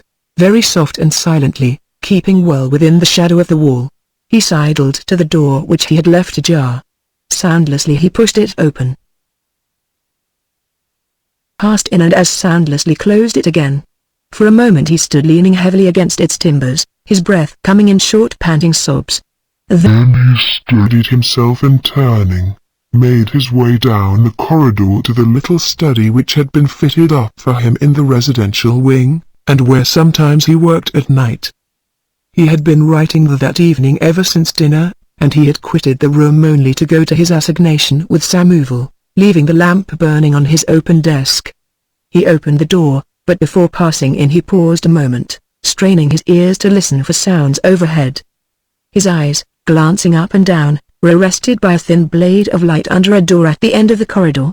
It was the door of the butler's pantry, and the line of light announced that Mullins had not yet gone to bed. At once Sir Terence understood that, knowing him to be at work, the old servant had himself remained below in case his master should want anything before retiring. Continuing to move without noise, Sir Terence entered his study, closed the door and crossed to his desk. Wearily he dropped into the chair that stood before it, his face drawn and ghastly, his smouldering eyes staring vacantly ahead. On the desk before him lay the letters that he had spent the past hours in writing, one to his wife, another to Tremaine, another to his brother in Ireland, and several others connected with his official duties, making provision for their uninterrupted continuance in the event of his not surviving the encounter. Now it happened that amongst the latter there was one that was destined hereafter to play a considerable part. It was a note for the Commissary General upon a matter that demanded immediate attention, and the only one of all those letters that need now survive. It was marked most urgent, and had been left by him for delivery first thing in the morning. He pulled open a drawer and swept into it all the letters he had written save that one. He locked that drawer, then unlocked another, and took thence a case of pistols. With shaking hands he lifted out one of the weapons to examine it, and all the while, of course, his thoughts were upon his wife and Tremaine. He was considering how well-founded had been his every twinge of jealousy, how wasted, how senseless the reactions of shame that had followed them, how insensate his trust in Tremaine's honesty, and, above all, with what crafty, treacherous subtlety Tremaine had drawn a red herring across the trail of his suspicions by pretending to an unutterable passion for Sylvia Armitage. It was perhaps that piece of duplicity, worthy, he thought, of the Iscariot himself, that galled Sir Terence now most sorely, that at the memory of his own silly credulity. He had been such a ready dupe. How those two together must have laughed at him. Oh, Tremaine had been very subtle. He had been the friend, the quasi-brother, parading his affection for the Butler family to excuse the familiarities with Lady O'Moy which he had permitted himself under Sir Terence's very eyes. O'Moy thought of them as he had seen them in the garden on the night of Rindo's ball, remembered the air of transparent honesty by which the damned hypocrite when discovered had deflected his just resentment. Oh, there was no doubt that the treacherous blackguard had been subtle. But, by God, subtlety should be repaid with subtlety. He would deal with Tremaine as cruelly as Tremaine had dealt with him, and his wanton wife, too, should be repaid in kind. He beheld the way clear, in a flash of wicked inspiration. He put back the pistol, slapped down the lid of the box and replaced it in its drawer. He rose, took up the letter to the Commissary General, stepped briskly to the door and pulled it open. "Mullins," he called sharply. "Are you there?" "Mullins?" came the sound of a scraping chair, and instantly the door at the end of the corridor was thrown open, and Mullins stood silhouetted against the light behind him. A moment he stood there, then came forward. "You called, Sir Terence?" "Yes." Sir Terence's voice was miraculously calm. His back was to the light and his face in shadow, so that its drawn, haggard look was not perceptible to the butler. "I am going to bed. But first I want you to step across to the sergeant of the guard with this letter for the Commissary General. Tell him that it is of the utmost importance, and ask him to arrange to have it taken into Lisbon first thing in the morning." Mullins bowed, venerable as an archdeacon in aspect and bearing, as he received the letter from his master. "Certainly, Sir Terence." As he departed, Sir Terence turned and slowly paced back to his desk, leaving the door open. His eyes had narrowed, there was a cruel, an almost evil smile on his lips. Of the generous, good-humored nature imprinted upon his face every sign had vanished. His countenance was a mask of ferocity restrained by intelligence, cold and calculating. Oh, he would pay the score that lay between himself and those two who had betrayed him. They should receive treachery for treachery, mockery for mockery, and for dishonor death. They had deemed him an old fool. What was the expression that Samuel had used, pantaloon in the comedy? Well, well. He had been pantaloon in the comedy so far. But now they should find him pantaloon in the tragedy, nay, not pantaloon at all, but Polichinelle, the sinister jester, the cynical clown, who laughs in murdering. And in anguished silence should they bear the punishment he would mete out to them, or else in no less anguished speech themselves proclaim their own dastardly to the world. His wife he beheld now in a new light.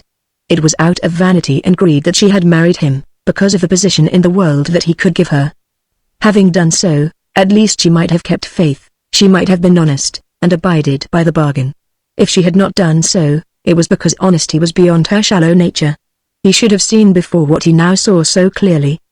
He should have known her for a lovely, empty husk, a silly, fluttering butterfly, a toy, a thing of vanities, emotions, and nothing else. Thus Sir Terence, cursing the day when he had mated with a fool. Thus Sir Terence whilst he stood there waiting for the outcry from Mullins that should proclaim the discovery of the body, and afford him a pretext for having the house searched for the slayer. Nor had he long to wait. "Sir Terence. Sir Terence. For God's sake, Sir Terence." He heard the voice of his old servant. Came the loud crash of the door thrust back until it struck the wall and quick steps along the passage. Sir Terence stepped out to meet him. "Why, what the devil," he was beginning in his bluff, normal tones, when the servant, showing a white, scared face, cut him short. "A terrible thing, Sir Terence." "Oh, the saints protect us, a dreadful thing." "This way, sir." "There's a man killed, Count Samuel, I think it is." "What? Where?" "Out yonder, in the quadrangle, sir." "But," Sir Terence checked. "Count Samuel, did ye say?" "Impossible." And he went out quickly, followed by the butler. In the quadrangle he checked. In the few minutes that were sped since he had left the place the moon had overtopped the roof of the opposite wing, so that full upon the enclosed garden fell now its white light, illumining and revealing. There lay the black still form of Samuel supine, his white face staring up into the heavens, and beside him knelt Tremaine, whilst in the balcony above leaned her ladyship. The rope ladder, Sir Terence's swift glance observed, had disappeared. He halted in his advance, standing at gaze a moment. He had hardly expected so much. He had conceived the plan of causing the house to be searched immediately upon Mullins's discovery of the body. But Tremaine's rashness in adventuring down in this fashion spared him even that necessity. True, it set up other difficulties. But he was not sure that the matter would not be infinitely more interesting thus. He stepped forward, and came to a standstill beside the two, his dead enemy and his living one. Chapter 13 Polichinelle. "Why, Ned?" he asked gravely. "What has happened?" "It is Samuel," was Tremaine's quiet answer. "He is quite dead." He stood up as he spoke, and Sir Terence observed with terrible inward mirth that his tone had the frank and honest ring, his bearing the imperturbable ease which more than once before had imposed upon him as the outward signs of an easy conscience. This secretary of his was a cool scoundrel. "Samuel, is it?" said Sir Terence, and went down on one knee beside the body to make a perfunctory examination. Then he looked up at the captain. "And how did this happen?" "Happen?" echoed Tremaine, realizing that the question was being addressed particularly to himself. "That is what I am wondering. I found him here in this condition." "You found him here?" "Oh, you found him here in this condition. Curious." Over his shoulder he spoke to the butler. "Mullins, you had better call the guard." He picked up the slender weapon that lay beside Samuel. A dueling sword. Then he looked searchingly about him until his eyes caught the gleam of the other blade near the wall, where himself he had dropped it. "Ah," he said, and went to pick it up. Very odd. He looked up at the balcony, over the parapet of which his wife was leaning. "Did you see anything, my dear?" he asked, and neither Tremaine nor she detected the faint note of wicked mockery in the question. There was a moment's pause before she answered him, faltering. "No. I saw nothing." Sir Terence's straining ears caught no faintest sound of the voice that had prompted her urgently from behind the curtained windows. "How long have you been there?" he asked her. "A moment only," she replied, again after a pause. I thought I heard a cry, and I came to see what had happened." Her voice shook with terror, but what she beheld would have been quite enough to account for that. The guard filed in through the doors from the official quarters, a sergeant with a halberd in one hand and a lantern in the other, followed by 4 men, and lastly by Mullins. They halted and came to attention before Sir Terence. And almost at the same moment there was a sharp rattling knock on the wicket in the great closed gates through which Samuel had entered. Startled, but without showing any signs of it, Sir Terence bade Mullins go open, and in a general silence all waited to see who it was that came. A tall man, bowing his shoulders to pass under the low lintel of that narrow door, stepped over the sill and into the courtyard. He wore a cocked hat, and as his great cavalry cloak fell open the yellow rays of the sergeant's lantern gleamed faintly on a British uniform. Presently, as he advanced into the quadrangle, he disclosed the aquiline features of Colquhoun Grant. "Good evening, General." "Good evening, Tremaine," he greeted one and the other. Then his eyes fell upon the body lying between them. "Samuel, eh? So I am not mistaken in seeking him here. I have had him under very close observation during the past day or two, and when one of my men brought me word tonight that he had left his place at Bispo on foot and alone, going along the upper Alcantara road, I've had a notion that he might be coming to Monsanto and I followed. But I hardly expected to find this. How has it happened?" "That is what I was just asking Tremaine," replied Sir Terence. "Mullins discovered him here quite by chance with the body." "Oh," said Grant, and turned to the captain. "Was it you then?" "I?" interrupted Tremaine with sudden violence. He seemed now to become aware for the first time of the gravity of his position. "Certainly not, Colonel Grant. I heard a cry, and I came out to see what it was. I found Samuel here, already dead." "I see," said Grant. "You were with Sir Terence, then, when this—" "Nay," Sir Terence interrupted. "I have been alone since dinner, clearing up some arrears of work. I was in my study though when Mullins called me to tell me what he had discovered. It looks as if there had been a duel. Look at these swords." Then he turned to his secretary. "I think, Captain Tremaine," he said gravely, "that you had better report yourself under arrest to your colonel." Tremaine stiffened suddenly. "Report myself under arrest?" he cried. "My God, Sir Terence, you don't believe that I—" Sir Terence interrupted him. The voice in which he spoke was stern, almost sad, but his eyes gleamed with fiendish mockery the while. It was Polichinelle that spoke, Polichinelle that mocks what time he slays. "What were you doing here?" he asked, and it was like moving the checkmating piece. Tremaine stood stricken and silent. He cast a desperate upward glance at the balcony overhead. The answer was so easy, but it would entail delivering Richard Butler to his death. Colonel Grant, following his upward glance, beheld Lady Amoy for the first time. He bowed, swept off his cocked hat, and perhaps her ladyship, he suggested to Sir Terence, may have seen something. "I have already asked her," replied Amoy, and then she herself was feverishly assuring Colonel Grant that she had seen nothing at all, that she had heard a cry and had come out onto the balcony to see what was happening. "And was Captain Tremaine here when you came out?" asked Amoy, the deadly jester. "Yes," she faltered. "I was only a moment or two before yourself, you see," said Sir Terence heavily to Grant, and Grant, with pursed lips, nodded, his eyes moving from Amoy to Tremaine. "But, Sir Terence," cried Tremaine, "I give you my word, I swear to you, that I know absolutely nothing of how Samuel met his death. What were you doing here?" Amoy asked again, and this time the sinister, menacing note of derision vibrated clearly in the question. Tremaine for the first time in his honest, upright life found himself deliberately choosing between truth and falsehood. The truth would clear him, since with that truth he would produce witnesses to it, establishing his movements completely.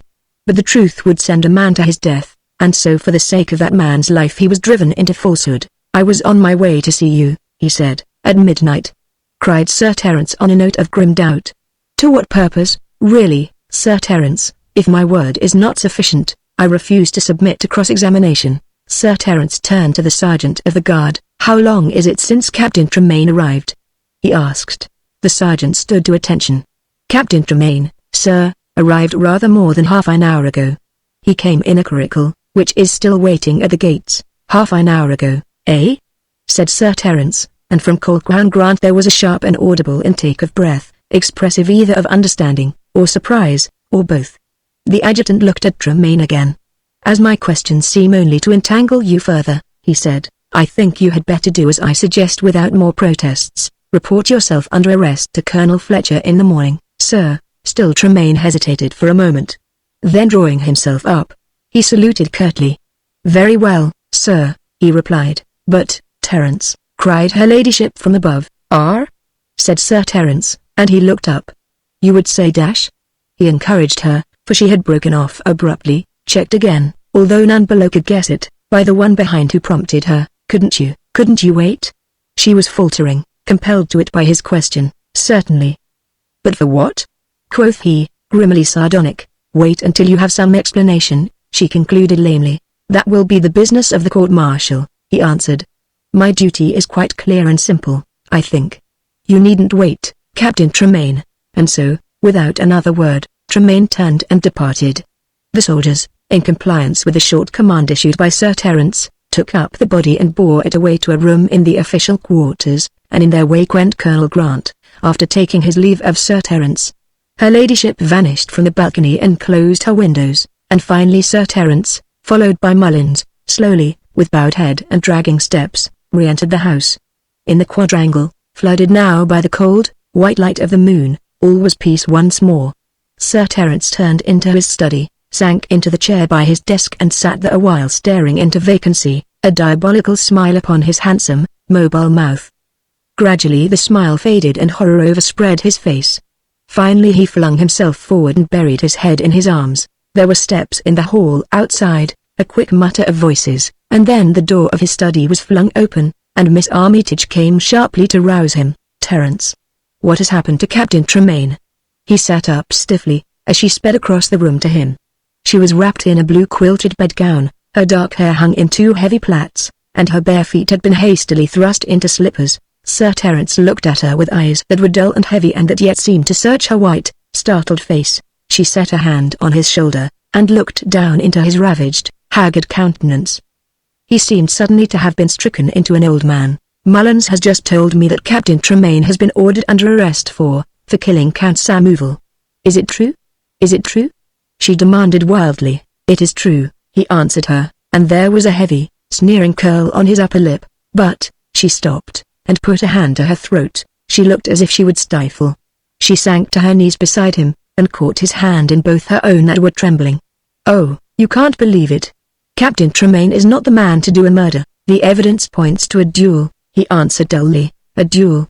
She looked at him, and then, remembering what had passed that morning between Tremaine and Samuvel, remembering, too, Lord Wellington's edict. Oh, God! She gasped. Why did you let them take him? They didn't take him. I ordered him under arrest. He will report himself to Colonel Fletcher in the morning. You ordered him? You, his friend. Anger, scorn, reproach and sorrow all blending in her voice bore him a clear message. He looked down at her most closely, and gradually compassion crept into his face. He set his hands on her shoulders, she suffering it passively, insensibly. You care for him, Sylvia? He said, between inquiry and wonder. Well, we're both fools together, child. The man is a dastard, a blackguard, a Judas, to be repaid with betrayal for betrayal. Forget him, girl. Believe me, he isn't worth a thought, Terence. She looked in her turn into that distorted face. Are you mad? She asked him. Very nearly, he answered, with a laugh that was horrible to hear. She drew back and away from him, bewildered and horrified. Slowly she rose to her feet. She controlled with difficulty the deep emotion swaying her. Tell me, she said slowly, speaking with obvious effort, what will they do to Captain Tremaine? What will they do to him? He looked at her. He was smiling. They will shoot him, of course, and you wish it. She denounced him in a whisper of horror. Above all things, he answered. A more poetic justice never overtook a blackguard. Why do you call him that? What do you mean? I will tell you, afterwards, after they have shot him, unless the truth comes out before. What truth do you mean? The truth of how Samuel came by his death? Oh, no. That matter is quite clear, the evidence complete. I mean, oh, I will tell you afterwards what I mean. It may help you to bear your trouble. Thankfully, she approached him again. Won't you tell me now? She bade him. No, he answered, rising, and speaking with finality. Afterwards if necessary, afterwards. And now get back to bed, child, and forget the fellow. I swear to you that he isn't worth a thought. Later I shall hope to prove it to you. That you never will, she told him fiercely. He laughed, and again his laugh was harsh and terrible in its bitter mockery. Yet another trusting fool, he cried. The world is full of them, it is made up of them, with just a sprinkling of knaves to batten on their folly. Go to bed, Sylvia, and pray for understanding of men. It is a possession beyond riches. I think you are more in need of it than I am, she told him, standing by the door. Of course you do. You trust, which is why you are a fool.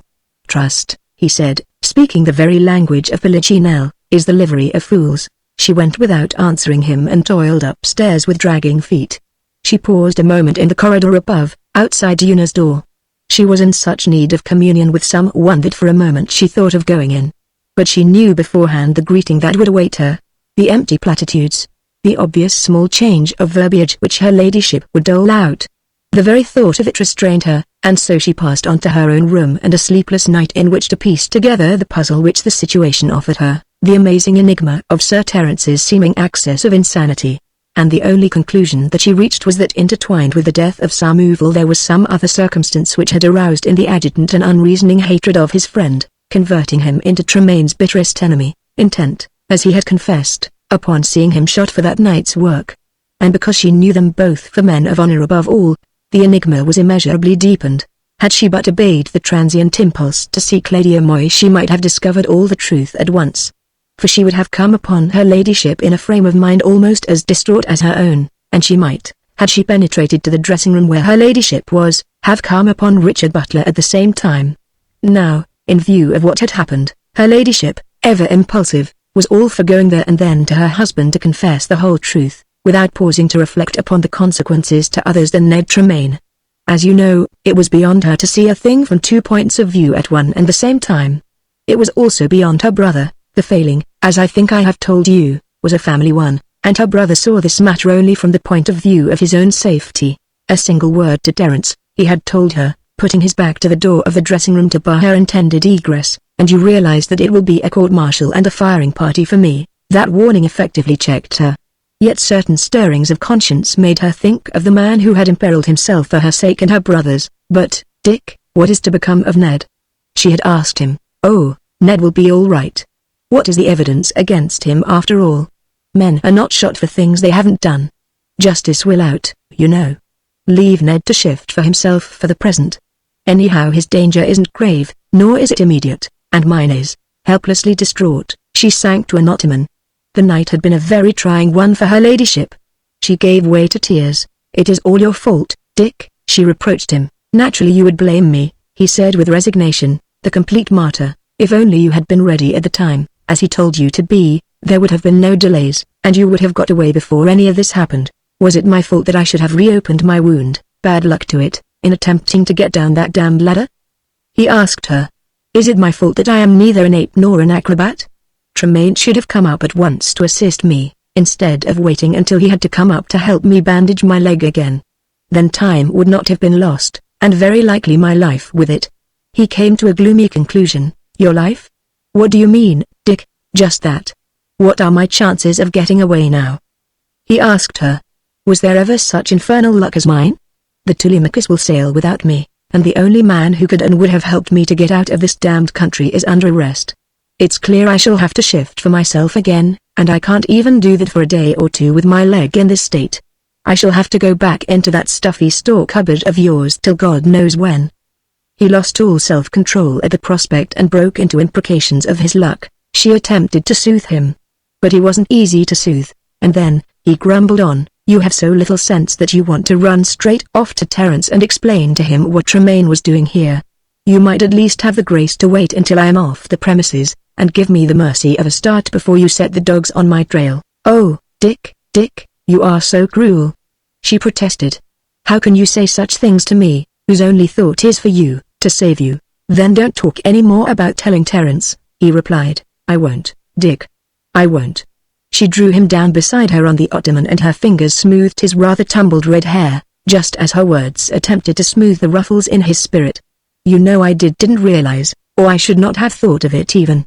I was so concerned for Ned for the moment." "Don't I tell you there's not the need?" he assured her. "Ned will be safe enough, devil a doubt. It's for you to keep to what you told them from the balcony, that you heard a cry, went out to see what was happening and saw Tremaine bending over the body. Not a word more, and not a word less, or it will be all over with me." Chapter 14 The Champion. With the possible exception of her ladyship, I do not think that there was much sleep that night at Monsanto for any of the four chief actors in this tragicomedy. Each had his own preoccupations. Sylvia's we know. Mr. Butler found his leg troubling him again, and the pain of the reopened wound must have prevented him from sleeping even had his anxieties about his immediate future not sufficed to do so. As for Sir Terence, his was the most deplorable case of all. This man who had lived a life of simple and downright honesty in great things and in small, a man who had never stooped to the slightest prevarication, found himself suddenly launched upon the most horrible and infamous course of duplicity to encompass the ruin of another. The offense of that other against himself might be of the most foul and hideous, a piece of treachery that only treachery could adequately avenge, yet this consideration was not enough to appease the clamours of Sir Terence's self-respect. In the end, however, the primary desire for vengeance and vengeance of the bitterest kind proved master of his mind. Captain Tremaine had been led by his villainy into a coil that should presently crush him, and Sir Terence promised himself an infinite balm for his outraged honour in the entertainment which the futile struggles of the victim should provide. With Captain Tremaine lay the cruel choice of submitting in tortured silence to his fate, or of turning craven and saving his miserable life by proclaiming himself a seducer and a betrayer. It should be interesting to observe how the captain would decide, and his punishment was certain whatever the decision that he took. Sir Terence came to breakfast in the open, grey-faced and haggard, but miraculously composed for a man who had so little studied the art of concealing his emotions. Voice and glance were calm as he gave a good morning to his wife and to Miss Armitage. "What are you going to do about Ned?" was one of his wife's first questions. It took him aback. He looked askance at her, marvelling at the steadiness with which she bore his glance, until it occurred to him that effrontery was an essential part of the equipment of all harlots. "What am I going to do?" he echoed. "Why, nothing. The matter is out of my hands. I may be asked to give evidence, I may even be called to sit upon the court-martial that will try him. My evidence can hardly assist him. My conclusions will naturally be based upon the evidence that is laid before the court." Her teaspoon rattled in her saucer. "I don't understand you, Terence. Ned has always been your best friend, he has certainly shared everything that was mine, and you know," she went on, "that he did not kill Sam Oval, indeed?" His glance quickened a little. "How should I know that?" "Well, I know it, anyway." He seemed moved by that statement. He leaned forward with an odd eagerness, behind which there was something terrible that went unperceived by her. "Why did you not say so before?" "How do you know?" "What do you know?" "I am sure that he did not." "Yes, yes. But what makes you so sure? Do you possess some knowledge that you have not revealed?" He saw the color slowly shrinking from her cheeks under his burning gaze. So she was not quite shameless then, after all. There were limits to her effrontery. "What knowledge should I possess?" she filtered. "That is what I am asking." She made a good recovery. "I possess the knowledge that you should possess yourself," she told him. "I know Ned for a man incapable of such a thing. I am ready to swear that he could not have done it. I see evidence as to character." He sank back into his chair and thoughtfully stirred his chocolate. "It may weigh with the court. But I am not the court, and my mere opinions can do nothing for Ned Tremaine." Her ladyship looked at him wildly. "The court?" she cried. "Do you mean that I shall have to give evidence?" "Naturally," he answered. "You will have to say what you saw." But I saw nothing." "Something, I think." "Yes, but nothing that can matter. Still the court will wish to hear it and perhaps to examine you upon it." "Oh no, no." In her alarm she half rose, then sank again to her chair. "You must keep me out of this, Terence." "I couldn't, I really couldn't." He laughed with an affectation of indulgence, masking something else. "Why," he said, "you would not deprive Tremaine of any of the advantages to be derived from your testimony. Are you not ready to bear witness as to his character? To swear that from your knowledge of the man you are sure he could not have done such a thing? That he is the very soul of honor, a man incapable of anything base or treacherous or sly. And then at last Sylvia, who had been watching them, and seeking to apply to what she heard the wild expressions that Sir Terence had used to herself last night, broke into the conversation. "Why do you apply these words to Captain Tremaine?" she asked. He turned sharply to meet the opposition he detected in her. "I don't apply them. On the contrary, I say that, as Una knows, they are not applicable." "Then you make an unnecessary statement, a statement that has nothing to do with the case. Captain Tremaine has been arrested for killing Count Samuel in a duel. A duel may be a violation of the law as recently enacted by Lord Wellington, but it is not an offence against honour, and to say that a man cannot have fought a duel because a man is incapable of anything base or treacherous or sly is just to say a very foolish and meaningless thing." "Oh, quite so," the adjutant admitted. "But if Tremaine denies having fought, if he shelters himself behind a falsehood, and says that he has not killed Samuel, then I think the statement assumes some meaning." "Does Captain Tremaine say that?" she asked him sharply. "It is what I understood him to say last night when I ordered him under arrest." "Then," said Sylvia, with full conviction, "Captain Tremaine did not do it." "Perhaps he didn't," Sir Terence admitted. "The court will no doubt discover the truth. The truth, you know, must prevail," and he looked at his wife again, marking the fresh signs of agitation she betrayed. Mullins coming to set fresh covers, the conversation was allowed to lapse. Nor was it ever resumed, for at that moment, with no other announcement save such as was afforded by his quick step and the click-click of his spurs, a short, slight man entered the quadrangle from the doorway of the official wing. The adjutant, turning to look, caught his breath suddenly in an exclamation of astonishment. "Lord Wellington!" he cried, and was immediately on his feet. At the exclamation the newcomer checked and turned. He wore a plain grey undress frock and white stock, buckskin breeches and lacquered boots, and he carried a riding crop tucked under his left arm. His features were bold and sternly handsome, his fine eyes singularly piercing and keen in their glance, and the sweep of those eyes now took in not merely the adjutant, but the spread table and the ladies seated before it. He halted a moment, then advanced quickly, swept his cocked hat from a brown head that was but very slightly touched with grey, and bowed with a mixture of stiffness and courtliness to the ladies. "Since I have intruded so unwittingly, I had best remain to make my apologies," he said. "I was on my way to your residential quarters, O'Moy, not imagining that I should break in upon your privacy in this fashion." O'Moy with a great deference made haste to reassure him on the score of the intrusion, whilst the ladies themselves rose to greet him. He bore her ladyship's hand to his lips with perfunctory courtesy, then insisted upon her resuming her chair. Then he bowed, ever with that mixture of stiffness and deference, to Miss Armitage upon her being presented to him by the adjutant. "Do not suffer me to disturb you," he bade them. "Sit down, O'Moy. I am not pressed, and I shall be monstrous glad of a few moments' rest. You are very pleasant here," and he looked about the luxuriant garden with approving eyes. Sir Terence placed the hospitality of his table at his lordship's disposal. But the latter declined graciously. "A glass of wine and water, if you will. No more. I breakfasted at Doris Vedra's with Fletcher." Then to the look of astonishment on the faces of the ladies he smiled. "Oh yes," he assured them, "I was early astir, for time is very precious just at present, which is why I drop unannounced upon you from the skies, O'Moy." He took the glass that Mullins proffered on a salver, sipped from it, and set it down. "There is so much vexation, so much hindrance from these pestilential intriguers here in Lisbon, that I have thought it as well to come in person and speak plainly to the gentlemen of the Council of Regency." He was peeling off his stout riding gloves as he spoke. "If this campaign is to go forward at all, it will go forward as I dispose. Then, too, I wanted to see Fletcher and the works. By gad, O'Moy, he has performed miracles, and I am very pleased with him. Oh, and with you too. He told me how ably you have seconded him and counselled him where necessary. You must have worked night and day, O'Moy." He sighed. "I wish that I were as well served in every direction." And then he broke off abruptly. "But this is monstrous tedious for your ladyship, and for you, Miss Armitage." "Forgive me." Her ladyship protested the contrary, professing a deep interest in military matters, and inviting his lordship to continue.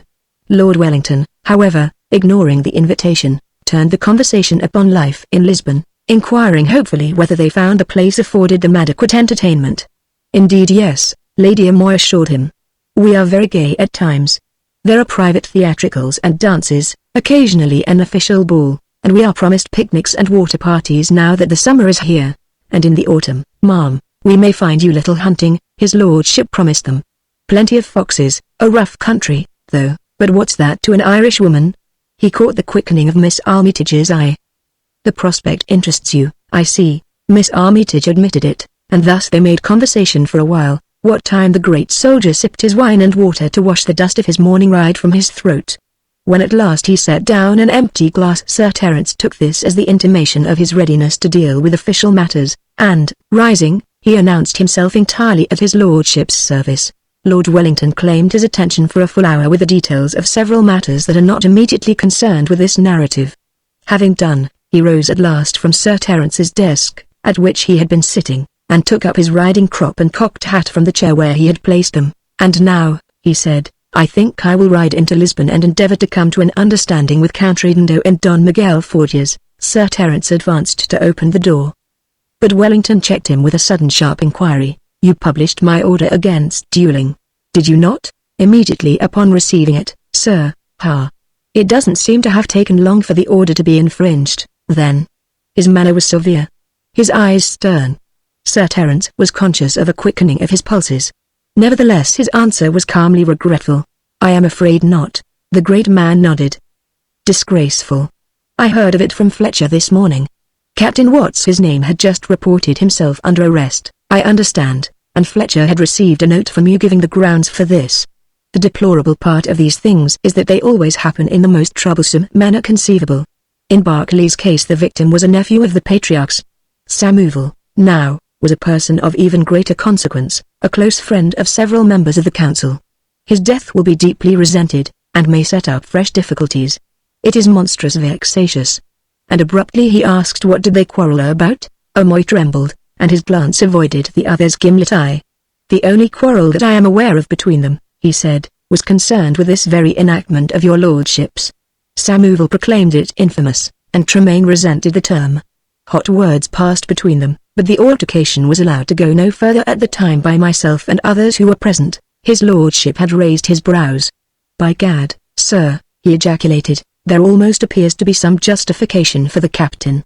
He was one of your military secretaries, was he not?" "He was." "Ha! Pity. Pity." His lordship was thoughtful for a moment. Then he dismissed the matter. "But then orders are orders, and soldiers must learn to obey implicitly. British soldiers of all degrees seem to find the lesson difficult. We must inculcate it more sternly, that is all." O'Moy's honest soul was in torturing revolt against the falsehoods he had implied, and to this man of all men, to this man whom he reverenced above all others, who stood to him for the very fount of military honor and lofty principle. He was in such a mood that one more question on the subject from Wellington and the whole ghastly truth must have come pouring from his lips. But no other question came. Instead his lordship turned on the threshold and held out his hand. "Not a step farther, O'Moy. I've left you a mass of work, and you are short of a secretary. So don't waste any of your time on courtesies. I shall hope still to find the ladies in the garden so that I may take my leave without inconveniencing them." And he was gone, stepping briskly with clicking spurs, leaving O'Moy hunched now in his chair, his body the very expression of the dejection that filled his soul. In the garden his lordship came upon Miss Armitage alone, still seated by the table under the trellis, from which the cloth had by now been removed. She rose at his approach and in spite of gesture to her to remain seated. "I was seeking Lady O'Moy," said he, "to take my leave of her. I may not have the pleasure of coming to Monsanto again." "She is on the terrace, I think," said Miss Armitage. "I will find her for your lordship. Let us find her together," he said amiably, and so turned and went with her towards the archway. "You said your name is Armitage, I think?" he commented. Sir Terence said so. His eyes twinkled. "You possess an exceptional virtue," said he. "To be truthful is common, to be accurate rare." "Well, then," Sir Terence said so. "Once I had a great friend of the name of Armitage. I have lost sight of him these many years. We were at school together in Brussels, at Monsieur Goubert's." She surprised him by saying, "That would be John Armitage, my uncle." "God bless my soul, ma'am," he ejaculated. "But I gathered you were Irish, and Jack Armitage came from Yorkshire." "My mother is Irish, and we live in Ireland now. I was born there. But father, nonetheless, was John Armitage's brother." He looked at her with increased interest, marking the straight, supple lines of her, and the handsome, high-bred face. His lordship, remember, never lacked an appreciative eye for a fine woman. "So you're Jack Armitage's niece?" Give me news of him, my dear. She did so. Jack Armitage was well and prospering, had made a rich marriage and retired from the blues many years ago to live at Northampton. He listened with interest, and thus out of his boyhood friendship for her uncle, which of late years he had had no opportunity to express, sprang there and then a kindness for the niece.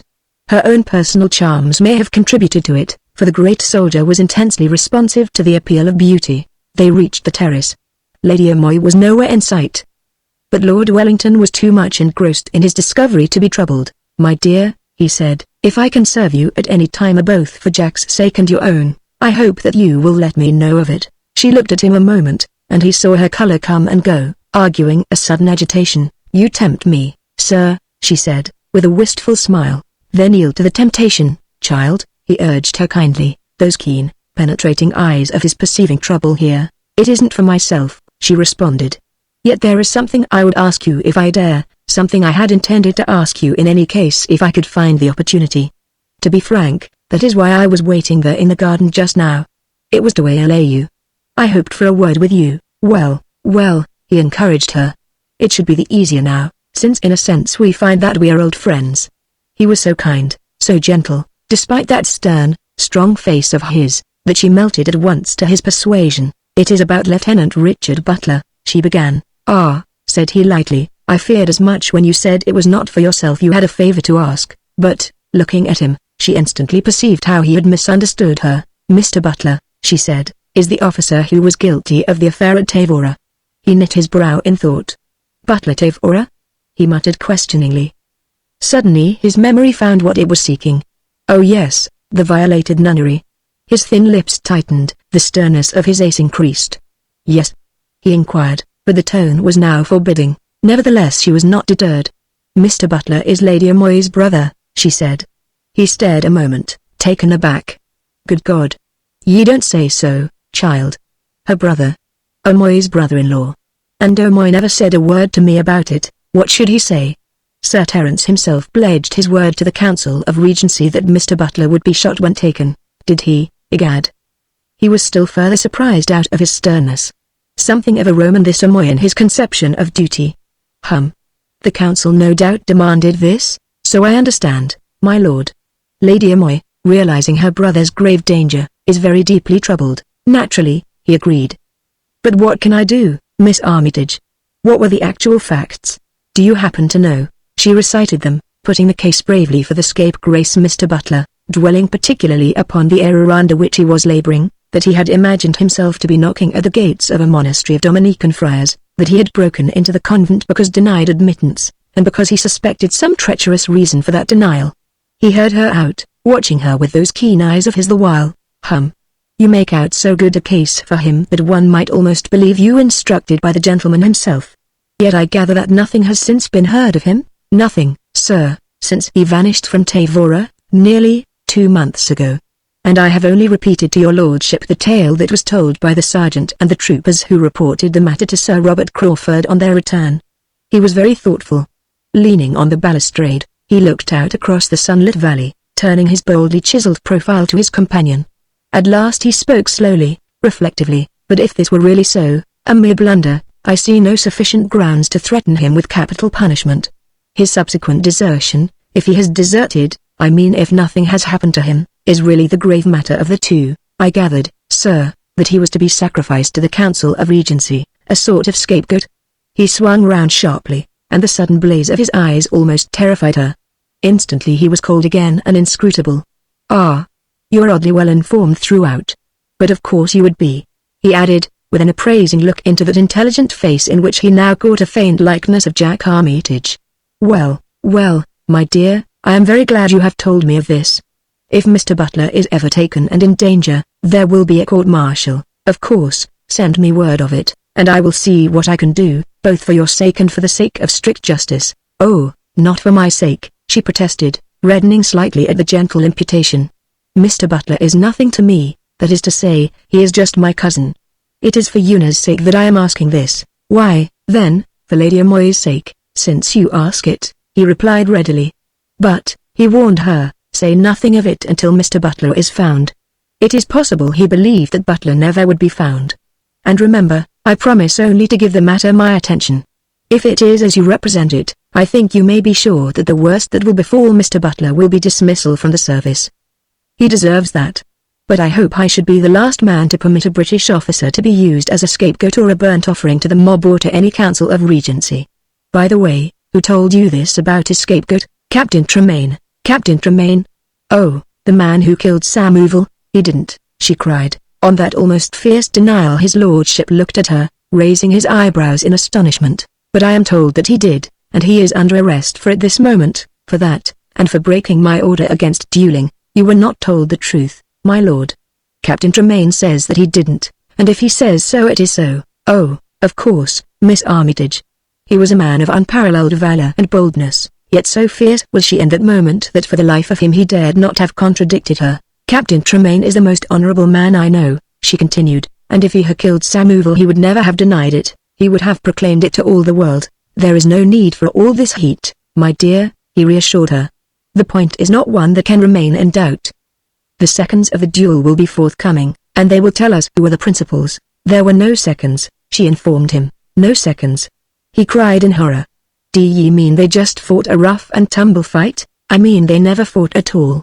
As for this tale of a duel, I ask your lordship, had Captain Tremaine desired a secret meeting with Count Samuel, would he have chosen this of all places in which to hold it? This. The fight, whoever fought it, took place in the quadrangle there at midnight. He was overcome with astonishment, and he showed it. Upon my soul, he said, I do not appear to have been told any of the facts. Strange that Omoy should never have mentioned that, he muttered, and then inquired suddenly, where was Tremaine arrested? Here, she informed him. Here? He was here, then, at midnight. What was he doing here? I don't know.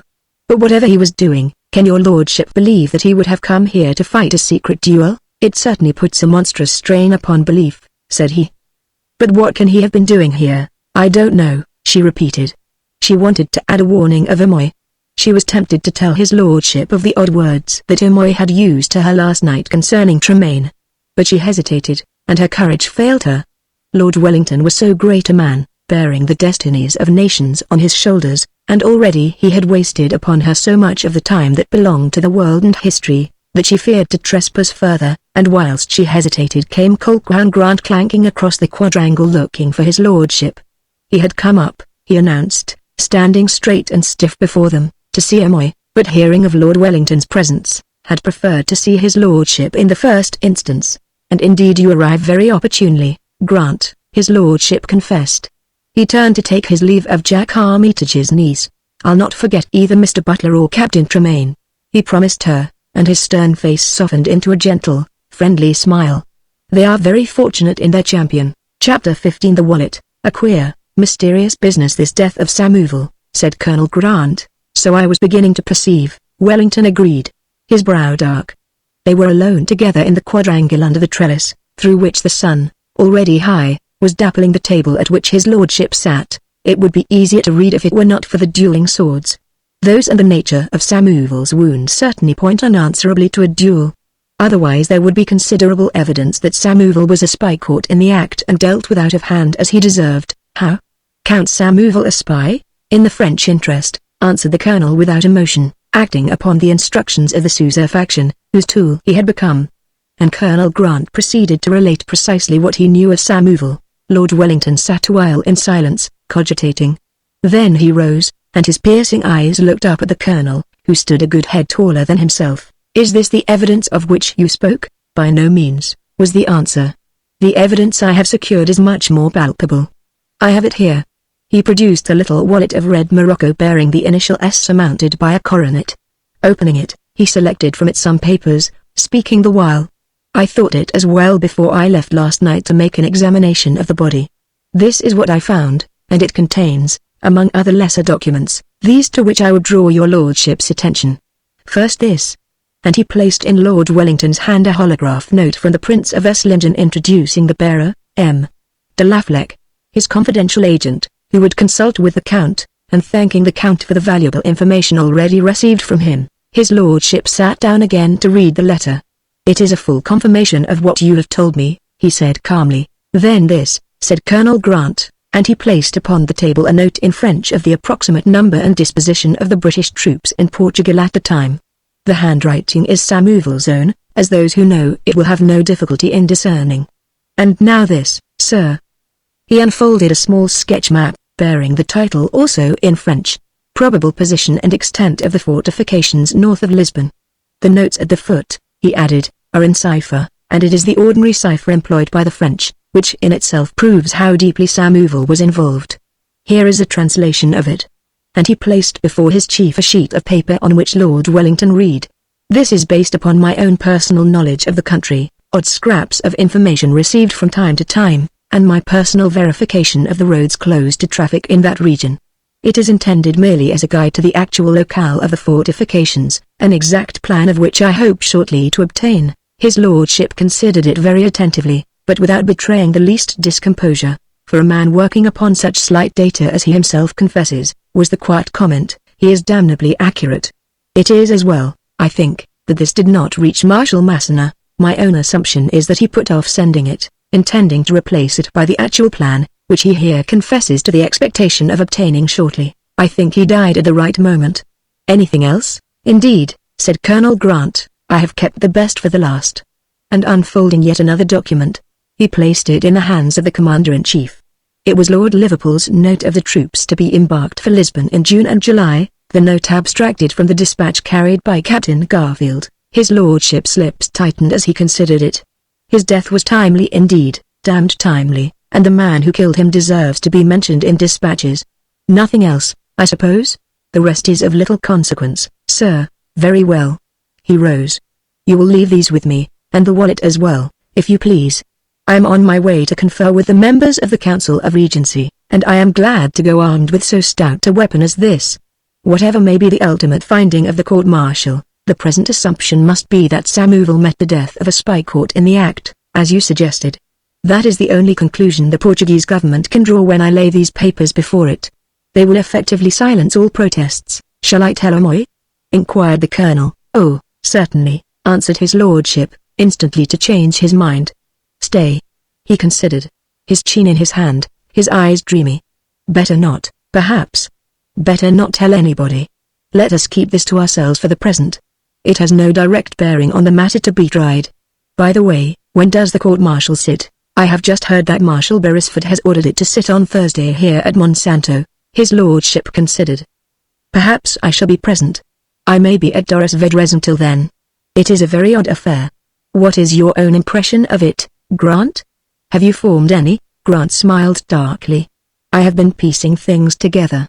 The result is rather curious, and still very mystifying, still leaving a deal to be explained, and somehow this wallet doesn't fit into the scheme at all. You shall tell me about it as we ride into Lisbon.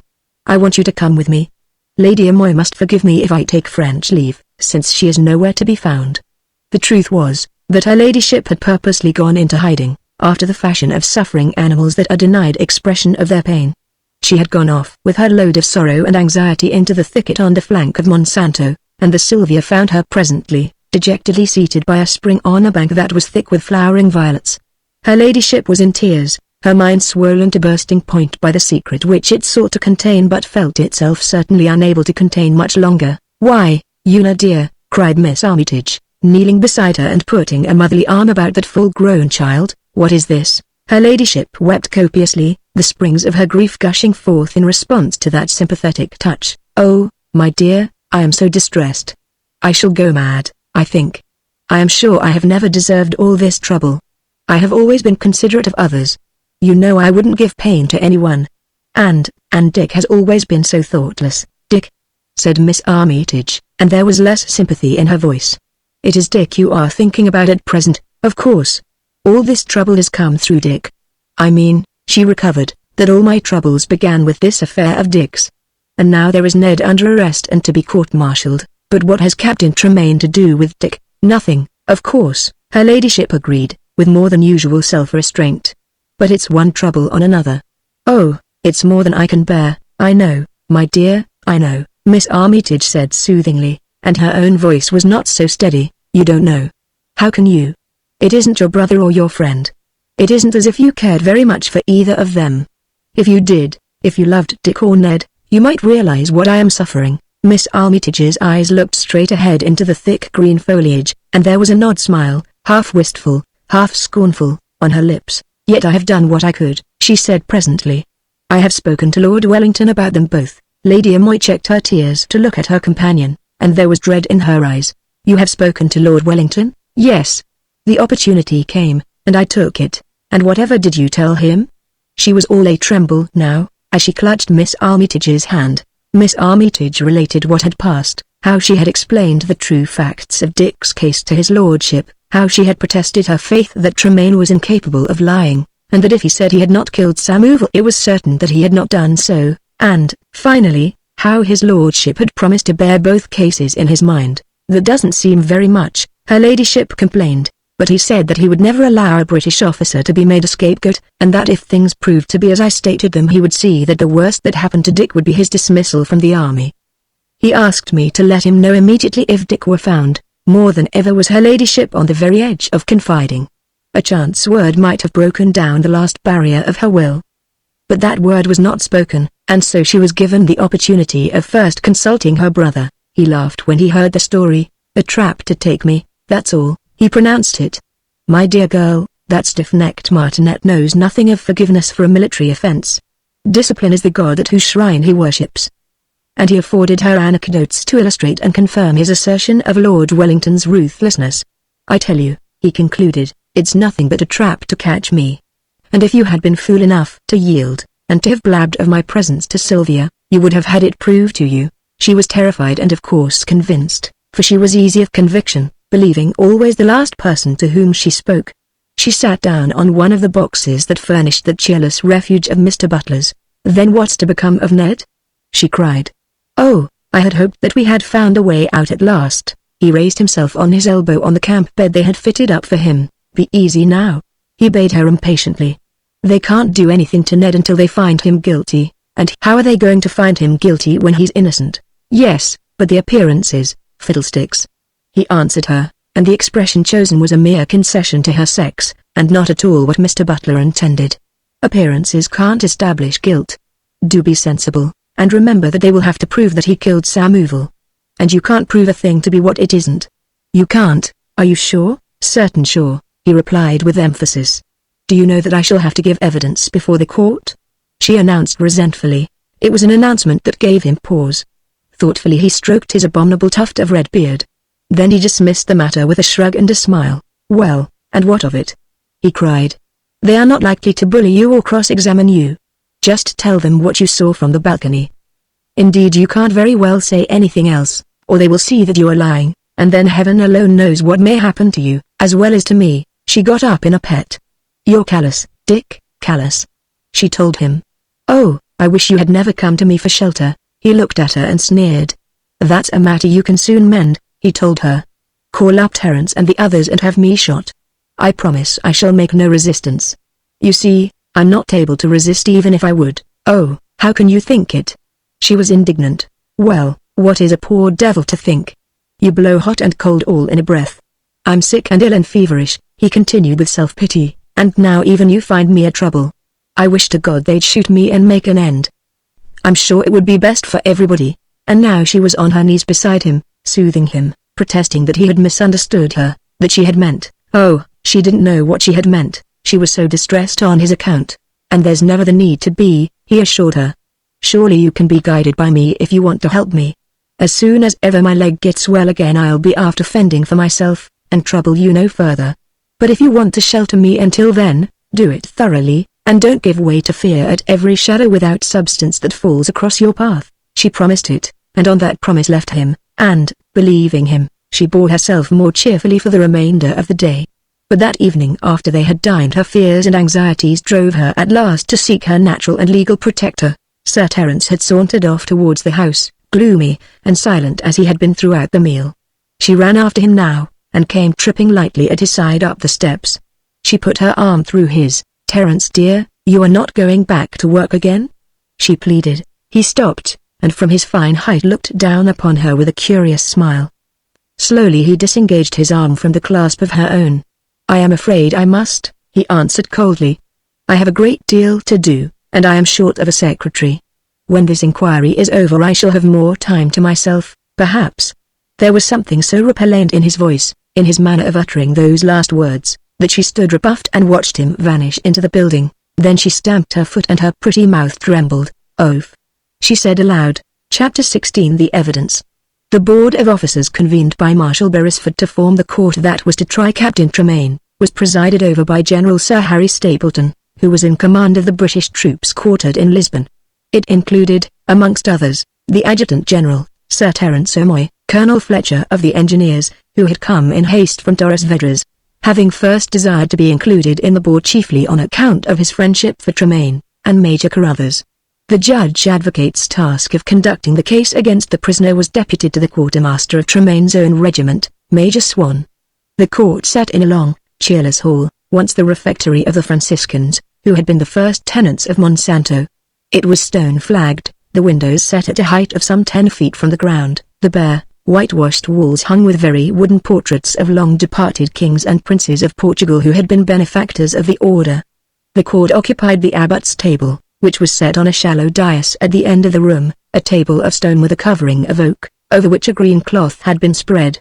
The officers, 12 in number, besides the president, sat with their backs to the wall, immediately under the inevitable picture of the Last Supper. The court being sworn, Captain Tremaine was brought in by the Provost Marshal's guard and given a stool placed immediately before and a few paces from the table. Perfectly calm and imperturbable, he saluted the court, and sat down, his guards remaining some paces behind him. He had declined all offers of a friend to represent him, on the grounds that the court could not possibly afford him a case to answer.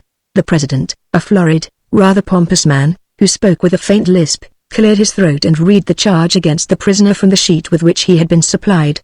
The charge of having violated the recent enactment against dueling made by the Commander-in-Chief of His Majesty's forces in the Peninsula, insofar as he had fought a duel with Count Geronimo de Samuval, and of murder insofar as that duel, conducted in an irregular manner, and without any witnesses, had resulted in the death of the said Count Geronimo de Samuval. How say you, then, Captain Tremaine? The Judge Advocate challenged him. Are you guilty of these charges or not guilty? Not guilty. The president sat back and observed the prisoner with an eye that was officially benign.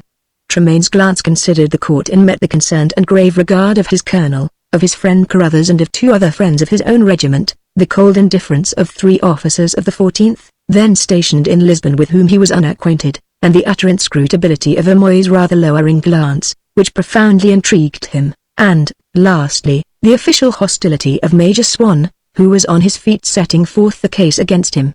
Of the remaining members of the court he took no heed. Greater than from the opening address it did not seem to Captain Tremaine as if this case, which had been hurriedly prepared by Major Swan, chiefly that same morning, would amount to very much. Briefly the Major announced his intention of establishing to the satisfaction of the court how, on the night of the 28th of May, the prisoner, in flagrant violation of an enactment in a general order of the 26th of that same month, had engaged in a duel with Count Geronimo de Samuval, a peer of the realm of Portugal. Followed a short statement of the case from the point of view of the prosecution, an anticipation of the evidence to be called, upon which the Major thought, rather sanguinely, opined Captain Tremaine, to convict the accused. He concluded with an assurance that the evidence of the prisoner's guilt was as nearly direct as evidence could be in a case of murder. The first witness called was the butler, Mullins. He was introduced by the sergeant major stationed by the double doors at the end of the hall from the ante-room where the witnesses commanded to be present were in waiting. Mullins, rather less venerable than usual, as a consequence of agitation and affliction on behalf of Captain Tremaine, to whom he was attached, stated nervously the facts within his knowledge. He was occupied with the silver in his pantry, having remained up in case Sir Terence, who was working late in his study, should require anything before going to bed. Sir Terence called him, and "At what time did Sir Terence call you?" asked the Major. "It was 10 minutes past 12, sir, by the clock in my pantry." "You are sure that the clock was right?" "Quite sure, sir, I had put it right that same evening." "Very well, then. Sir Terence called you at 10 minutes past 12. Pray continue."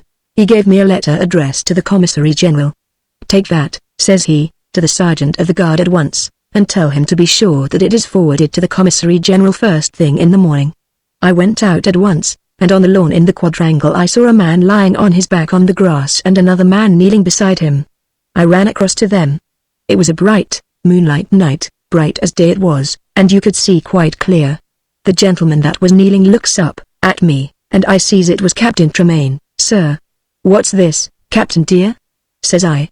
"It's Count Samuel, and he's killed," says he. "For God's sake, go and fetch somebody." So I ran back to tell Sir Terence, and Sir Terence he came out with me, and mighty startled he was at what he found there. "What's happened?"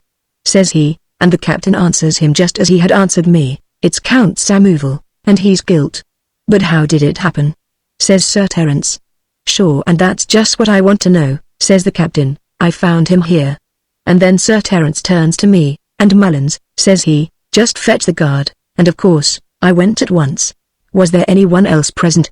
asked the prosecutor. "Not in the quadrangle, sir.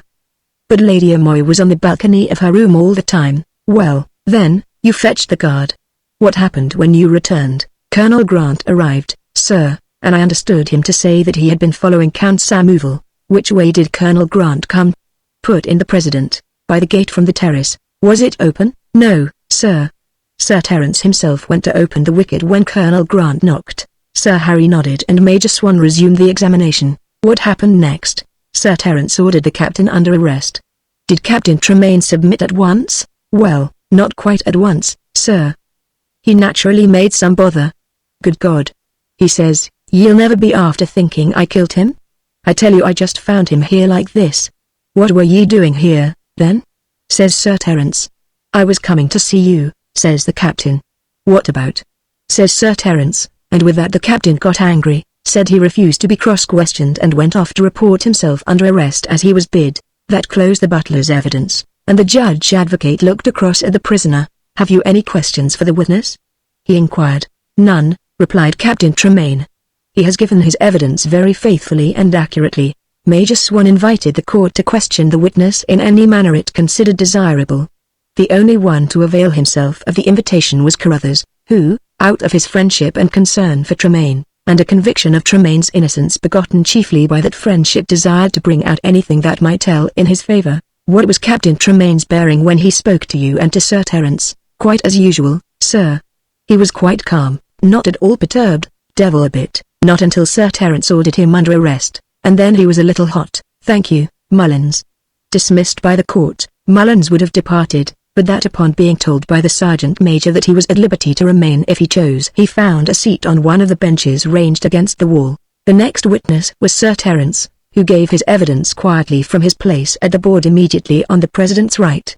He was pale, but otherwise composed, and the first part of his evidence was no more than a confirmation of what Mullins had said, an exact and strictly truthful statement of the circumstances as he had witnessed them from the moment when Mullins had summoned him. "You were present, I believe, Sir Terence," said Major Swan, "at an altercation that arose on the previous day between Captain Tremaine and the deceased?" "Yes. It happened at lunch here at Monsanto." "What was the nature of it?" Count Samuel permitted himself to criticize adversely Lord Wellington's enactment against dueling, and Captain Tremaine defended it. They became a little heated, and the fact was mentioned that Samuel himself was a famous swordsman. Captain Tremaine made the remark that famous swordsmen were required by Count Samuel's country to save it from invasion.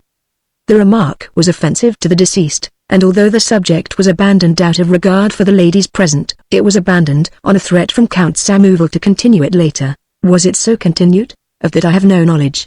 Invited to cross-examine the witness, Captain Tremaine again declined, admitting freely that all that Sir Terence had said was strictly true. Then Carruthers, who appeared to be intent to act as the prisoner's friend, took up the examination of his chief. It is of course admitted that Captain Tremaine enjoyed free access to Monsanto practically at all hours in his capacity as your military secretary. "Sir Terence?" "Admitted," said Sir Terence, "and it is therefore possible that he might have come upon the body of the deceased just as Mullins came upon it?" "It is possible, certainly. The evidence to come will no doubt determine whether it is a tenable opinion." Admitting this, then, the attitude in which Captain Tremaine was discovered would be a perfectly natural one? It would be natural that he should investigate the identity and hurt of the man he found there, certainly. But it would hardly be natural that he should linger by the body of a man he had himself slain, thereby incurring the risk of being discovered. That is a question for the court rather than for me. "Thank you, Sir Terence." And, as no one else desired to question him, Sir Terence resumed his seat, and Lady Amoy was called. She came in very white and trembling, accompanied by Miss Armitage, whose admittance was suffered by the court, since she would not be called upon to give evidence. One of the officers of the 14th seated on the extreme right of the table made gallant haste to set a chair for her ladyship, which she accepted gratefully. The oath administered, she was invited gently by Major Swan to tell the court what she knew of the case before them. But I know nothing, she faltered in evident distress, and Sir Terence, his elbow leaning on the table, covered his mouth with his hand that its movements might not betray him. His eyes glowered upon her with a ferocity that was hardly dissembled. "If you will take the trouble to tell the court what you saw from your balcony," the Major insisted, "the court will be grateful." Perceiving her agitation, and attributing it to nervousness, moved also by that delicate loveliness of hers, and by deference to the Adjutant Generate's lady, Sir Harry Stapleton intervened. "Is Lady Amoy's evidence really necessary?" he asked. "Does it contribute any fresh fact regarding the discovery of the body?" "No, sir," Major Swan admitted. "It is merely a corroboration of what we have already heard from Mullins and Sir Terence." "Then why unnecessarily distress this lady?" "Oh, for my own part, sir," the prosecutor was submitting, when Sir Terence cut in. "I think that in the prisoner's interest perhaps Lady Amoy will not mind being distressed a little." It was at her he looked, and for her and Tremaine alone that he intended the cutting lash of sarcasm concealed from the rest of the court by his smooth accent. "Mullins has said, I think, that her ladyship was on the balcony when he came into the quadrangle. Her evidence therefore, takes us further back in point of time than does Mullins's." Again the sarcastic double meaning was only for those two. "Considering that the prisoner is being tried for his life, I do not think we should miss anything that may, however slightly, affect our judgment. Sir Terence is right, I think, sir," the judge advocate supported. "Very well, then," said the president. "Proceed, if you please. Will you be good enough to tell the court, Lady Amoy, how you came to be upon the balcony?" Her pallor had deepened, and her eyes looked more than ordinarily large and childlike as they turned this way and that to survey the members of the court. Nervously she dabbed her lips with a handkerchief before answering mechanically as she had been schooled. "I heard a cry, and I ran out." "You were in bed at the time, of course?"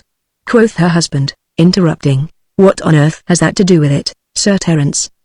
The president rebuked him, out of his earnest desire to cut this examination as short as possible. "The question, sir, does not seem to me to be without point," replied Amoy. He was judicially smooth and self-contained.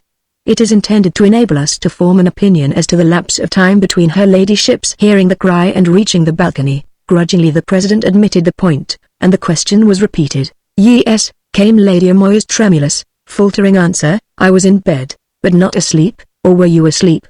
rapped Amoy again, and in answer to the president's impatient glance again explained himself. "We should know whether perhaps the cry might not have been repeated several times before her ladyship heard it."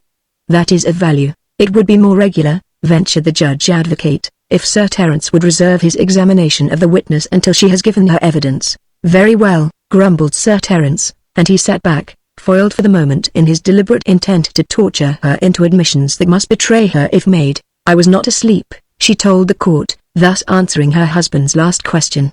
"I heard the cry, and ran to the balcony at once. That is all." "But what did you see from the balcony?" asked Major Swan. "It was night, and of course, it was dark," she answered. "Surely not dark, Lady Amoy?" "There was a moon, I think, a full moon." "Yes, but, there was a good deal of shadow in the garden, and I couldn't see anything at first." "But you did eventually?" "Oh, eventually. Yes, eventually." Her fingers were twisting and untwisting the handkerchief they held, and her distressed loveliness was very piteous to see. Yet it seems to have occurred to none of them that this distress and the minor contradictions into which it led her were the result of her intent to conceal the truth, of her terror lest it should nevertheless be wrung from her. Only Amoy, watching her and reading in her every word and glance and gesture the signs of her falsehood, knew the hideous thing she strove to hide, even, it seemed, at the cost of her lover's life. To his lacerated soul her torture was a balm. Gloating, he watched her, then, and watched her lover, marveling at the blackguard's complete self-mastery and impassivity even now. Major Swan was urging her gently. "Eventually, then, what was it that you saw?" "I saw a man lying on the ground, and another kneeling over him, and then, almost at once, Mullins came out, and—" "I don't think we need take this any further, Major Swan," the president again interposed. "We have heard what happened after Mullins came out." "Unless the prisoner wishes," began the judge advocate. "By no means," said Tremaine composedly. Although outwardly impassive, he had been watching her intently, and it was his eyes that had perturbed her more than anything in that court.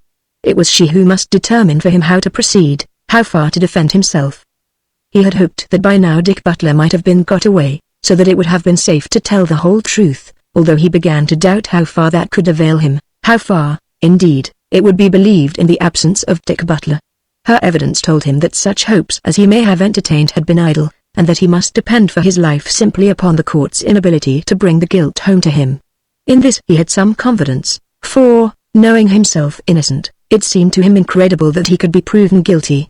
Failing that, nothing short of the discovery of the real slayer of Samuel could save him, and that was a matter wrapped in the profoundest mystery. The only man who could conceivably have fought Samuel in such a place was Sir Terence himself. But then it was utterly inconceivable that in that case Sir Terence, who was the very soul of honor, should not only keep silent and allow another man to suffer, but actually sit there in judgment upon that other, and, besides, there was no quarrel, nor ever had been, between Sir Terence and Samuel. There is, Major Swan was saying, just one other matter upon which I should like to question Lady Amoy. And thereupon he proceeded to do so. Your ladyship will remember that on the day before the event in which Count Samuel met his death he was one of a small luncheon party at your house here in Monsanto. Yes, she replied, wondering fearfully what might be coming now. Would your ladyship be good enough to tell the court who were the other members of that party? It was hardly a party, sir, she answered, with her unconquerable insistence upon trifles. We were just Sir Terence and myself, Miss Armitage, Count Samuel, Colonel Grant, Major Carruthers and Captain Tremaine. Can your ladyship recall any words that passed between the deceased and Captain Tremaine on that occasion, words of disagreement, I mean? She knew that there had been something, but in her benumbed state of mind she was incapable of remembering what it was. All that remained in her memory was Sylvia's warning after she and her cousin had left the table, Sylvia's insistence that she should call Captain Tremaine away to avoid trouble between himself and the Count. But, search as she would, the actual subject of disagreement eluded her. Moreover, it occurred to her suddenly, and sowed fresh terror in her soul, that, whatever it was, it would tell against Captain Tremaine. I am afraid I don't remember, she faltered at last. Try to think, Lady Amoy. I have tried. But I can't. Her voice had fallen almost to a whisper. Need we insist? Put in the President compassionately. There are sufficient witnesses as to what passed on that occasion without further harassing her ladyship. Quite so, sir. The Major agreed in his dry voice. It only remains for the prisoner to question the witness if he so wishes. Tremaine shook his head.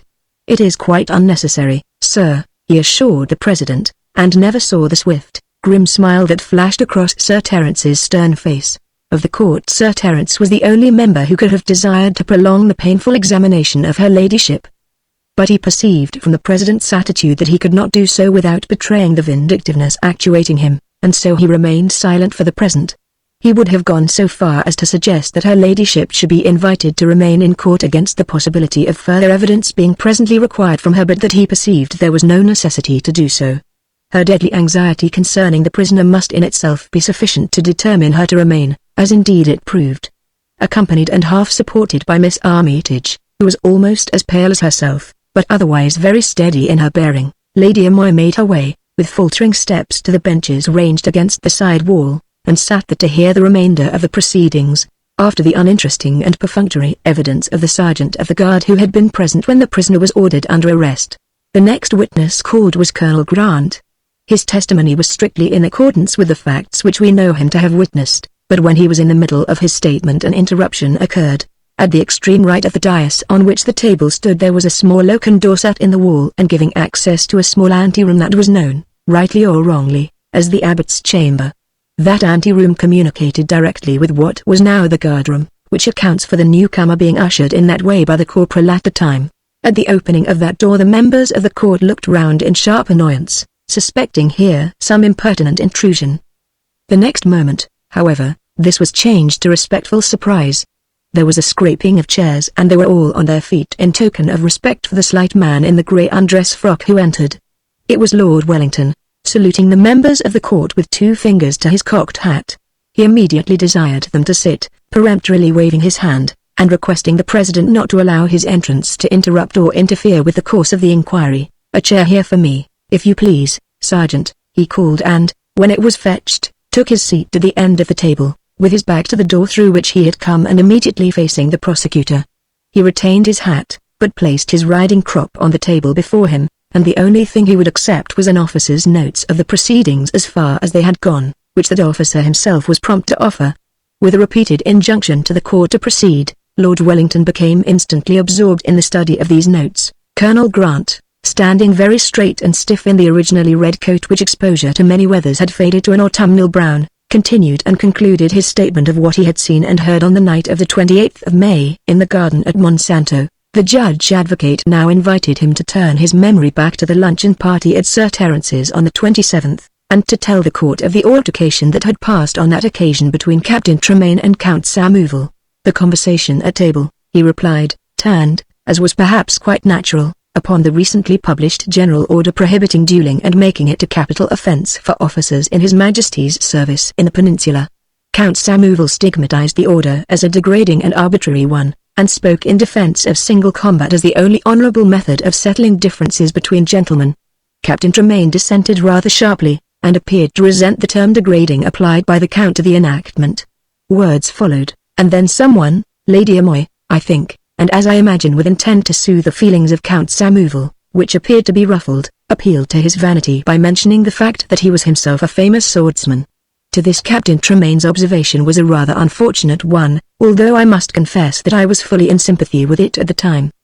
He said, as nearly as I remember, that at the moment Portugal was in urgent need of famous swords to defend her from invasion and not to increase the disorders at home. Lord Wellington looked up from the notes and thoughtfully stroked his high-bridged nose. His stern, handsome face was coldly impassive, his fine eyes resting upon the prisoner, but his attention all to what Colonel Grant was saying. It was a remark of which Samuvel betrayed the bitterest resentment. He demanded of Captain Tremaine that he should be more precise, and Tremaine replied that, whilst he had spoken generally, Samuvel was welcome to the cap if he found it fitted him. To that he added a suggestion that, as the conversation appeared to be tiresome to the ladies, it would be better to change its topic. Count Samuvel consented, but with the promise, rather threateningly delivered, that it should be continued at another time. That, sir, is all, I think. Have you any questions for the witness, Captain Tremaine? Inquired the judge advocate. As before, Captain Tremaine's answer was in the negative, coupled with the now usual admission that Colonel Grant's statement accorded perfectly with Iris' own recollection of the facts. The court, however, desired enlightenment on several subjects. Came first of all Carruthers's inquiries as to the bearing of the prisoner when ordered under arrest, eliciting from Colonel Grant a variant of the usual reply. It was not inconsistent with innocence, he said. It was an answer which appeared to startle the court, and perhaps Carruthers would have acted best in Tremaine's interest had he left the question there. But having obtained so much he eagerly sought for more. Would you say that it was inconsistent with guilt? He cried. Colonel Grant smiled slowly, and slowly shook his head. I fear I could not go so far as that, he answered, thereby plunging poor Carruthers into despair.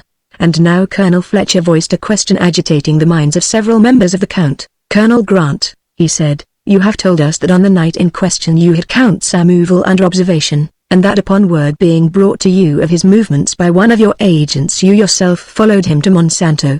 Would you be good enough to tell the court why you were watching the deceased's movements at the time? Colonel Grant glanced at Lord Wellington. He smiled a little reflectively and shook his head. I am afraid that the public interest will not allow me to answer your question.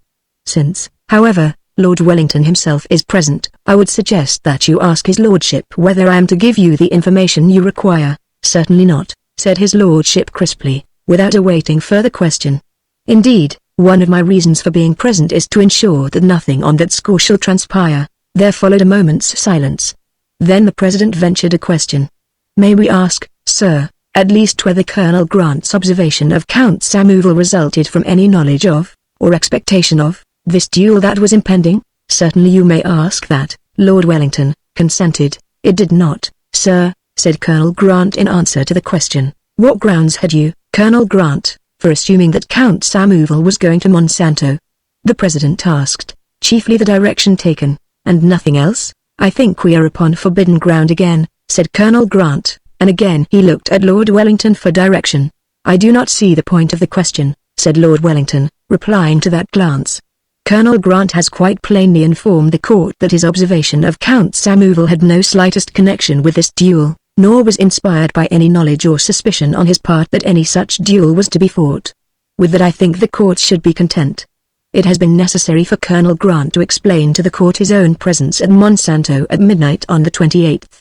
It would have been better, perhaps, had he simply stated that it was fortuitous, although I can understand that the court might have hesitated to accept such a statement.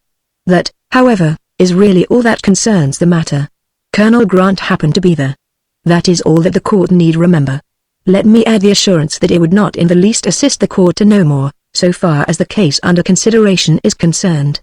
In view of that, the President notified that he had nothing further to ask the witness, and Colonel Grant saluted and withdrew to a seat near Lady Amoy. There followed the evidence of Major Carruthers with regard to the dispute between Count Samuvel and Captain Tremaine, which substantially bore out what Sir Terence and Colonel Grant had already said, notwithstanding that it manifested a strong bias in favor of the prisoner. The conversation which Samuvel threatened to resume does not appear to have been resumed, he added in conclusion. How can you say that? Major Swan asked him. I may state my opinion, sir, flashed Carruthers, his chubby face reddening. Indeed, sir, you may not, the President assured him. You are upon oath to give evidence of facts directly within your own personal knowledge. It is directly within my own personal knowledge that Captain Tremaine was called away from the table by Lady Amoy, and that he did not have another opportunity of speaking with Count Samuvel that day. I saw the Count leave shortly after, and at the time Captain Tremaine was still with her ladyship, as her ladyship can testify if necessary. He spent the remainder of the afternoon with me at work, and we went home together in the evening. We share the same lodging in Alcantara. There was still all of the next day, said Sir Harry. Do you say that the prisoner was never out of your sight on that day too? I do not, but I can't believe. I am afraid you are going to state opinions again, Major Swan interposed. Yet it is evidence of a kind, insisted Carruthers, with the tenacity of a bulldog. He looked as if he would make it a personal matter between himself and Major Swan if he were not allowed to proceed. I can't believe that Captain Tremaine would have embroiled himself further with Count Samuvel. Captain Tremaine has too high a regard for discipline and for orders, and he is the least excitable man I have ever known. Nor do I believe that he would have consented to meet Samuvel without my knowledge, not perhaps unless Captain Tremaine desired to keep the matter secret, in view of the general order, which is precisely what it is contended that he did. Falsely contended, then, snapped Major Carruthers, to be instantly rebuked by the President. He sat down in a huff, and the judge advocate called Private Bates, who had been on sentry duty on the night of the 28th, to corroborate the evidence of the sergeant of the guard as to the hour at which the prisoner had driven up to Monsanto in his curricle. Private Bates having been heard, Major Swan announced that he did not propose to call any further witnesses, and resumed his seat. Thereupon, to the President's invitation, Captain Tremaine replied that he had no witnesses to call at all. In that case, Major Swan, said Sir Harry, the court will be glad to hear you further, and Major Swan came to his feet again to address the court for the prosecution. Chapter 17 Bitter Water. Major Swan may or may not have been a gifted soldier. History is silent on the point. But the surviving records of the court-martial with which we are concerned go to show that he was certainly not a gifted speaker. His vocabulary was limited, his rhetoric clumsy, and Major Carruthers denounces his delivery as halting, his very voice dull and monotonous. Also his manner, reflecting his mind on this occasion, appears to have been perfectly unimpassioned. He had been saddled with a duty and he must perform it. He would do so conscientiously to the best of his ability, for he seems to have been a conscientious man, but he could not be expected to put his heart into the matter, since he was not inflamed by any zeal born of conviction, nor had he any of the incentives of a civil advocate to sway his audience by all possible means. Nevertheless, the facts themselves, properly marshalled, made up a dangerous case against the prisoner. Major Swan began by dwelling upon the evidence of motive. There had been a quarrel, or the beginnings of a quarrel, between the deceased and the accused. The deceased had shown himself affronted, and had been heard quite unequivocally to say that the matter could not be left at the stage at which it was interrupted at Sir Terence's luncheon table. Major Swan dwelt for a moment upon the grounds of the quarrel. They were by no means discreditable to the accused, but it was singularly unfortunate, ironical almost, that he should have involved himself in a duel as a result of his outspoken defense of a wise measure which made dueling in the British Army a capital offense. With it, however, he did not think that the court was immediately concerned. By the duel itself the accused had offended against the recent enactment, and, moreover, the irregular manner in which the encounter had been conducted, without seconds or witnesses, rendered the accused answerable to a charge of murder, if it could be proved that he actually did engage and kill the deceased. Major Swan thought this could be proved. The irregularity of the meeting must be assigned to the enactment against which it offended. a matter which, under other circumstances, considering the good character borne by Captain Tremaine, would have been quite incomprehensible, was, he thought, under existing circumstances, perfectly clear. Because Captain Tremaine could not have found any friend to act for him, he was forced to forego witnesses to the encounter, and because of the consequences to himself of the encounter's becoming known, he was forced to contrive that it should be held in secret. They knew, from the evidence of Colonel Grant and Major Carruthers, that the meeting was desired by Count Samuvel, and they were therefore entitled to assume that, recognizing the conditions arising out of the recent enactment, the deceased had consented that the meeting should take place in this irregular fashion, since otherwise it could not have been held at all, and he would have been compelled to forego the satisfaction he desired. He passed to the consideration of the locality chosen, and there he confessed that he was confronted with a mystery. Yet the mystery would have been no less in the case of any other opponent than Captain Tremaine, since it was clear beyond all doubt that a duel had been fought and Count Samuvel killed, and no less clear that it was a premeditated combat, and that the deceased had gone to Monsanto expressly to engage in it, since the dueling swords found had been identified as his property and must have been carried by him to the encounter. The mystery, he repeated, would have been no less in the case of any other opponent than Captain Tremaine. Indeed, in the case of some other opponent it might even have been deeper. It must be remembered, after all, that the place was one to which the accused had free access at all hours, and it was clearly proven that he availed himself of that access on the night in question. Evidence had been placed before the court showing that he had come to Monsanto in a curricle at 20 minutes to 12 at the latest, and there was abundant evidence to show that he was found kneeling beside the body of the dead man at 10 minutes past 12, the body being quite warm at the time and the breath hardly out of it, proving that he had fallen but an instant before the arrival of Mullins and the other witnesses who had testified. Unless Captain Tremaine could account to the satisfaction of the court for the manner in which he had spent that half hour, Major Swan did not perceive, when all the facts of motive and circumstance were considered, what conclusion the court could reach other than that Captain Tremaine was guilty of the death of Count Geronimo de Samuvel in a single combat fought under clandestine and irregular conditions, transforming the deed into technical murder. Upon that conclusion the Major sat down to mop a brow that was perspiring freely. From Lady Amoy in the background came faintly the sound of a half-suppressed moan. Terrified, she clutched the hand of Miss Armitage, and found that hand to lie like a thing of ice in her own, yet she suspected nothing of the deep agitation under her companion's outward appearance of calm.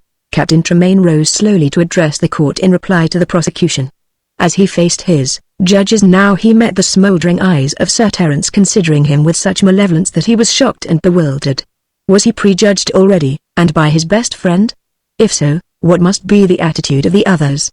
But the kindly, florid countenance of the President was friendly and encouraging. There was eager anxiety for him in the gaze of his friend Carruthers.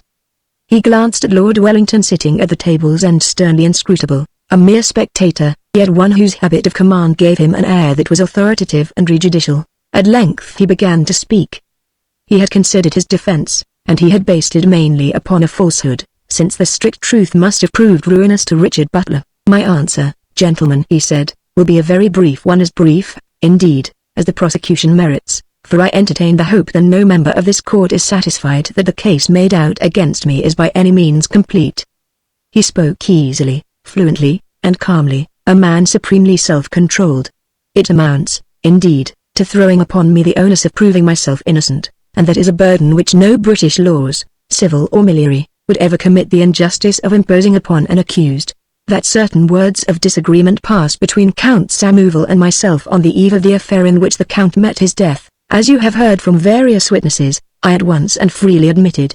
Thereby I saved the court time and trouble, and some other witnesses who might have been caused the distress of having to testify against me. But that the dispute ever had any sequel, that the further subsequent discussion threatened at the time by Count Samuvel ever took place, I most solemnly deny.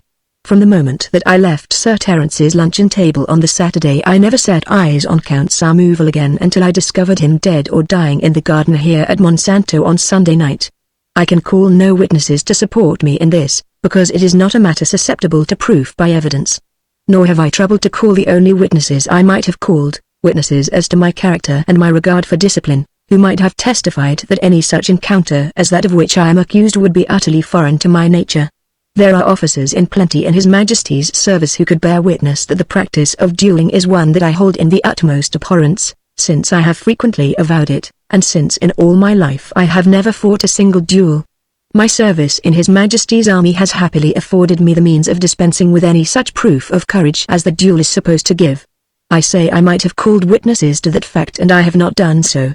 This is because, fortunately, there are several among the members of this court to whom I have been known for many years, and who can themselves, when this court comes to consider its finding, support my present assertion. Let me ask you, then, gentlemen, whether it is conceivable that, entertaining such feelings as these towards single combat, I should have been led to depart from them under circumstances that might very well have afforded me an ample shield for refusing satisfaction to a too eager and pressing adversary? It was precisely because I hold the duel in such contempt that I spoke with such asperity to the deceased when he pronounced Lord Wellington's enactment to degrading one to men of birth. The very sentiments which I then expressed proclaimed my antipathy to the practice. How, then, should I have committed the inconsistency of accepting a challenge upon such grounds from Count Samuvel? There is even more irony than Major Swan supposes in a situation which himself has called ironical, so much, then, for the motives that are alleged to have actuated me. I hope you will conclude that I have answered the prosecution upon that matter. Coming to the question of fact, I cannot find that there is anything to answer, for nothing has been proved against me. True, it has been proved that I arrived at Monsanto at 11:30 or 20 minutes to 12 on the night of the 28th, and it has been further proved that half an hour later I was discovered kneeling beside the dead body of Count Samuvel. But to say that this proves that I killed him is more, I think, if I understood him correctly, than Major Swan himself dares to assert. Major Swan is quite satisfied that Samuvel came to Monsanto for the purpose of fighting a duel that had been prearranged, and I admit that the two swords found, which have been proven the property of Count Samuvel, and which, therefore, he must have brought with him, are a prima facie proof of such a contention. But if we assume, gentlemen, that I had accepted a challenge from the Count, let me ask you, can you think of any place less likely to have been appointed or agreed to by me for the encounter than the garden of the Adjutant General's quarters? Secrecy is urged as the reason for the irregularity of the meeting. What secrecy was ensured in such a place, where interruption and discovery might come at any moment, although the duel was held at midnight? And what secrecy did I observe in my movements, considering that I drove openly to Monsanto in a curricle, which I left standing at the gates in full view of the guard, to await my return? Should I have acted thus if I had been upon such an errand as is alleged? Common sense, I think, should straightway acquit me on the grounds of the locality alone, and I cannot think that it should even be necessary for me, so as to complete my answer to an accusation entirely without support in fact or in logic, to account for my presence at Monsanto and my movements during the half hour in question. He paused. So far his clear reasoning had held and impressed the court. This he saw plainly written on the faces of all, with one single exception. Sir Terence alone, the one man from whom he might have looked for the greatest relief, watched him ever malevolently, sardonically, with curling lip. It gave him pause now that he stood upon the threshold of falsehood, and because of that inexplicable but obvious hostility, that attitude of expectancy to ensnare and destroy him, Captain Tremaine hesitated to step from the solid ground of reason, upon which he had confidently walked thus far, onto the uncertain bogland of mendacity. I cannot think, he said, that the court should consider it necessary for me to advance an alibi, to make a statement in proof of my innocence where I contend that no proof has been offered of my guilt. I think it will be better, sir, in your own interests, so that you may be the more completely cleared, the President replied, and so compelled him to continue. There was, he resumed, then, a certain matter connected with the Commissary General's department which was of the greatest urgency, yet which, under stress of work, had been postponed until the morrow. It was concerned with some tents for General Picton's division at Solorico. It occurred to me that night that it would be better dealt with at once, so that the documents relating to it could go forward early on Monday morning to the Commissary General. Accordingly, I returned to Monsanto, entered the official quarters, and was engaged upon that task when a cry from the garden reached my ears. That cry in the dead of night was sufficiently alarming, and I ran out at once to see what might have occasioned it. I found Count Samuvel either just dead or just dying, and I had scarcely made the discovery when Mullins, the butler, came out of the residential wing, as he has testified. That, sirs, is all that I know of the death of Count Samuvel, and I will conclude with my solemn affirmation, on my honor as a soldier, that I am as innocent of having procured it as I am ignorant of how it came about. I leave myself with confidence in your hands, gentlemen, he ended, and resumed his seat. That he had favorably impressed the court was clear. Miss Armitage whispered it to Lady Amoy, exultation quivering in her whisper. He is safe. And she added, he was magnificent. Lady Amoy pressed her hand in return. "Thank God. Oh, thank God," she murmured under her breath. "I do," said Miss Armitage. There was silence, broken only by the rustle of the president's notes as he briefly looked them over as a preliminary to addressing the court. And then suddenly, grating harshly upon that silence, came the voice of Amoy. "Might I suggest, Sir Harry, that before we hear you 3 of the witnesses be recalled? They are Sergeant Flynn, Private Bates and Mullins." The president looked round in surprise, and Carruthers took advantage of the pause to interpose an objection. "Is such a course regular, Sir Harry?" He too had become conscious at last of Sir Terence's relentless hostility to the accused.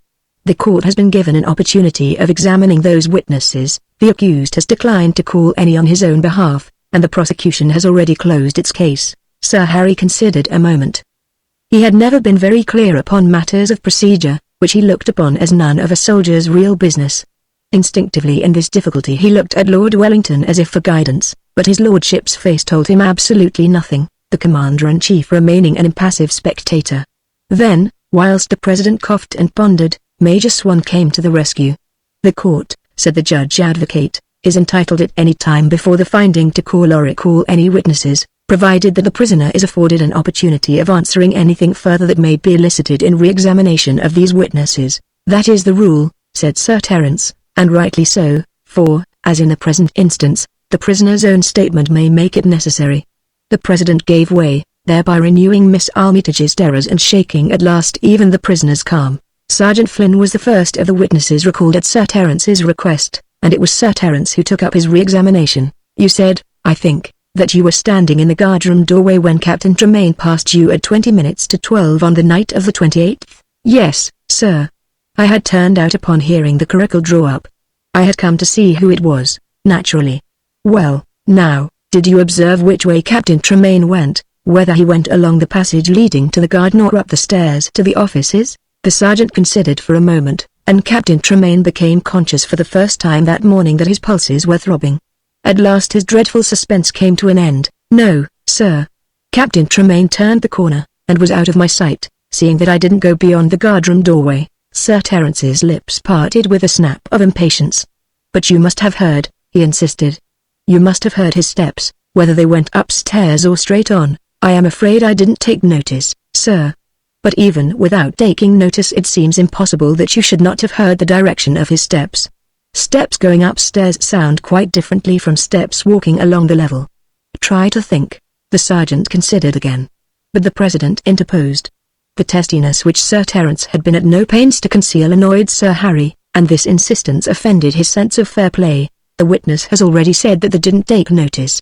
I am afraid it can serve no good purpose to compel him to strain his memory. The court could hardly rely upon his answer after what he has said already." "Very well," said Sir Terence curtly. "We will pass on."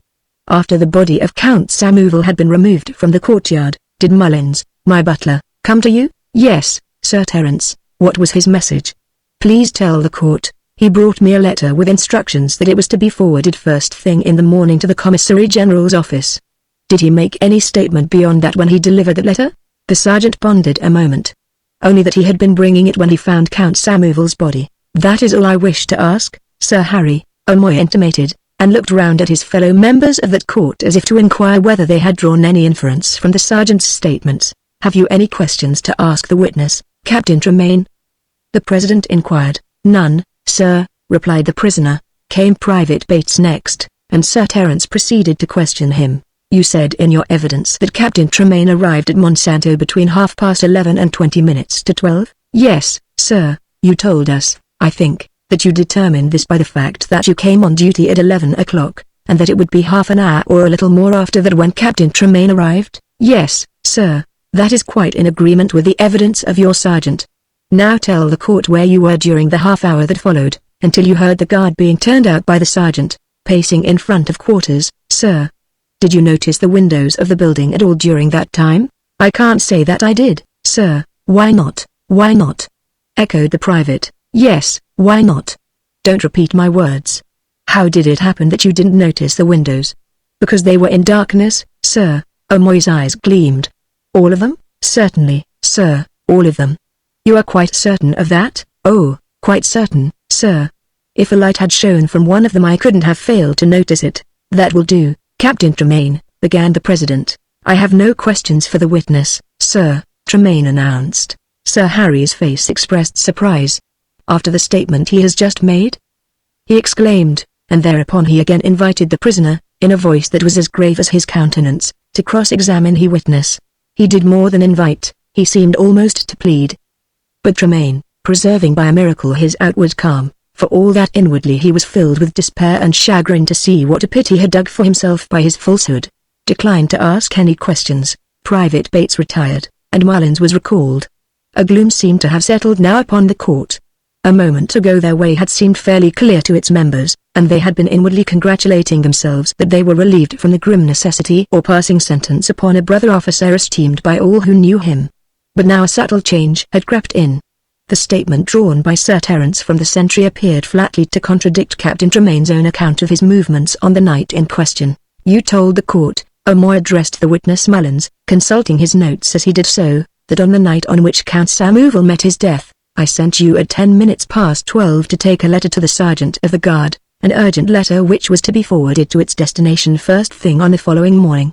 And it was in fact in the course of going upon this errand that you discovered the prisoner kneeling beside the body of Count Samuel. This is correct, is it not?" "It is, sir." "Will you now inform the court to whom that letter was addressed?" "It was addressed to the Commissary General." "You read the superscription?" "I am not sure whether I did that, but I clearly remember, sir, that you told me at the time that it was for the Commissary General." Sir Terence signified that he had no more to ask, and again the president invited the prisoner to question the witness, to receive again the prisoner's unvarying refusal, and now O'Moy rose in his place to announce that he had himself a further statement to make to the court, a statement which he had not conceived necessary until he had heard the prisoner's account of his movements during the half-hour he had spent at Monsanto on the night of the duel. "You have heard from Sergeant Flynn and my butler Mullins that the letter carried from me by the latter to the former on the night of the 28th was a letter for the Commissary General of an urgent character, to be forwarded first thing in the morning. If the prisoner insists upon it, the Commissary General himself may be brought before this court to confirm my assertion that that communication concerned a complaint from headquarters on the subject of the tents supplied to the 3rd Division Sir Thomas Picton's, at Solarico. The documents concerning that complaint, that is to say, the documents upon which we are to presume that the prisoner was at work during time half-hour in question, were at the time in my possession in my own private study and in another wing of the building altogether." Sir Terence sat down amid a rustling stir that ran through the court, but was instantly summoned to his feet again by the president. "A moment, Sir Terence. The prisoner will no doubt desire to question you on that statement." And he looked with serious eyes at Captain Tremaine. "I have no questions for Sir Terence, sir," was his answer. Indeed, what question could he have asked? The falsehoods he had uttered had woven themselves into a rope about his neck, and he stood before his brother officers now in an agony of shame, a man discredited, as he believed. "But no doubt you will desire the presence of the Commissary General?" This was from Colonel Fletcher, his own colonel and a man who esteemed him, and it was asked in accents that were pleadingly insistent. "What purpose could it serve, sir?" Sir Terence's words are partly confirmed by the evidence he has just elicited from Sergeant Flynn and his butler Mullins. Since he spent the night writing a letter to the commissary, it is not to be doubted that the subject would be such as he states, since from my own knowledge it was the most urgent matter in our hands. And, naturally, he would not have written without having the documents at his side. To summon the Commissary General would be unnecessarily to waste the time of the court. It follows that I must have been mistaken, and this I admit. But how could you be mistaken? Broke from the president. "I realize your difficulty in crediting it. But there it is. Mistaken I was. Very well, sir." Sir Harry paused and then added, "The court will be glad to hear you in answer to the further evidence adduced to refute your statement in your own defense." "I have nothing further to say, sir," was Tremaine's answer. "Nothing further?" The president seemed aghast. "Nothing, sir." And now Colonel Fletcher leaned forward to exhort him. "Captain Tremaine," he said, "let me beg you to realize the serious position in which you are placed." "I assure you, sir, that I realize it fully." "Do you realize that the statements you have made to account for your movements during the half-hour that you were at Monsanto have been disproved? You have heard Private Bates's evidence to the effect that at the time when you say you were at work in the offices, those offices remained in darkness. And you have heard Sir Terence's statement that the documents upon which you claim to have been at work were at the time in his own hands. Do you realize what inference the court will be compelled to draw from this?" "The court must draw whatever inference it pleases," answered the captain without heat. Sir Terence stirred. "Captain Tremaine," said he, "I wish to add my own exhortation to that of your colonel. Your position has become extremely perilous. If you are concealing anything that may extricate you from it, let me enjoin you to take the court frankly and fully into your confidence."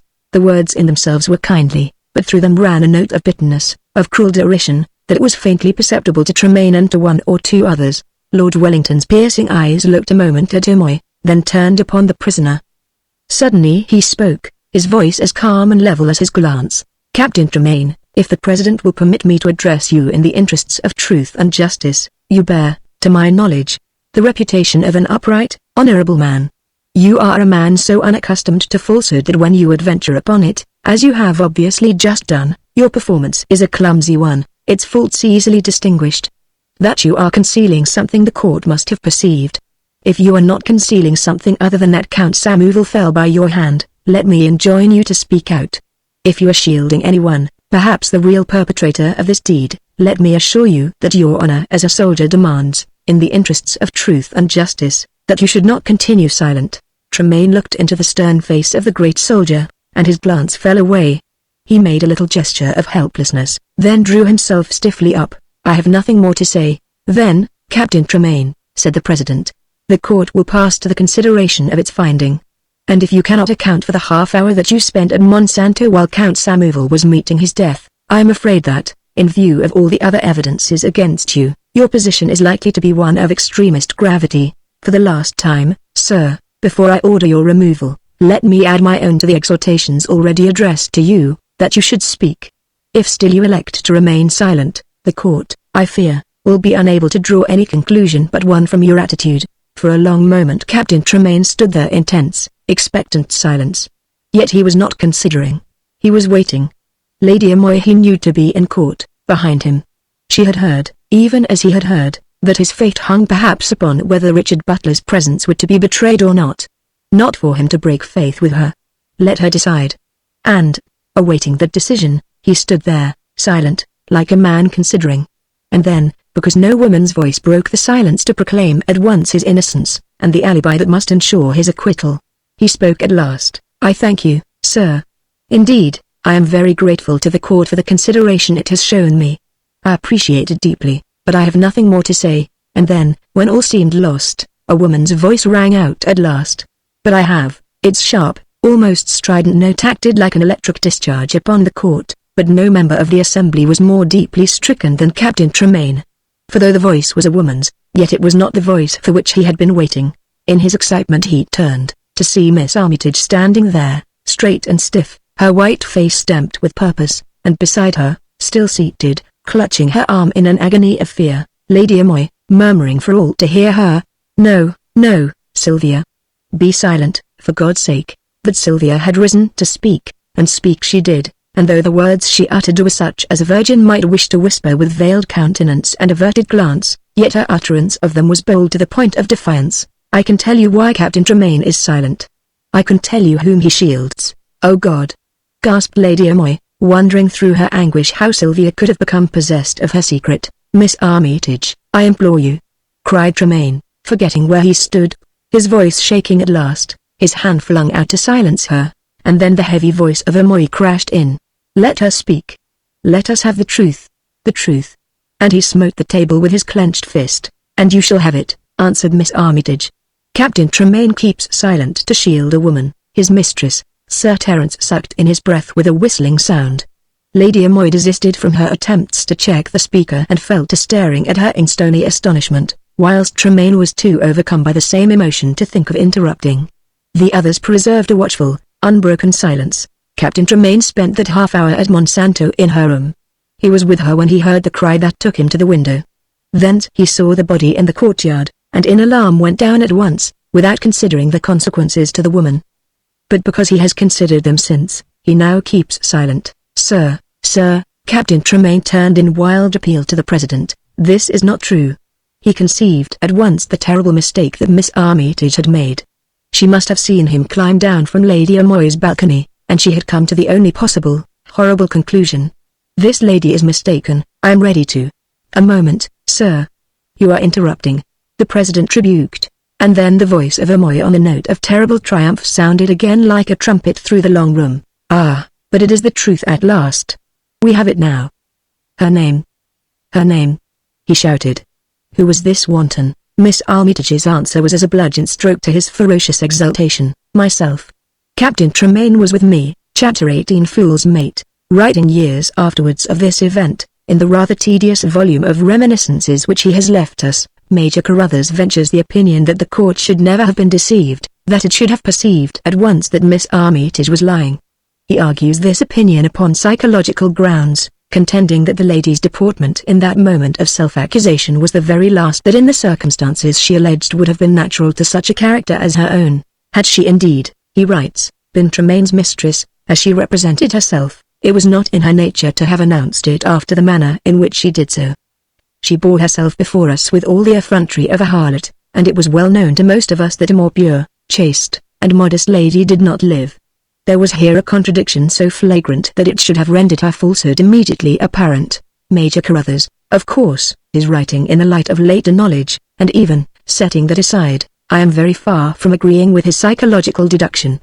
Just as a shy man will so overreach himself in his efforts to dissemble his shyness as to assume an air of positive arrogance, so might a pure lady who had succumbed as Miss Armitage pretended, upon finding herself forced to such self-accusation, bear herself with a boldness which was no more than a mask upon the shame and anguish of her mind. And this, I think, was the view that was taken by those present. The court it was, being composed of honest gentlemen, that felt the shame which she dissembled. There were the eyes that fell away before the spurious effrontery of her own glance. They were disconcerted one and all by this turn of events, without precedent in the experience of any, and none more disconcerted, though not in the same sense, than Sir Terence. To him this was checkmate, fool's mate indeed. An unexpected yet ridiculously simple move had utterly routed him at the very outset of the deadly game that he was playing. He had sat there determined to have either Tremaine's life or the truth, publicly avowed, of Tremaine's dastardly betrayal. He could not have told you which he preferred. But one or the other he was fiercely determined to have, and now the springs of the snare in which he had so cunningly taken Tremaine had been forced apart by utterly unexpected hands. "It's a lie!" he bellowed angrily. But he bellowed, it seemed, upon deaf ears. The court just sat and stared, utterly and hopelessly at a loss how to proceed. And then the dry voice of Wellington followed Sir Terence, cutting sharply upon the dismayed silence. "How can you know that?" he asked the adjutant. "The matter is one upon which few would be qualified to contradict Miss Armitage. You will observe, Sir Harry, that even Captain Tremaine has not thought it worth his while to do so." Those words pulled the captain from the spell of sheer horrified amazement in which he had stood, stricken dumb, ever since Miss Armitage had spoken. I am so overwhelmed by the amazing falsehood with which Miss Armitage has attempted to save me from the predicament in which I stand. For it is that, gentlemen. On my oath as a soldier and a gentleman, there is not a word of truth in what Miss Armitage has said, but if there were, said Lord Wellington, who seemed the only person present to retain a cool command of his wits, your honour as a soldier and a gentleman, and this lady's honour, must still demand of you the perjury. But, my lord, I protest. You are interrupting me, I think. Lord Wellington rebuked him coldly, and under the habit of obedience and the magnetic eye of his lordship the captain lapsed into anguished silence. I am of opinion, gentlemen, his lordship addressed the court, that this affair has gone quite far enough. Miss Armitage's testimony has saved a deal of trouble. It has shed light upon much that was obscure, and it has provided Captain Tremaine with an unanswerable alibi. In my view, and without wishing unduly to influence the court in its decision, it but remains to pronounce Captain Tremaine's acquittal, thereby enabling him to fulfill towards this lady a duty which the circumstances would seem to have rendered somewhat urgent. They were words that lifted an intolerable burden from Sir Harry's shoulders. In immense relief, eager now to make an end, he looked to right and left. Everywhere he met nodding heads and murmurs of yes, yes. Everywhere with one exception. Sir Terence, white to the lips, gave no sign of assent, and yet dared give none of dissent. The eye of Lord Wellington was upon him, compelling him by its eagle glance. We are clearly agreed, the President began, but Captain Tremaine interrupted him. But you are wrongly agreed, sir, you shall listen. It is infamous that I should owe my acquittal to the sacrifice of this lady's good name, damn. That is a matter that any parson can put right, said his lordship. Your lordship is mistaken, Captain Tremaine insisted, greatly daring. The honour of this lady is more dear to me than my life, so we perceive, was the dry rejoinder. These outbursts do you a certain credit, Captain Tremaine. But they waste the time of the court. And then the president made his announcement. Captain Tremaine, you are acquitted of the charge of killing Count Samuvel, and you are at liberty to depart and to resume your usual duties. The court congratulates you and congratulates itself upon having reached this conclusion in the case of an officer so estimable as yourself. Ah, but, gentlemen, hear me yet a moment. You, my lord. The court has pronounced. The matter is at an end, said Wellington, with a shrug, and immediately upon the words he rose, and the court rose with him. Immediately, with rattle of sabres and sabre-attaches, the officers who had composed the board fell into groups and broke into conversation out of a spirit of consideration for Tremaine, and definitely to mark the conclusion of the proceedings. Tremaine, white and trembling, turned in time to see Miss Armitage leaving the hall and assisting Colonel Grant to support Lady Amoy, who was in a half-swooning condition. He stood irresolute, prey to a torturing agony of mind, cursing himself now for his silence, for not having spoken the truth and taken the consequences together with Dick Butler. What was Dick Butler to him? What was his own life to him?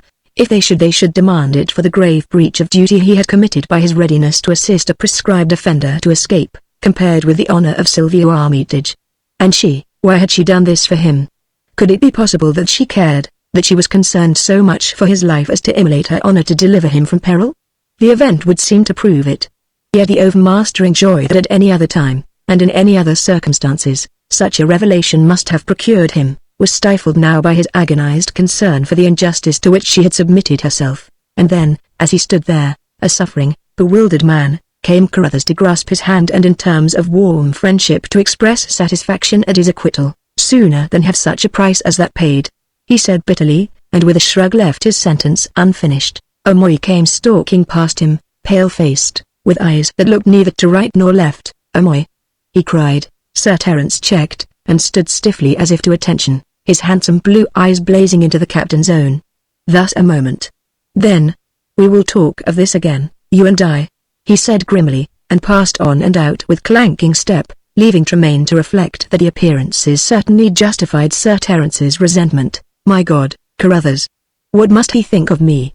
He ejaculated. If you ask me, I think that he has suspected this from the very beginning. Only that could account for the hostility of his attitude towards you, for the persistence with which he has sought either to convict or wring the truth from you. Tremaine looked askance at the Major. In such a tangle as this it was impossible to keep the attention fixed upon any single thread. His mind must be disabused at once, he answered. I must go to him. Amoy had already vanished. There were one or two others would have checked the adjutant's departure, but he had heeded none. In the quadrangle he nodded curtly to Colonel Grant, who would have detained him. But he passed on and went to shut himself up in his study with his mental anguish that was compounded of so many and so diverse emotions. He needed above all things to be alone and to think, if thought were possible to a mind so distraught as his own. There were now so many things to be faced, considered, and dealt with. First and foremost, and this was perhaps the product of inevitable reaction, was the consideration of his own duplicity, his villainous betrayal of trust undertaken deliberately, but with an aim very different from that which would appear. He perceived how men must assume now, when the truth of Samuvel's death became known as become known it must, that he had deliberately fastened upon another his own crime. The fine edifice of vengeance he had been so skillfully erecting had toppled about his ears in obscene ruin, and he was a man not only broken, but dishonored. Let him proclaim the truth now and none would believe it. Sylvia Armitage's mad and inexplicable self-accusation was a final bar to that. Men of honor would scorn him, his friends would turn from him in disgust, and Wellington, the great soldier whom he worshipped, and whose esteem he valued above all possessions, would be the first to cast him out. He would appear as a vulgar murderer who, having failed by falsehood to fasten the guilt upon an innocent man, sought now by falsehood still more damnable, at the cost of his wife's honor, to offer some mitigation of his unspeakable offense. Conceive this terrible position in which his justifiable jealousy, his naturally vindictive rage, had so irretrievably ensnared him.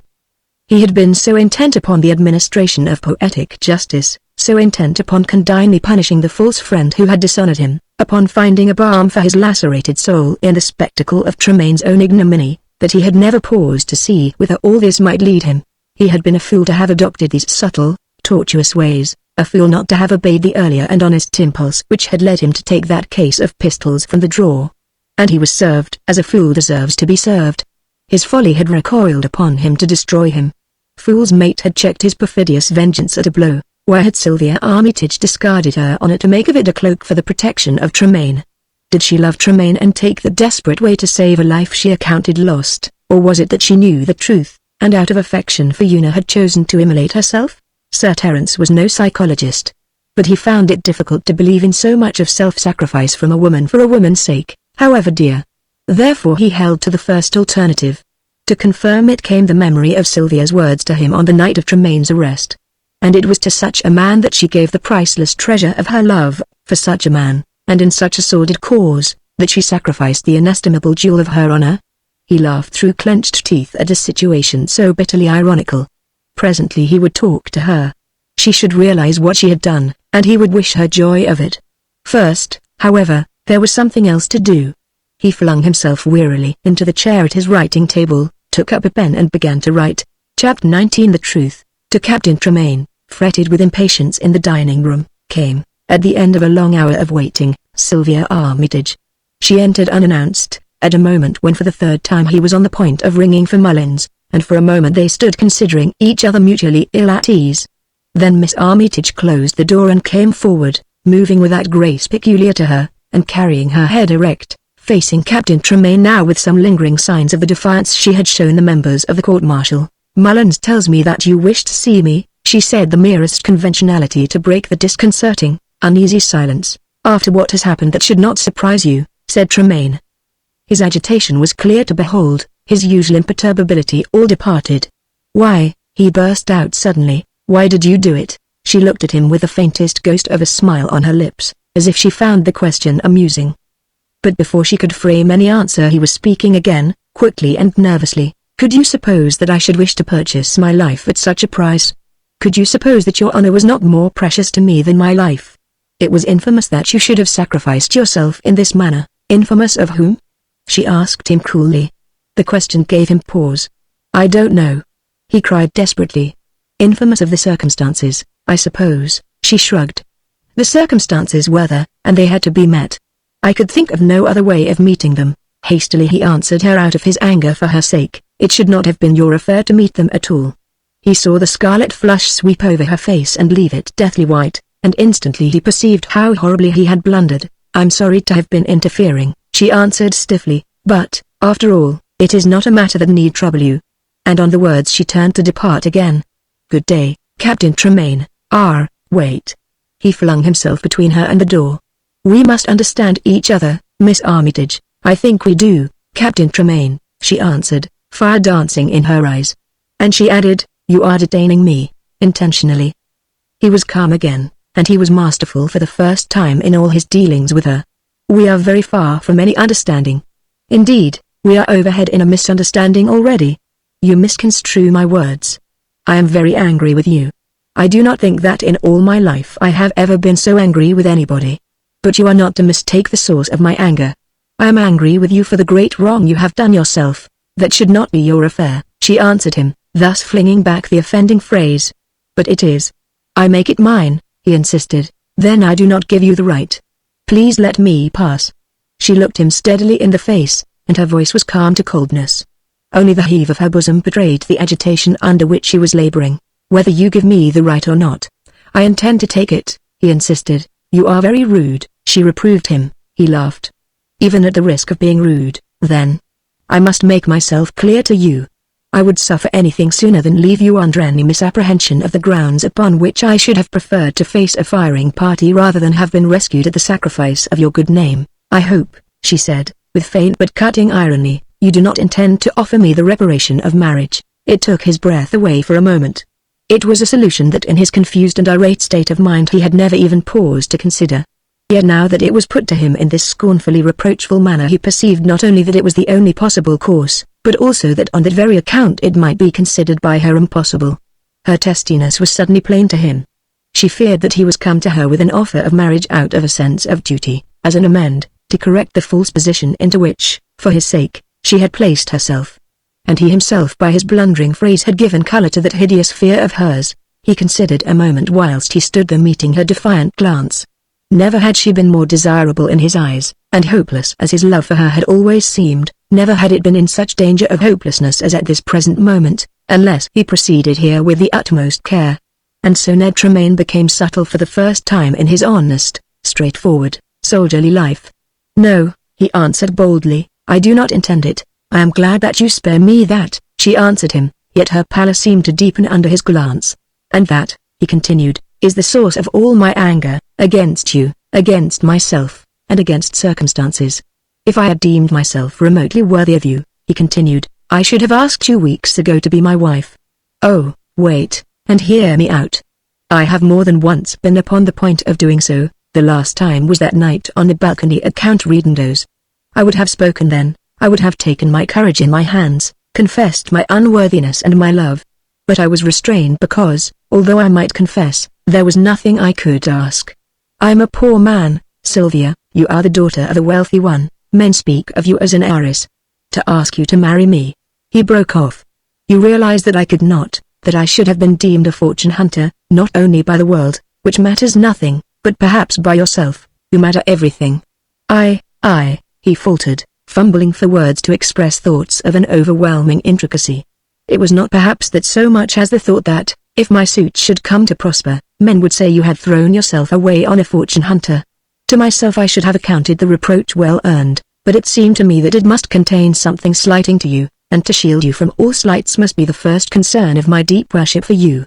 That," he ended fiercely, "is why I am so angry, so desperate at the slight you have put upon yourself for my sake, for me, who would have sacrificed life and honor and everything I hold of any account, to keep you up there, enthroned not only in my own eyes, but in the eyes of every man." He paused, and looked at her and she at him.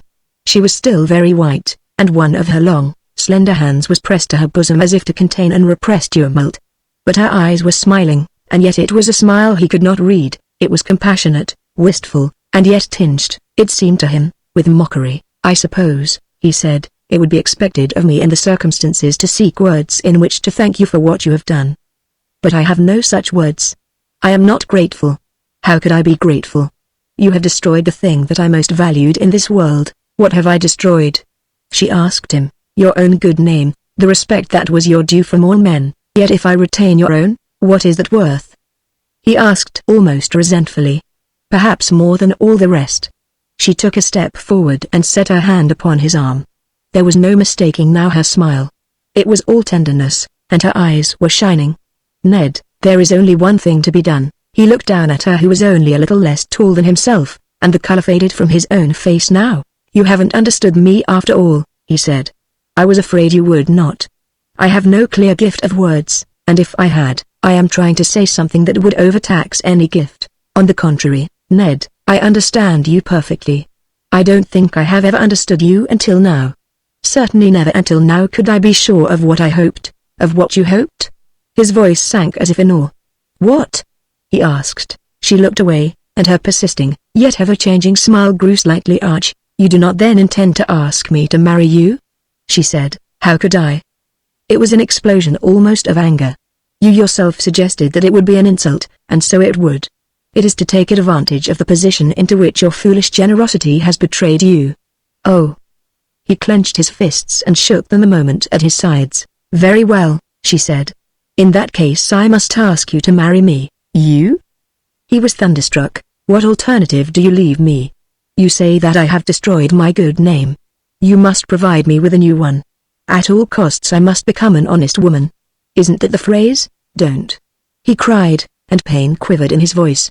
"Don't jest upon it, my dear," she said, and now she held out both hands to him. "Why trouble yourself with things of no account, when the only thing that matters to us is within our grasp?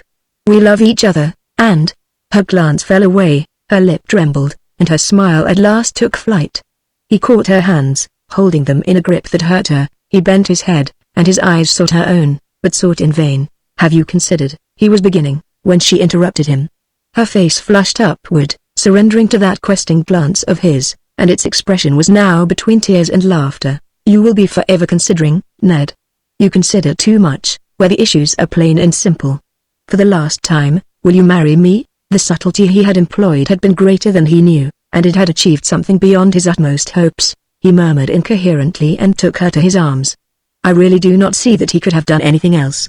It was a plain and simple issue, and she herself had protested that the issue was plain and simple. And then the door opened abruptly and Sir Terence came in. Nor did he discreetly withdraw as a man of feeling should have done before the intimate and touching spectacle that met his eyes. On the contrary, he remained like the infernal marplot that he intended to be, very proper, he sneered. Very fit and proper that he should put right in the eyes of the world the reputation you have damaged for his sake, Sylvia. I suppose you're to be married. They moved apart, and each stared at Sylvia in cold anger, Tremaine and chagrin. You see, Sylvia, the captain cried, at this voicing of the world's opinion he feared so much on her behalf. Does she? Said Sir Terence, misunderstanding. I wonder? Unless you've made all plain. The captain frowned. Made what plain? He asked. There is something here I don't understand, Amoy. Your attitude towards me ever since you ordered me under arrest has been entirely extraordinary. It has troubled me more than anything else in all this deplorable affair. I believe you, snorted Amoy, as with his hands behind his back he strode forward into the room. He was pale, and there was a set, malignant sneer upon his lip, a malignant look in the blue eyes that were habitually so clear and honest. There have been moments, said Tremaine, when I have almost felt you to be vindictive. Do you wonder? Growled Amoy. Has no suspicion crossed your mind that I may know the whole truth? Tremaine was taken aback. That startles you, eh? Cried Amoy, and pointed a mocking finger at the captain's face, whose whole expression had changed to one of apprehension. What is it? Cried Sylvia. Instinctively she felt that under this troubled surface some evil thing was stirring, that the issues perhaps were not quite as simple as she had deemed them. There was a pause. Amoy, with his back to the window now, his hand still clasped behind him, looked mockingly at Tremaine and waited. Why don't you answer her? He said at last. You were confidential enough when I came in. Can it be that you are keeping something back, that you have secrets from the lady who has no doubt promised by now to become your wife as the shortest way to mending her recent folly? Tremaine was bewildered. His answer, apparently an irrelevance, was the mere enunciation of the thoughts Amoy's announcement had provoked. Do you mean to say that you have known throughout that I did not kill Samuel? He asked. Of course. How could I have supposed you killed him when I killed him myself? You? You killed him? Cried Tremaine, more and more intrigued. And you killed Count Samuel? Exclaimed Miss Armitage. To be sure I did, was the answer, cynically delivered, accompanied by a short, sharp laugh. When I have settled other accounts, and put all my affairs in order, I shall save the Provost Marshal the trouble of further seeking the slayer. And you didn't know then, Sylvia, when you lied so glibly to the court, that your future husband was innocent of that? I was always sure of it, she answered, and looked at Tremaine for explanation. Amoy laughed again. But he had not told you so. He preferred that you should think him guilty of bloodshed, of murder even, rather than tell you the real truth. Oh, I can understand. He is the very soul of honor, as you remarked yourself, I think, the other night. He knows how much to tell and how much to withhold. He is master of the art of discreet suppression. He will carry it to any lengths. You had an instance of that before the court this morning. You may come to regret, my dear, that you did not allow him to have his own obstinate way, that you should have dragged your own spotless purity in the mud to provide him with an alibi. But he had an alibi all the time, my child, an unanswerable alibi which he preferred to withhold. I wonder would you have been so ready to make a shield of your honor could you have known what you were really shielding, Ned? She cried. Why don't you speak? Is he to go on in this fashion? Of what is he accusing you? If you were not with Samuel that night, where were you? In a lady's room, as you correctly informed the court, came Amoy's bitter mockery. Your only mistake was in the identity of the lady. You imagined that the lady was yourself. A delusion purely. But you and I may comfort each other, for we are fellow sufferers at the hands of this man of honor. My wife was the lady who entertained this gallant in her room that night. My God, Amoy. It was a strangled cry from Tremaine. At last he saw light. He understood, and, understanding, there entered his heart a great compassion for Amoy, a conception that he must have suffered all the agonies of the damned in these last few days. My God, you don't believe that Do you deny it, the imputation? Utterly. And if I tell you that myself with these eyes I saw you at the window of her room with her, if I tell you that I saw the rope ladder dangling from her balcony, if I tell you that crouching there after I had killed Samuel, killed him, mark me, for saying that you and my wife betrayed me, killed him for telling me the filthy truth, if I tell you that I heard her attempting to restrain you from going down to see what had happened, if I tell you all this, will you still deny it, will you still lie? I will still say that all that you imply is false as hell, and your own senseless jealousy can make it all that I imply. But what I state, the facts themselves, are they true? They are true. But, true, cried Miss Armitage in horror. Wait, Amoy bade her with his heavy sneer. You interrupt him. He is about to construe those facts so that they shall wear an innocent appearance. He is about to prove himself worthy of the great sacrifice you made to save his life. Well? And he looked expectantly at Tremaine. Miss Armitage looked at him too, with eyes from which the dread passed almost at once. The captain was smiling, wistfully, tolerantly, confidently, almost scornfully. Had he been guilty of the thing imputed, he could not have stood so in her presence. Amoy, he said slowly, I should tell you that you have played the knave in this were it not clear to me that you have played the fool. He spoke entirely without passion. He saw his way quite clearly.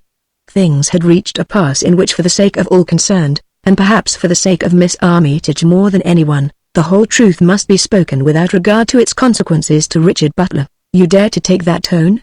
Began Amoy in a voice of thunder. Yourself shall be the first to justify it presently. I should be angry with you, Amoy, for what you have done. But I find my anger vanishing in regret. I should scorn you for the lie you have acted, for your scant regard to your oath in the court-martial, for your attempt to combat an imagined villainy by a real villainy. But I realize what you have suffered, and in that suffering lies the punishment you fully deserve for not having taken the straight course, for not having taxed me there and then with the thing that you suspected. The gentleman is about to lecture me upon morals, Sylvia. But Tremaine let pass the interruption. It is quite true that I was in Una's room while you were killing Samuel. But I was not alone with her, as you have so rashly assumed. Her brother Richard was there, and it was on his behalf that I was present. She had been hiding him for a fortnight. She begged me, as Dick's friend and her own, to save him, and I undertook to do so. I climbed to her room to assist him to descend by the rope ladder you saw, because he was wounded and could not climb without assistance. At the gates I had the curricle waiting in which I had driven up. In this I was to have taken him on board a ship that was leaving that night for England, having made arrangements with her captain.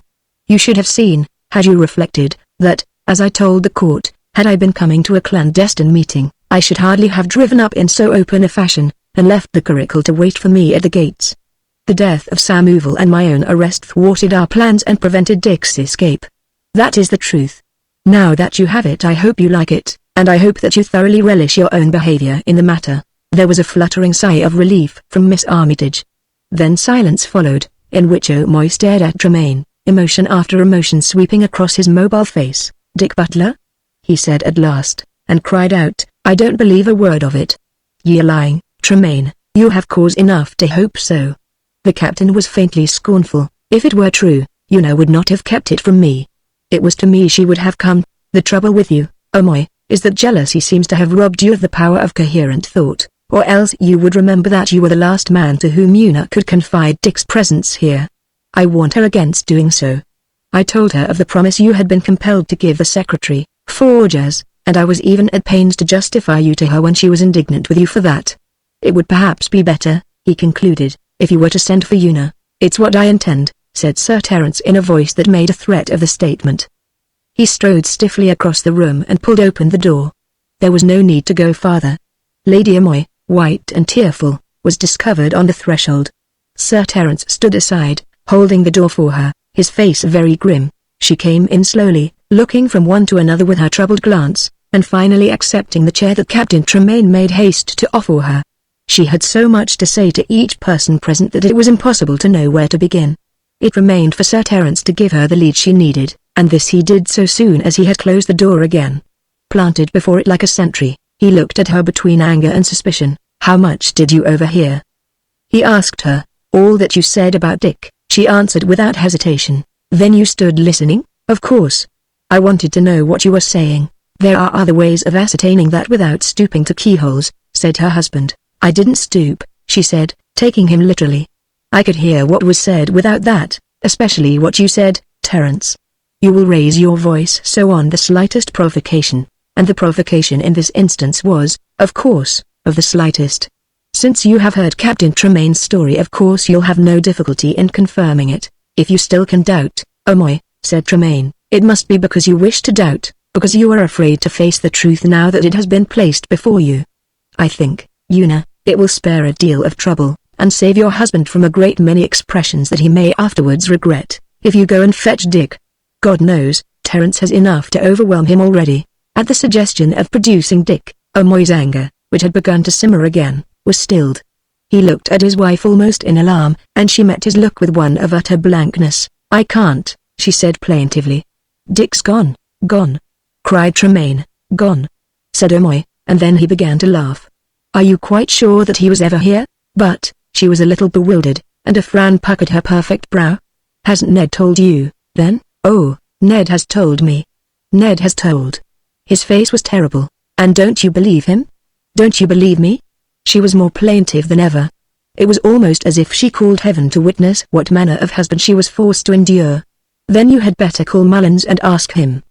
"He saw Dick leave, and no doubt," said Miss Armitage mercilessly, "Sir Terence will believe his butler where he can believe neither his wife nor his friend." He looked at her in a sort of amazement. "Do you believe them, Sylvia?" he cried. "I hope I am not a fool," said she impatiently, meaning, he began, but broke off. "How long do you say it is since Dick left the house?" 10 minutes at most," replied her ladyship. He turned and pulled the door open again. "Mullins?" he called. "Mullins, what a man to live with!" sighed her ladyship, appealing to Miss Armitage. "What a man!" And she applied a vinaigrette delicately to her nostrils. Tremaine smiled, and sauntered to the window. And then at last came Mullins. "Has anyone left the house within the last 10 minutes, Mullins?" asked Sir Terence. Mullins looked ill at ease. "Sure, sir. You'll not be after. Will you answer my question, man?" roared Sir Terence. "Sure, then. There's nobody left the house at all but Mr. Butler, sir." "How long had he been here?" asked Omoy, after a brief pause. "'Tis what I can't tell ye, sir. I never set eyes on him until I saw him coming downstairs from her ladyship's room as it might be. You can go, Mullins, I hope, sir. You can go." And Sir Terence slammed the door upon the amazed servant, who realized that some unhappy mystery was perturbing the adjutant's household. Sir Terence stood facing them again. He was a changed man. The fire had all gone out of him. His head was bowed and his face looked haggard and suddenly old. His lip curled into a sneer. "Pantaloon in the comedy," he said, remembering in that moment the bitter jibe that had cost Samuel his life. "What did you say?" her ladyship asked him. "I pronounced my own name," he answered lugubriously. "It didn't sound like it, Terence." "It's the name I ought to bear," he said. "And I killed that liar for it." The only truth he spoke. He came forward to the table. The full sense of his position suddenly overwhelmed him, as Tremaine had said it would. A groan broke from him and he collapsed into a chair, a stricken, broken man. Chapter 20 The Resignation. At once, as he sat there, his elbows on the table, his head in his hands, he found himself surrounded by those three, against each of whom he had sinned under the spell of the jealousy that had blinded him and led him by the nose. His wife put an arm about his neck in mute comfort of a grief of which she only understood the half, for of the heavier and more desperate part of his guilt she was still in ignorance. Sylvia spoke to him kindly words of encouragement where no encouragement could avail. But what moved him most was the touch of Tremaine's hand upon his shoulder, and Tremaine's voice bidding him brace himself to face the situation and count upon them to stand by him to the end. He looked up at his friend and secretary in an amazement that overcame his shame. "You can forgive me, Ned?" Ned looked across at Sylvia Armitage. "You have been the means of bringing me to such happiness as I should never have reached without these happenings," he said. "What resentment can I bear you, Omoy?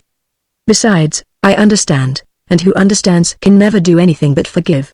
I realize how sorely you have been tried. No evidence more conclusive that you were being wronged could have been placed before you, but the court-martial," said Omoy in horror. He covered his face with his hand. "Oh, my God! I am dishonored. I." He rose, shaking off the arm of his wife and the hand of the friend he had wronged so terribly. He broke away from them and strode to the window, his face set and white. "I think I was mad," he said. "I know I was mad. But to have done what I did," he shuddered in very horror of himself now that he was bereft of the support of that evil jealousy that had fortified him against conscience itself and the very voice of honor. Lady Omoy turned to them, pleading for explanation. "What does he mean? What has he done?" "Himself," he answered her. "I killed Samuel. It was I who fought that duel. And then believing what I did, I fastened the guilt upon Ned, and went the lengths of perjury in my blind effort to avenge myself. That is what I have done. Tell me, one of you, of your charity, what is there left for me to do?" "Oh, It was an outcry of horror and indignation from Una, instantly repressed by the tightening grip of Sylvia's hand upon her arm. Miss Armitage saw and understood, and sorrowed for Sir Terence. She must restrain his wife from adding to his present anguish. Yet, how could you, Terence? Oh, how could you? Cried her ladyship, and so gave way to tears, easier than words to express such natures. Because I loved you, I suppose, he answered on a note of bitter self-mockery. That was the justification I should have given had I been asked. It was the justification I accounted sufficient. But then, she cried, a new horror breaking on her mind, if this is discovered, Terence, what will become of you? He turned and came slowly back until he stood beside her. Facing now the inevitable, he recovered some of his calm. It must be discovered, he said quietly. For the sake of everybody concerned it must. Oh, no, no. She sprang up and clutched his arm in terror. They may fail to discover the truth. They must not, my dear, he answered her, stroking the fair head that lay against his breast. They must not fail. I must see to that. You? You? Her eyes dilated as she looked at him. She caught her breath on a gasping sob. Ah no, Terence, she cried wildly. You must not, you must not. You must say nothing, for my sake, Terence, if you love me, oh, for my sake, Terence, for honor's sake, I must, he answered her. And for the sake of Sylvia and of Tremaine, whom I have wronged, and, not for my sake, Terence, Sylvia interrupted him. He looked at her, and then at Tremaine. And you, Ned, what do you say? He asked. Ned could not wish, began her ladyship. Please let him speak for himself, my dear, her husband interrupted her. What can I say? Cried Tremaine, with a gesture that was almost of anger. How can I advise? I scarcely know. You realize what you must face if you confess? Fully, and the only part of it I shrink from is the shame and scorn I have deserved. Yet it is inevitable. You agree, Ned? I am not sure. None who understands as I understand can feel anything but regret. Oh, I don't know. The evidence of what you suspected was overwhelming, and it betrayed you into this mistake. The punishment you would have to face is surely too heavy, and you have suffered far more already than you can ever be called upon to suffer again, no matter what is done to you. Oh, I don't know. The problem is too deep for me. There is Una to be considered, too. You owe a duty to her, and if you keep silent it may be best for all. You can depend upon us to stand by you in this. Indeed, indeed, said Sylvia. He looked at them and smiled very tenderly. Never was a man blessed with nobler friends who deserved so little of them, he said slowly.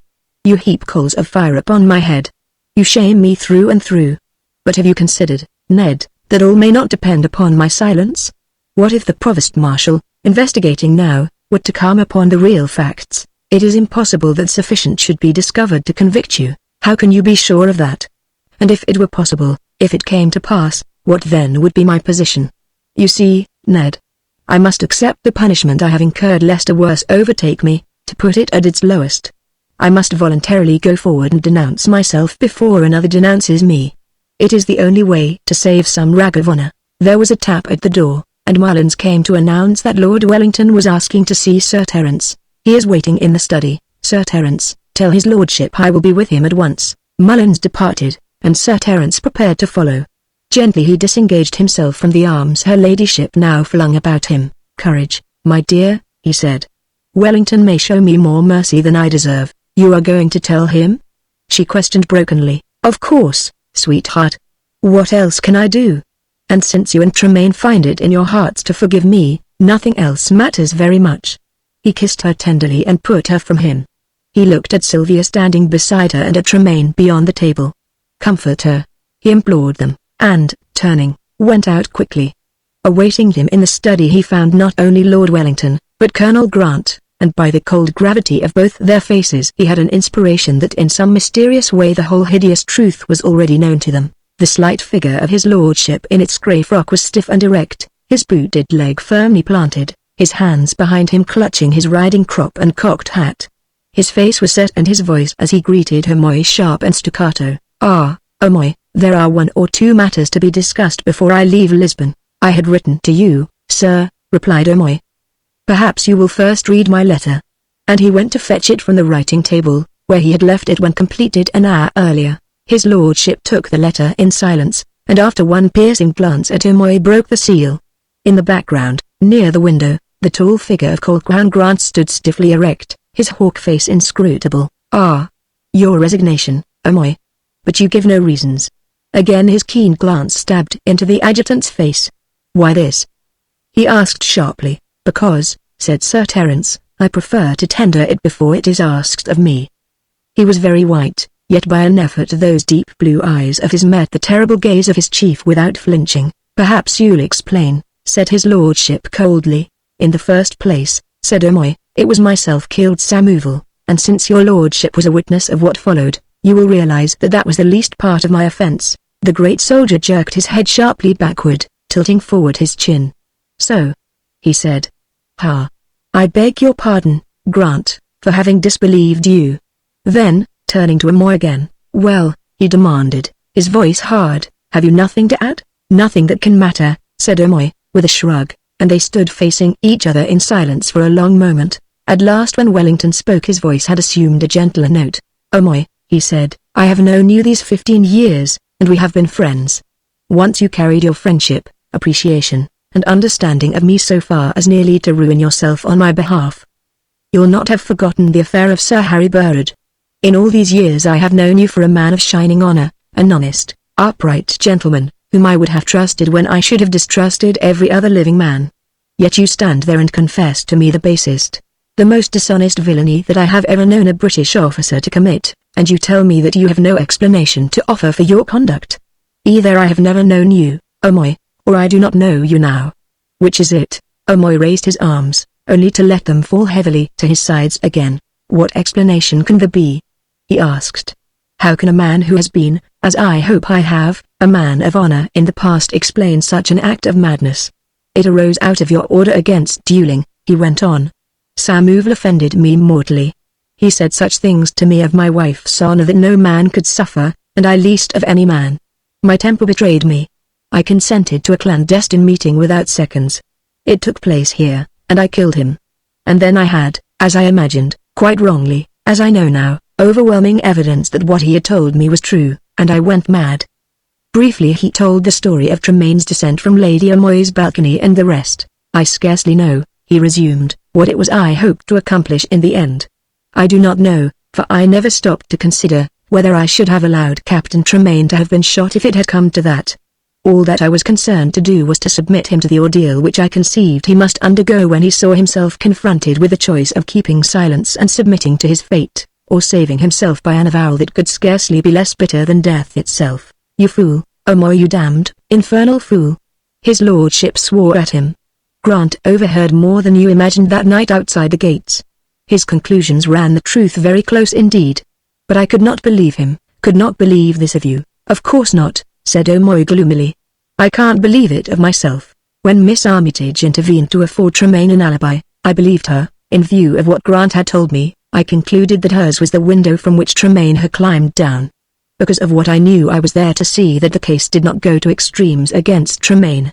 If necessary, Grant must have given full evidence of all he knew, and then left you to your fate. Miss Armitage saved us from that, and left me convinced, but still not understanding your own attitude. And now comes Richard Butler to surrender to me and cast himself upon my mercy with another tale which completely gives the lie to Miss Armitage's, but confirms your own." "Richard Butler?" cried Amoy. "He has surrendered to you?" "Half an hour ago." Sir Terence turned aside with a weary shrug. A little laugh that was more a sob broke from him. "Poor Una," he muttered. "The tangle is a shocking one, lies everywhere, and in the places where they were least to be expected." Wellington's anger flashed out. "Do you realize what awaits you as a result of all this damned insanity?" "I do, sir. That is why I place my resignation in your hands. The disregard of a general order punishable in any officer is beyond pardon in your adjutant general, but that is the least of it, you fool." "Sure, don't I know? I assure you that I realize it all." "And you are prepared to face it?" Wellington was almost savage in an anger proceeding from the conflict that went on within him.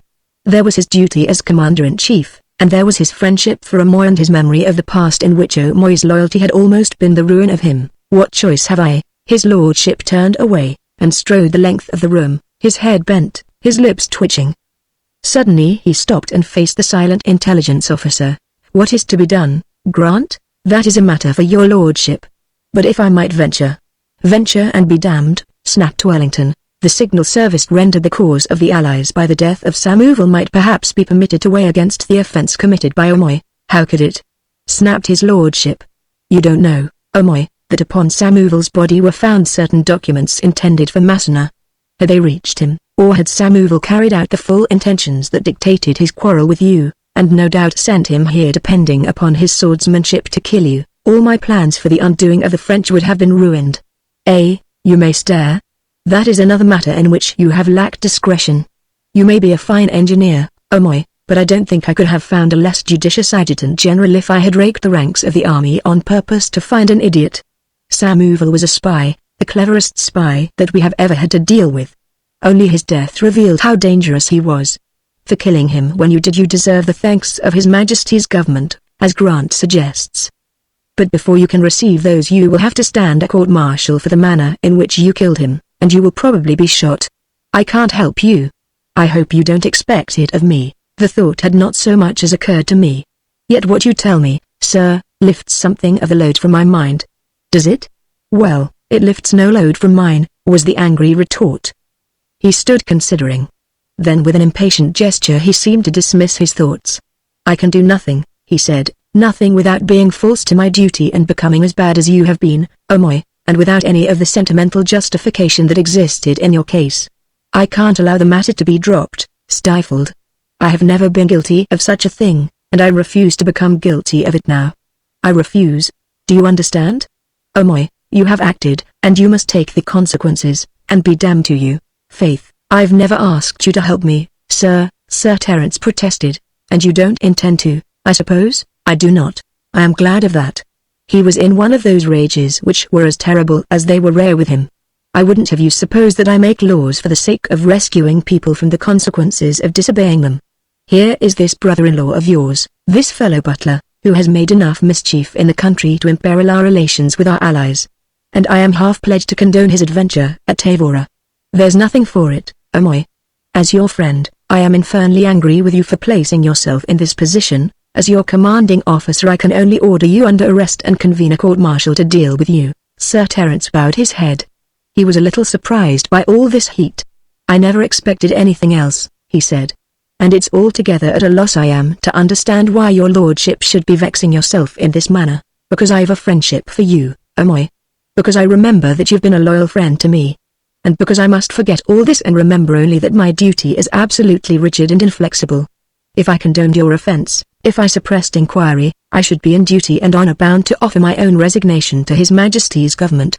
And I have to think of other things besides my personal feelings, when at any moment now the French may be over the Agueda and into Portugal. Sir Terence's face flushed, and his glance brightened.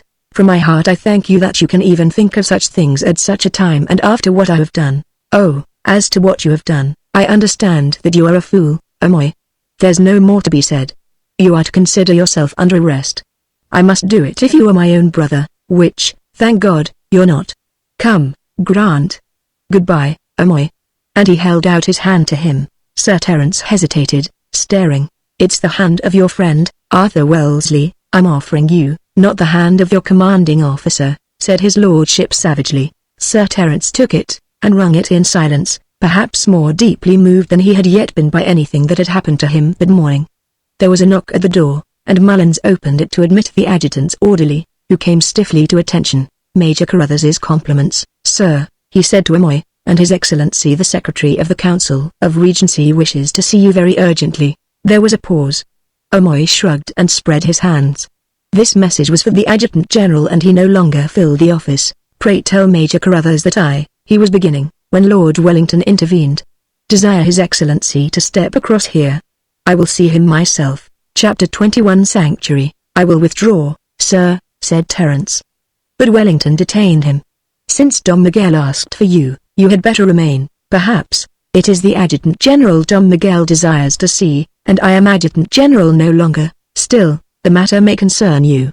I have a notion that it may be concerned with the death of Count Samuel, since I have acquainted the Council of Regency with the treason practiced by the Count. You had better remain. Gloomy and downcast, Sir Terence remained as he was bidden. The sleek and supple Secretary of State was ushered in. He came forward quickly, clicked his heels together and bowed to the three men present. Sirs, your obedient servant, he announced himself, with a courtliness almost out of fashion, speaking in his extraordinarily fluent English. His sallow countenance was extremely grave. He seemed even a little ill at ease. "I am fortunate to find you here, my lord.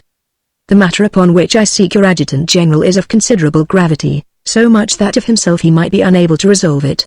I feared you might already have departed for the north. Since you suggest that my presence may be of service to you, I am happy that circumstances should have delayed my departure," was his lordship's courteous answer. "A chair, Dom Miguel." Dom Miguel Forges accepted the proffered chair, whilst Wellington seated himself at Sir Terence's desk.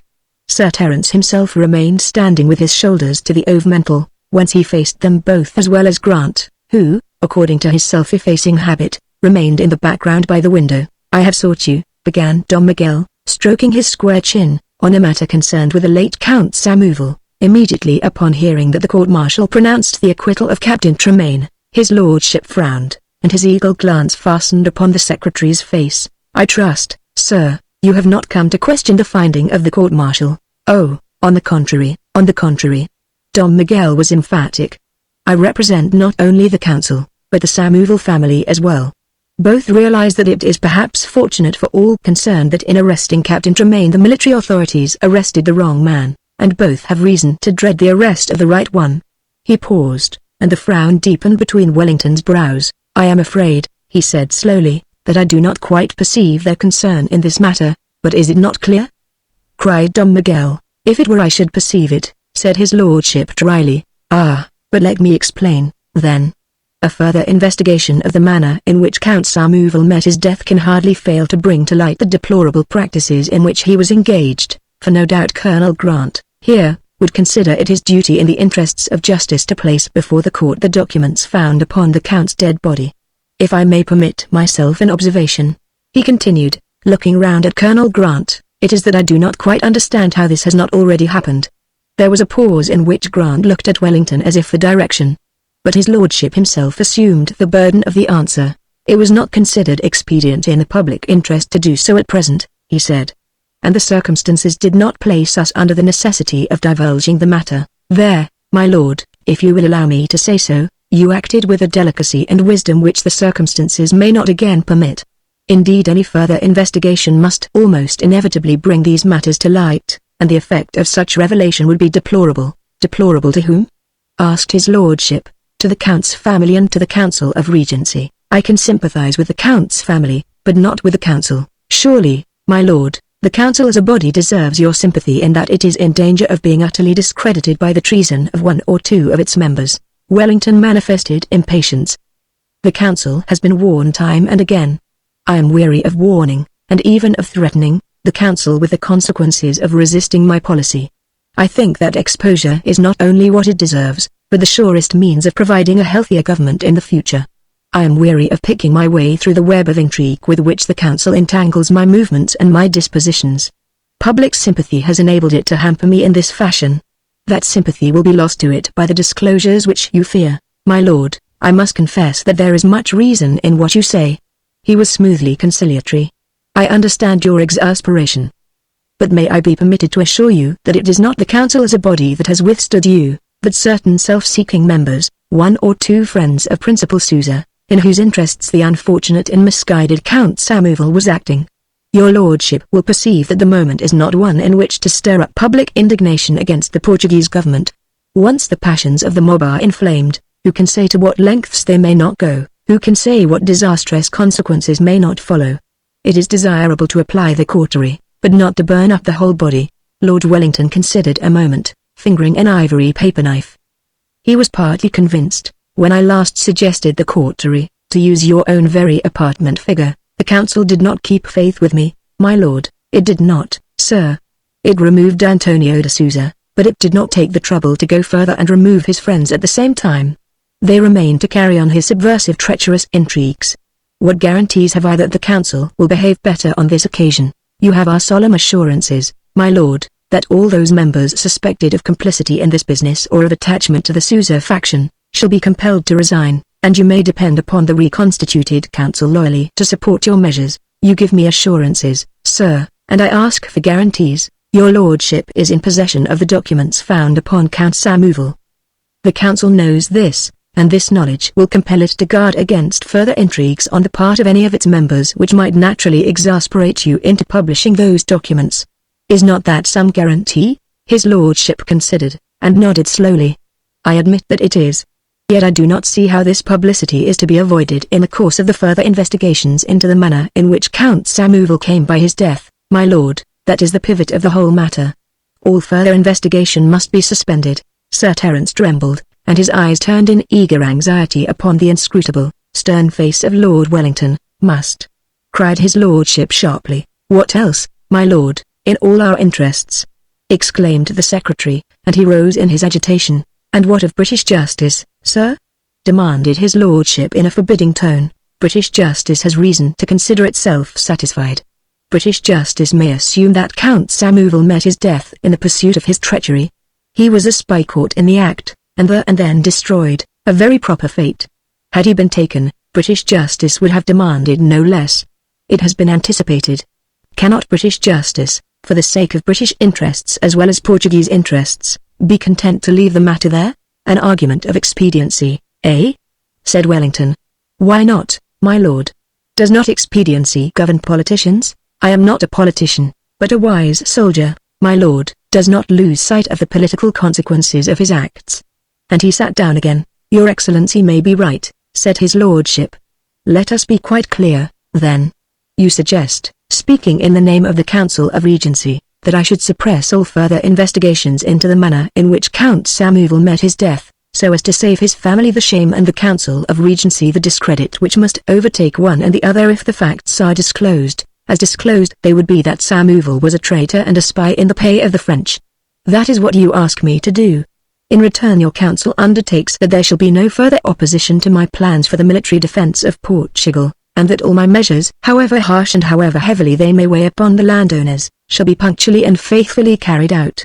That is your Excellency's proposal, is it not? Not so much my proposal, my lord, as my most earnest intercession. We desire to spare the innocent the consequences of the sins of a man who is dead, and well dead. He turned to Amoy, standing there tense and anxious. It was not for Dom Miguel to know that it was the adjutant's fate that was being decided. Sir Terence, he cried, you have been here for a year, and all matters connected with the council have been treated through you. You cannot fail to see the wisdom of my recommendation. His lordship's eyes flashed round upon Amoy. Ah yes, he said. What is your feeling in this matter, Amoy? He inquired, his tone and manner void of all expression. Sir Terence faltered, then stiffened.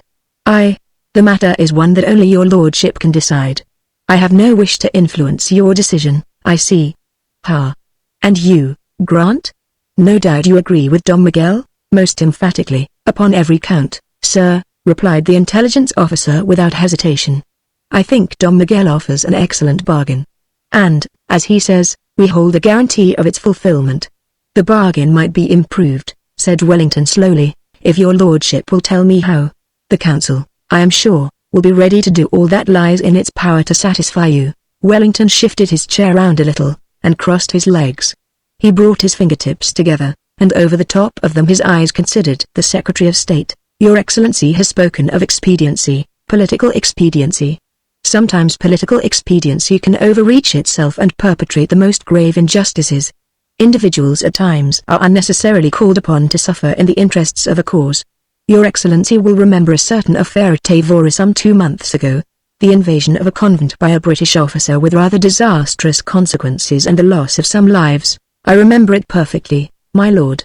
I had the honor of entertaining Sir Terence upon that subject on the occasion of my last visit here. Quite so, said his lordship. And on the grounds of political expediency you made a bargain then with Sir Terence, I understand, a bargain which entailed the perpetration of an injustice. I am not aware of it, my lord. Then let me refresh your Excellency's memory upon the facts. To appease the Council of Regency, or rather to enable me to have my way with the Council and remove the Principal Sousa, you stipulated for the assurance, so that you might lay it before your Council, that the offending officer should be shot when taken. I could not help myself in the matter, and... A moment, sir. That is not the way of British justice, and Sir Terence was wrong to have permitted himself to consent, though I profoundly appreciate the loyalty to me, the earnest desire to assist me, which led him into an act the cost of which to himself your Excellency can hardly appreciate. But the wrong lay in that by virtue of this bargain a British officer was prejudged. He was to be made a scapegoat. He was to be sent to his death when taken, as a peace offering to the people, demanded by the Council of Regency. Since all this happened, I have had the facts of the case placed before me. I will go so far as to tell you, sir, that the officer in question has been in my hands for the past hour, that I have closely questioned him, and that I am satisfied that whilst he has been guilty of conduct which might compel me to deprive him of His Majesty's commission and dismiss him from the army, yet that conduct is not such as to merit death. He has chiefly sinned in folly and want of judgment. I reprove it in the sternest terms, and I deplore the consequences it had. But for those consequences the nuns of Tavora are almost as much to blame as he is himself. His invasion of their convent was a pure error, committed in the belief that it was a monastery and as a result of the porter's foolish conduct. Now, Sir Terence's word, given in response to your absolute demands, has committed us to an unjust course, which I have no intention of following. I will stipulate, sir, that your council, in addition to the matters undertaken, shall relieve us of all obligation in this matter, leaving it to our discretion to punish Mr. Butler in such manner as we may consider condign. In return, Your Excellency, I will undertake that there shall be no further investigation into the manner in which Count Samuel came by his death, and consequently, no disclosures of the shameful trade in which he was engaged. If Your Excellency will give yourself the trouble of taking the sense of your counsel upon this, we may then reach a settlement. The grave anxiety of Don Miguel's countenance was instantly dispelled. In his relief he permitted himself a smile. My lord, there is not the need to take the sense of the council. The council has given me carte blanche to obtain your consent to a suppression of the Samuel affair. And without hesitation I accept the further condition that you make. Sir Terence may consider himself relieved of his parole in the matter of Lieutenant Butler. Then we may look upon the matter as concluded, as happily concluded, my lord. Don Miguel rose to make his valedictory oration. It remains for me only to thank your lordship in the name of the council for the courtesy and consideration with which you have received my proposal and granted our petition. Acquainted as I am with the crystalline course of British justice, knowing as I do how it seeks ever to act in the full light of day, I am profoundly sensible of the cost to your lordship of the concession you make to the feelings of the Samuel family and the Portuguese government, and I can assure you that they will be accordingly grateful. That is very gracefully said, Don Miguel, replied his lordship, rising also. The secretary placed a hand upon his heart, bowing. It is but the poor expression of what I think and feel. And so he took his leave of them, escorted by Colonel Grant, who discreetly volunteered for the office. Left alone with Wellington, Sir Terence heaved a great sigh of supreme relief. In my wife's name, sir, I should like to thank you. But she shall thank you herself for what you have done for me, what I have done for you, moi. Wellington's slight figure stiffened perceptibly, his face and glance were cold and haughty. You mistake, I think, or else you did not hear. What I have done solely upon grounds of political expediency. I had no choice in the matter, and it was not to favor you, or out of disregard for my duty, as you seem to imagine, that I acted as I did. Moi bowed his head, crushed under that rebuff.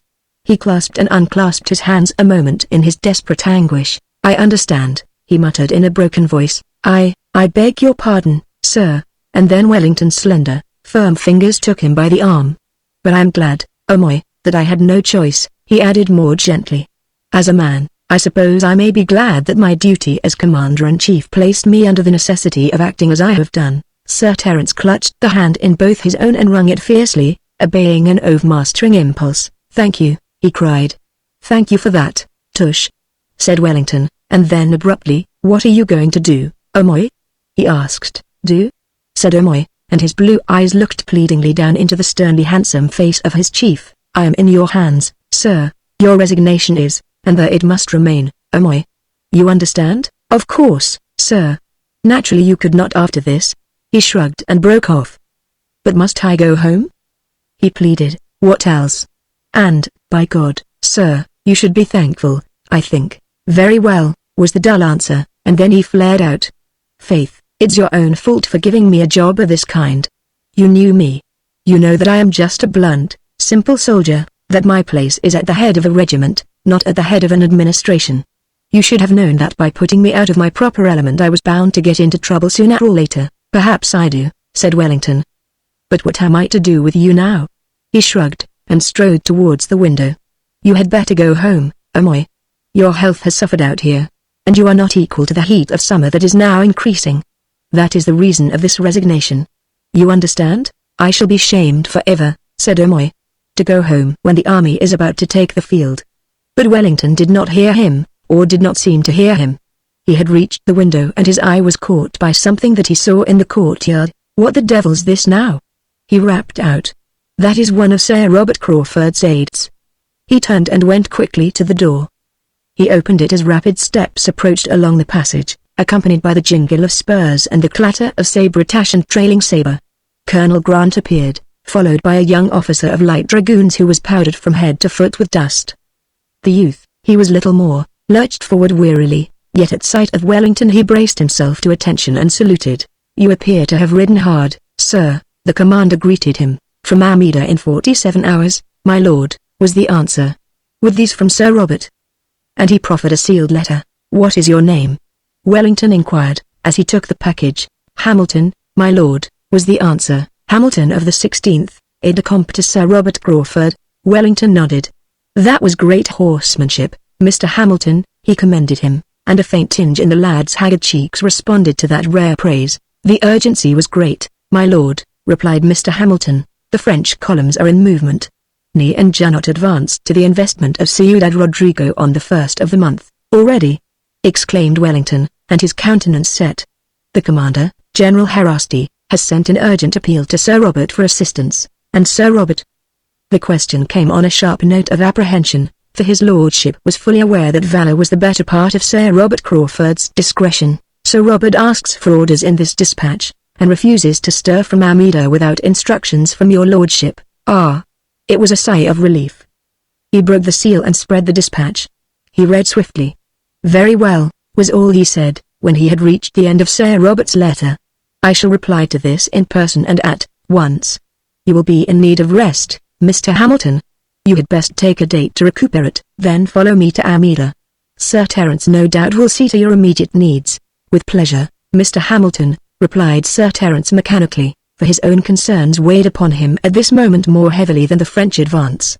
He pulled the bell rope, and into the fatherly hands of Mullins, who came in response to the summons, the young officer was delivered. Lord Wellington took up his hat and riding crop from Sir Terence's desk. I shall leave for the frontier at once, he announced. Sir Robert will need the encouragement of my presence to keep him within the prudent bounds I have imposed. And I do not know how long Ciudad Rodrigo may be able to hold out. At any moment we may have the French upon the Agueda, and the invasion may begin. As for you, O'Moy, this has changed everything. The French and the needs of the case have decided. For the present no change is possible in the administration here in Lisbon. You hold the threads of your office and the moment is not one in which to appoint another adjutant to take them over. Such a thing might be fatal to the success of the British arms. You must withdraw this resignation. And he proffered the document. Sir Terence recoiled. He went deathly white. I cannot, he stammered. After what has happened, Lord Wellington's face became set and stern. His eyes blazed upon the adjutant. O'Moy, he said, and the concentrated anger of his voice was terrifying. If you suggest that any considerations but those of this campaign have the least weight with me in what I now do, you insult me. I yield to no man in my sense of duty, and I allow no private considerations to override it. You are saved from going home in disgrace by the urgency of the circumstances, as I have told you. By that and by nothing else. Be thankful, then, and in loyally remaining at your post to face what is past. You know what is doing at Torres Vedras. The works have been under your direction from the commencement. See that they are vigorously pushed forward and that the lines are ready to receive the army in a month's time from now if necessary. I depend upon you, the army and England's honor depend upon you. I bow to the inevitable and so shall you. Then his sternness relaxed. So much as your commanding officer. Now as your friend, and he held out his hand, I congratulate you upon your luck. After this morning's manifestations of it, it should pass into a proverb. Goodbye, O'Moy. I trust you, remember, and I shall not fail you, gulped O'Moy, who, strong man that he was, found himself almost on the verge of tears. He clutched the extended hand. I shall fix my headquarters for the present at Silorico. Communicate with me there.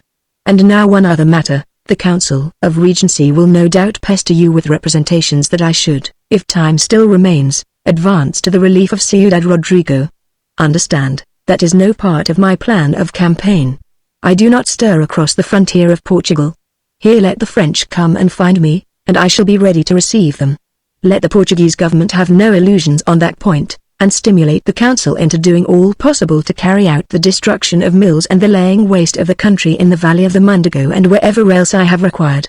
Oh, and by the way, you will find your brother-in-law, Mr. Butler, in the guard-room yonder, awaiting my orders. Provide him with a uniform and bid him rejoin his regiment at once. Recommend him to be more prudent in future if he wishes me to forget his escapade at Tavora. And in future, Omoy, trust your wife. Again, goodbye. Come, Grant, I have instructions for you too. But you must take them as we ride. And thus Sir Terence O'Moy found sanctuary at the altar of his country's need. They left him incredulously to marvel at the luck which had so enlisted circumstances to save him where all had seemed so surely lost an hour ago.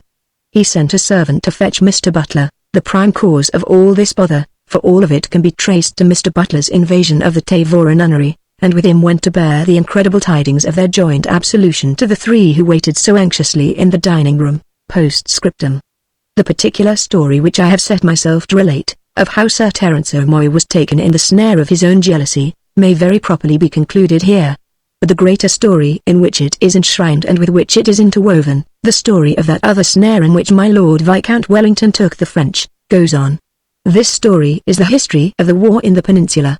You may pursue it to its very end and realize the iron will and inflexibility of purpose which caused men ultimately to bestow upon him who guided that campaign the singularly felicitous and fitting sobriquet of the Iron Duke. Ciudad Rodrigo's Spanish garrison capitulated on the 10th of July of that year 1810, and a wave of indignation such as must have overwhelmed any but a man of almost superhuman mettle swept up against Lord Wellington for having stood inactive within the frontiers of Portugal and never stirred a hand to aid the Spaniards. It was not only from Spain that bitter invective was hurled upon him. British journalism poured scorn and rage upon his incompetence. French journalism held his pusillanimity up to the ridicule of the world. His own officers took shame in their general, and expressed it. Parliament demanded to know how long British honour was to be imperilled by such a man. And finally the Emperor's great marshal, Massena, gathering his hosts to overwhelm the kingdom of Portugal, availed himself of all this to appeal to the Portuguese nation in terms which the facts would seem to corroborate. He issued his proclamation denouncing the British for the disturbers and mischief-makers of Europe, warning the Portuguese that they were the cat's paw of a perfidious nation that was concerned solely with the serving of its own interests and the gratification of its predatory ambitions, and finally summoning them to receive the French as their true friends and saviors. The nation stirred uneasily. So far no good had come to them of their alliance with the British. Indeed Wellington's policy of devastation had seemed to those upon whom it fell more horrible than any French invasion could have been. But Wellington held the reins, and his grip never relaxed or slackened. And here let it be recorded that he was nobly and stoutly served in Lisbon by Sir Terence O'Moy. Pressure upon the council resulted in the measures demanded being carried out. But much time had been lost through the intrigues of the Sousa faction, with the result that those measures, although prosecuted now more vigorously, never reached the full extent which Wellington had desired. Treachery, too, stepped in to shorten the time still further. Almeida, garrisoned by Portuguese and commanded by Colonel Cox and a British staff, should have held a month. But no sooner had the French appeared before it, on the 26th August, than a powder magazine traitorously fired exploded and breached the wall, rendering the place untenable. To Wellington this was perhaps the most vexatious of all things in that vexatious time. He had hoped to detain Massena before Almeida until the rains should have set in, when the French would have found themselves struggling through a sodden, waterlogged country, through bridgeless floods and a land bereft of all that could sustain the troops. Still, what could be done Wellington did, and did it nobly. Fighting a rearguard action, he fell back upon the grim and naked ridges of Buzaco, where at the end of September he delivered battle and a murderous detaining wound upon the advancing hosts of France. That done, he continued the retreat through Coimbra. And now as he went he saw to it that the devastation was completed along the line of march. What corn and provisions could not be carried off were burnt or buried, and the people forced to quit their dwellings and the march with the army, a pathetic, southward exodus of men and women, old and young, flocks of sheep, and herds of cattle, creaking bullock carts laden with provender and household goods, leaving behind them a country bare as the Sahara, where hunger before long should grip the French army too far committed now to pause. In advancing and overtaking must lie Massena's hope.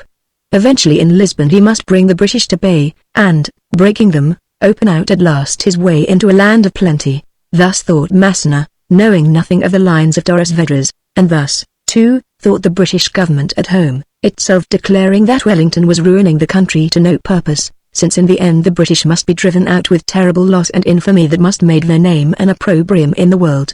But Wellington went his relentless way, and at the end of the first week of October brought his army and the multitude of refugees safely within the amazing lines. The French, pressing hard upon their heels and confident that the end was near, were brought up sharply before those stupendous, unsuspected, impregnable fortifications. After spending best part of a month in vain reconnoitering, Massena took up his quarters at Santarem, and thence the country was scoured for what scraps of victuals had been left to relieve the dire straits of the famished host of France. How the great Marshal contrived to hold out so long in Santarem against the onslaught of famine and concomitant disease remains something of a mystery. An appeal to the Emperor for succor eventually brought Druitt with provisions, but these were no more than would keep his men alive on a retreat into Spain, and that retreat he commenced early in the following March, by when no less than 10,000 of his army had fallen sick. Instantly Wellington was up and after him. The French retreat became a flight. They threw away baggage and ammunition that they might travel the lighter. Thus they fled towards Spain, harassed by the British cavalry and scarcely less by the resentful peasantry of Portugal, their line of march defined by an unbroken trail of carcasses, until the tattered remnants of that once splendid army found shelter across the Coira. Beyond this Wellington could not continue the pursuit for lack of means to cross the swollen river and also because provisions were running short, but there for the moment he might rest content. His immediate object achieved and his stern strategy supremely vindicated, on the heights above the yellow, turgid flood rode Wellington with a glittering staff that included O'Moy and Murray, the quartermaster general. Through his telescope he surveyed with silent satisfaction the straggling columns of the French that were being absorbed by the evening mists from the sodden ground. O'Moy, at his side, looked on without satisfaction. To him the close of this phase of the campaign which had justified his remaining in office meant the reopening of that painful matter that had been left in suspense by circumstances since the June day of last year at Monsanto.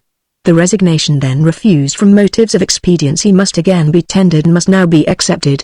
Abruptly upon the general stillness came a sharply humming sound. Within a yard of the spot where Wellington sat his horse a handful of soil heaved itself up and fell in a tiny scattered shower. Immediately elsewhere in a dozen places was the phenomenon repeated. There was too much glitter about the staff uniforms and vindictive French sharpshooters were finding them an attractive mark. "They are firing on us, sir," cried O'Moy on a note of sharp alarm. "So I perceive," Lord Wellington answered calmly, and leisurely he closed his glass, so leisurely that O'Moy, in impatient fear of his chief, spurred forward and placed himself as a screen between him and the line of fire. Lord Wellington looked at him with a faint smile. He was about to speak when O'Moy pitched forward and rolled headlong from the saddle. They picked him up unconscious but alive, and for once Lord Wellington was seen to blench as he flung down from his horse to inquire the nature of O'Moy's hurt. It was not fatal, but, as it afterwards proved, it was grave enough. He had been shot through the body, the right lung had been grazed and one of his ribs broken. 2 days later, after the bullet had been extracted, Lord Wellington went to visit him in the house where he was quartered. Bending over him and speaking quietly, his lordship said that which brought a moisture to the eyes of Sir Terence and a smile to his pale lips. What actually were his lordship's words may be gathered from the answer he received. "Ye are entirely wrong, then, and it's mighty glad I am. For now I need no longer hand you my resignation. I can be invalided home." So he was, and thus it happens that not until now, when this chronicle makes the matter public, does the knowledge of Sir Terence's single but grievous departure from the path of honor go beyond the few who were immediately concerned with it. They kept faith with him because they loved him, and because they had understood all that went to the making of his sin. They condoned it. If I have done my duty as a faithful chronicler, you who read, understanding too, will take satisfaction in that it was so.